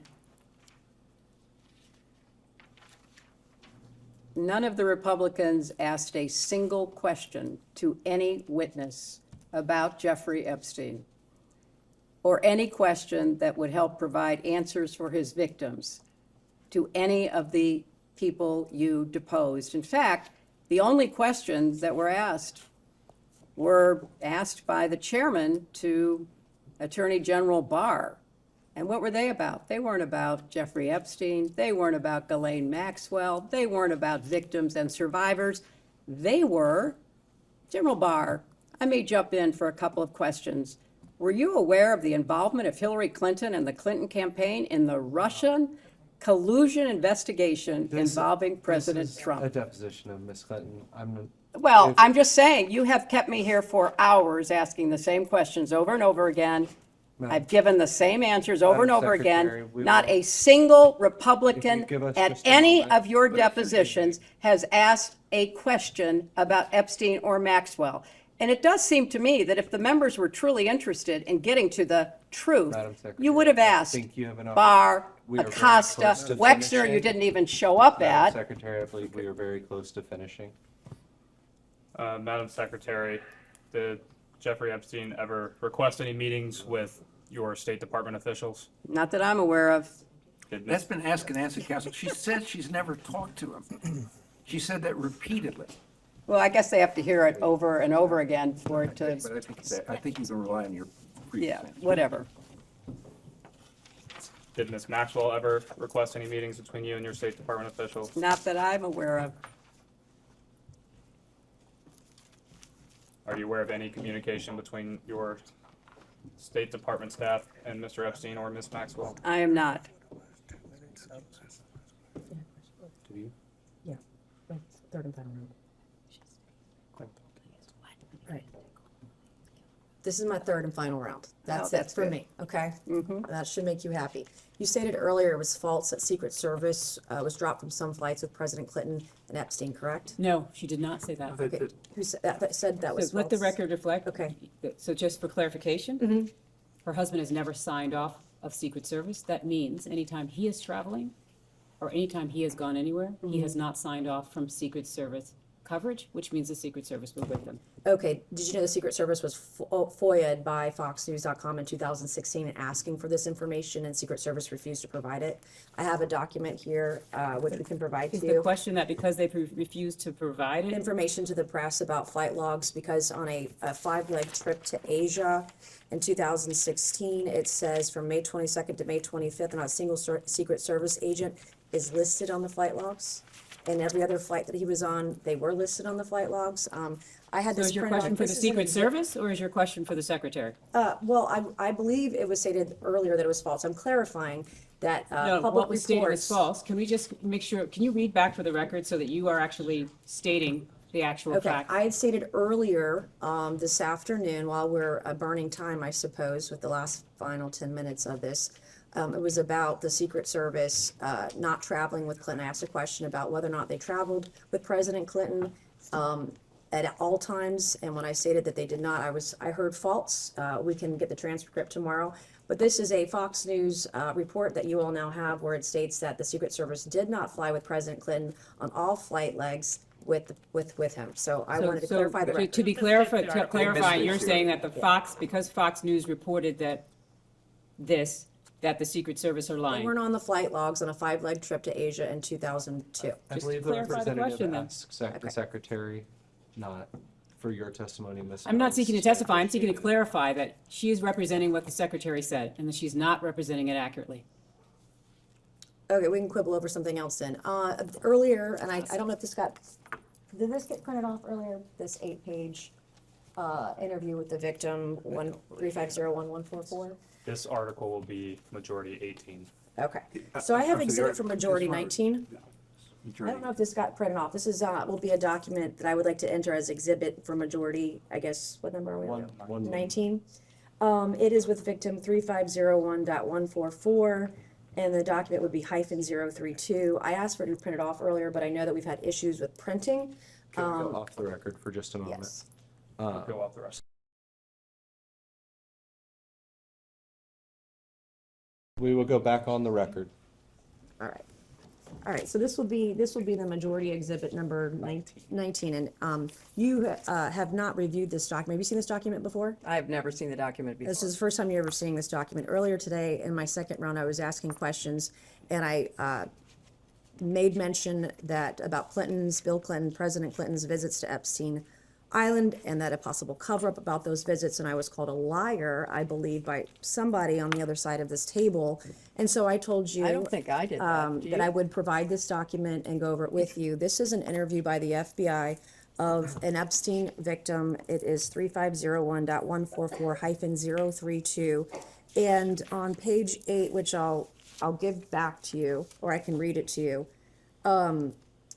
I'll give it this back. If you can read the last You can read, then. sentence. Would you please read? I'm not interested in reading something. I have no idea what it is. Do you want to read it? Go right ahead. Okay, I'll read it. I was called a liar over this. So this particular victim stated on the record in an interview with the FBI, Epstein wanted blank, the name of victim number 1, to say that blank, victim number 2, was a liar and that President Bill Clinton was never on Epstein Island. So I stated earlier for the record that Epstein directed victims to lie about your husband's visits to Epstein Island. I was called a liar. This is the Excuse me, you were document. called, that is not accurate. The record will reflect, and the court reporter can read it back with respect to whether or not President Clinton had ever been on Epstein Island. If somebody had represented that would not be accurate. So I said that was nobody Jeffrey made a Epstein statement about directed you.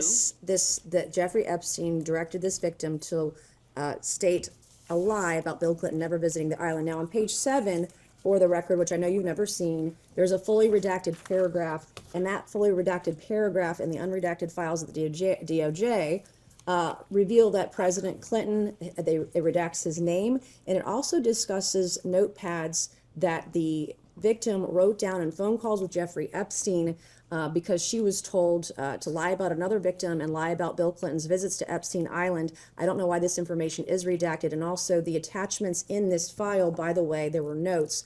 You cannot see those at the DOJ. They are still redacted, which is the reason we're here today. We want to get to the bottom of this and get the truth. My next question is... Excuse me, was there a question? I'm making a statement. I want to know if she's ever seen this document before. She was aware. I was called a liar earlier. This victim was told by Jeffrey Epstein to lie about Bill Clinton's She answered visits that to... question, Okay. Congressman. I was just answering the question for the attorney. I have majority exhibit number 20 that I would like to enter into the record. And this is page 88 of a federal case between Virginia Gouffre and Ghislaine Maxwell. On page 88... Could you hold 1 second? Oh, that's different. That's going to be 20? Yes, sir. Could you hold for 1 second, please? No, this is something else coming here.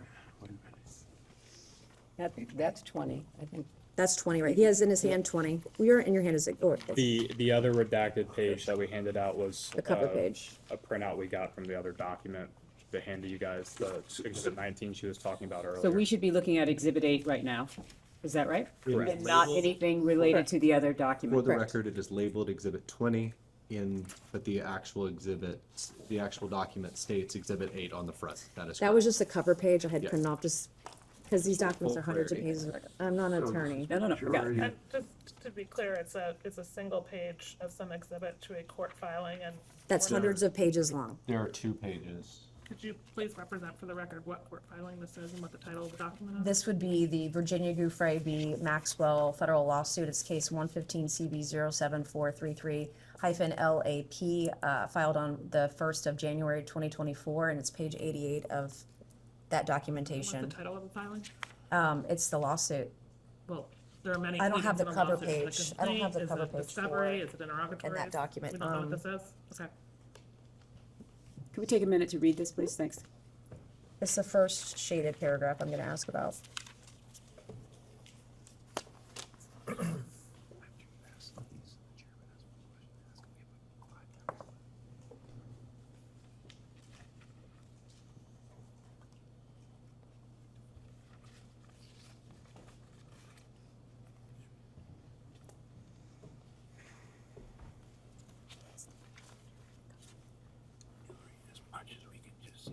For the record, Counselor. Yes. And Counselor, be cognizant. the document is a case in the Southern United States District Court for the Southern District of New York, in Virginia Gouffre v. Ghislaine Maxwell. And I believe the Congresswoman has already stated the case number that is listed at the top of the document. Got Thank that. you for I was that. just asking what pleading it was. Is it the complaint? Is it discovery? We This don't would- seem to have the title of the document. This would be the defendant submission regarding search terms and notice of compliance with court order concerning forensic examination of devices. Thank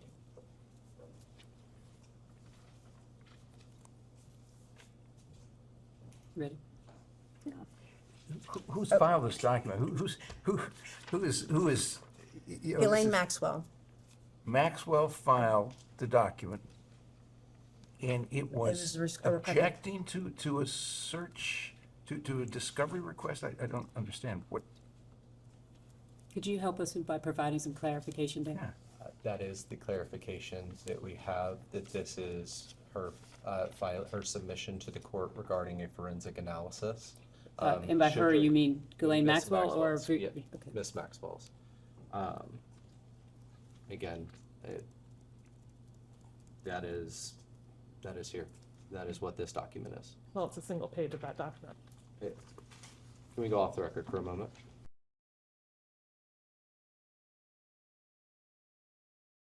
We will go back on the record. May I ask my question? Okay, so court filings, in this particular court filing, it lists you among 13 specific witnesses for whom Virginia Gouffre was seeking all communications. There are no allegations against you, but why do you believe you were included on this list with people like Prince Andrew, Alan Dershowitz, Amy Taylor, the Dubins, Jean-Luc Brunel, Bill Clinton, and yourself? objection. This calls for speculation. It's a partial document. The witness may answer if she can, but it's a list of names in a search term description. I have no idea. Did you know at any point that your communications were sought after in this lawsuit? I know nothing about this. So you were never made aware that your name was mentioned in this lawsuit? This is the first time I'm seeing this. No one's ever spoken to you about your name in a lawsuit? Not that I recall. Do you think In if this someone's... lawsuit, excuse me. Yes. A lawsuit or this lawsuit? This lawsuit. Okay, sorry. This lawsuit. So do you think your staff would tell you if you were named in a lawsuit? Would they brief you on it if you were being named in a public filing or in a lawsuit? I don't know what this means. I have no idea. Your communications were sought by Virginia Gouffre Roberts Well, in her suit against Ghislaine Maxwell. No lawyers that I'm aware of ever contacted me. No one ever told you? No. You're never made aware of that? Not that I recall. Did you ever vet the wedding guests of your daughter's wedding? Did you know Ghislaine Maxwell was coming? She came as Ted Waite's guest. But you're a former First Lady, former Senator, former Secretary of State. You didn't vet individuals at events for your daughter?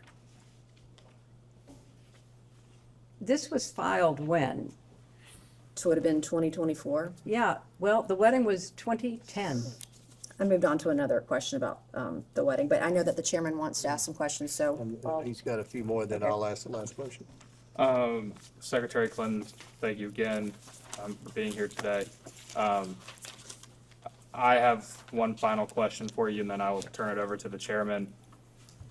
Would you say that being associated with powerful or influential individuals would give someone credibility? And in this case, Mr. Epstein used that as credibility around the world.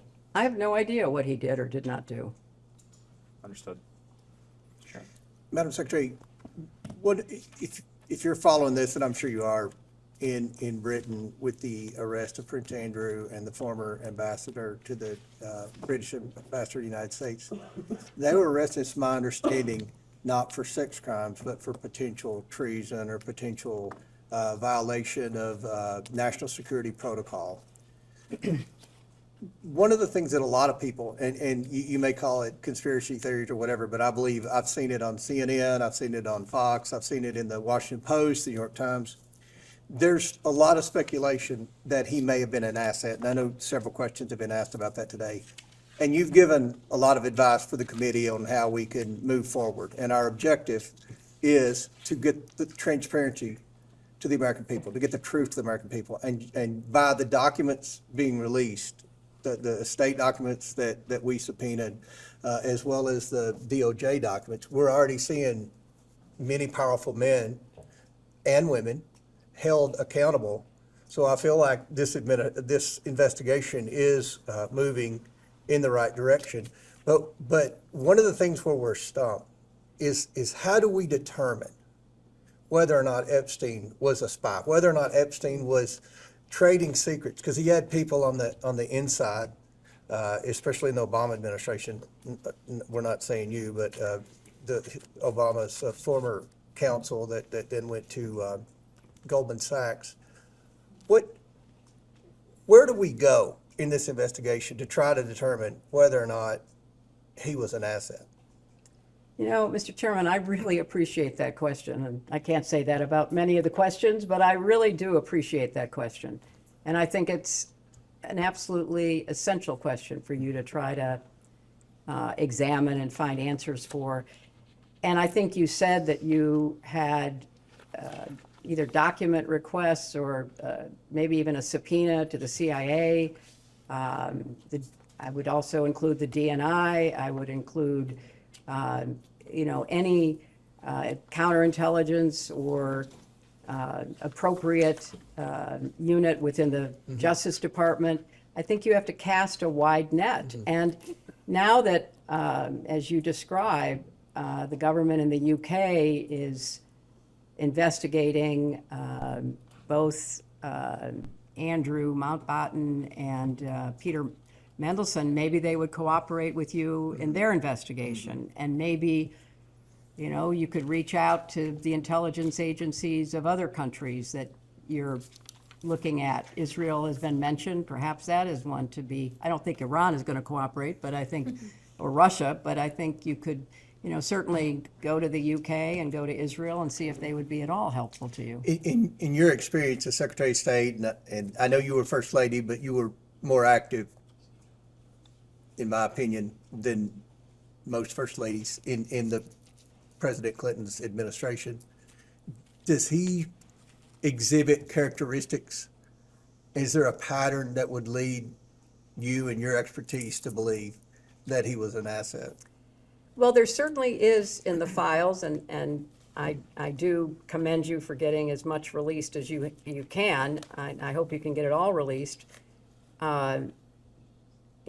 Hints of relationships with powerful foreign leaders, pictures, emails, meetings. He was clearly somebody who traded off of information. Exactly.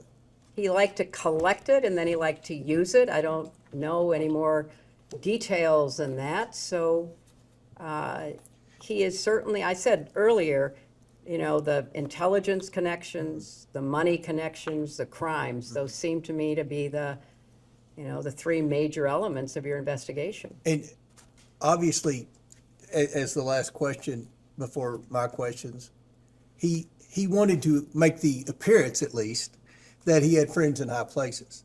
And you've seen the emails that have been released, and I know you've testified today that you've never met Epstein, but he's implied to people that he was very close to the Clintons. He's implied that he was very close with Donald Trump. He's implied that he was close with a lot of people who, even Wexner denied that he was very close. I don't know how many of us believe that, but it's what he said under oath. And it's just amazing to me, and I think most Americans who are following this, how this guy could have Prince Andrew, a frequent visitor, have people from the Saudi royal family, people at the highest levels in several administrations. And that's why we brought you in. We're just trying to get answers. And again, I think that one of the big questions, and it looks like that's the direction Britain's going, is was he a spy? Was he committing treason in any country? So that's why we would welcome any advice if you have any thoughts after this or anything else. Mr. Chairman, I want you to get to the bottom of this to the best of your ability. Mm-hmm. And, I'm more than happy to offer whatever insight I might have, as you say, about the framework of this, and also about any further actions to take on trafficking to strengthen our response. And that's one more question. I think we've got 1 minute left, or 2 minutes left. So you obviously stated in your opening statement that you were involved with human trafficking and trying to prevent that. With what you've seen in the files, what Epstein was doing with those girls, recruiting other girls to come in, does that meet the legal definition of human trafficking, or is it more of prostitution? Because one of the things that we want to do at the end of this investigation, and I think Ms. Mace will play a big role in that, and Ms. Luna and Ms. Simon and all the members in both parties, hopefully, is trying to strengthen the human trafficking laws. And some people have suggested that based on what they've seen, maybe some of that wouldn't have, the government could have prosecuted him on human trafficking because it didn't meet the definition. Do you have anything to add? Well, I don't know all the specifics that you have at your disposal, but I've also read in some of the press that he was importing women from other countries.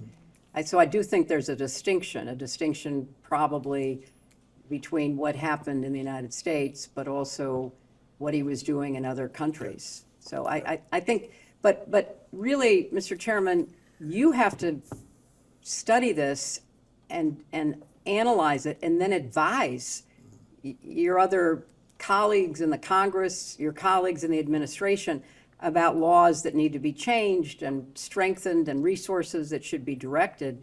Because at the end of the day, girls and women were abused, whether they were abused through solicitation of prostitution and the lies and the promises that were made to these, young women. And that in itself is just despicable. But then a system that, got close to customs agents, got close to local prosecutors. I mean, this man was a master manipulator, a con artist of the nth degree. And so anything you can do to try to understand the way he operated and how he really misled and duped so many people into thinking that, he was intelligent and he was, interesting and everything they say about him in their in the emails that have come out. So that would be a great public service to try to really understand this and to break it down into the different categories that you're looking at. Hopefully we can do that in a bipartisan manner. We'll go off the record. Thank you.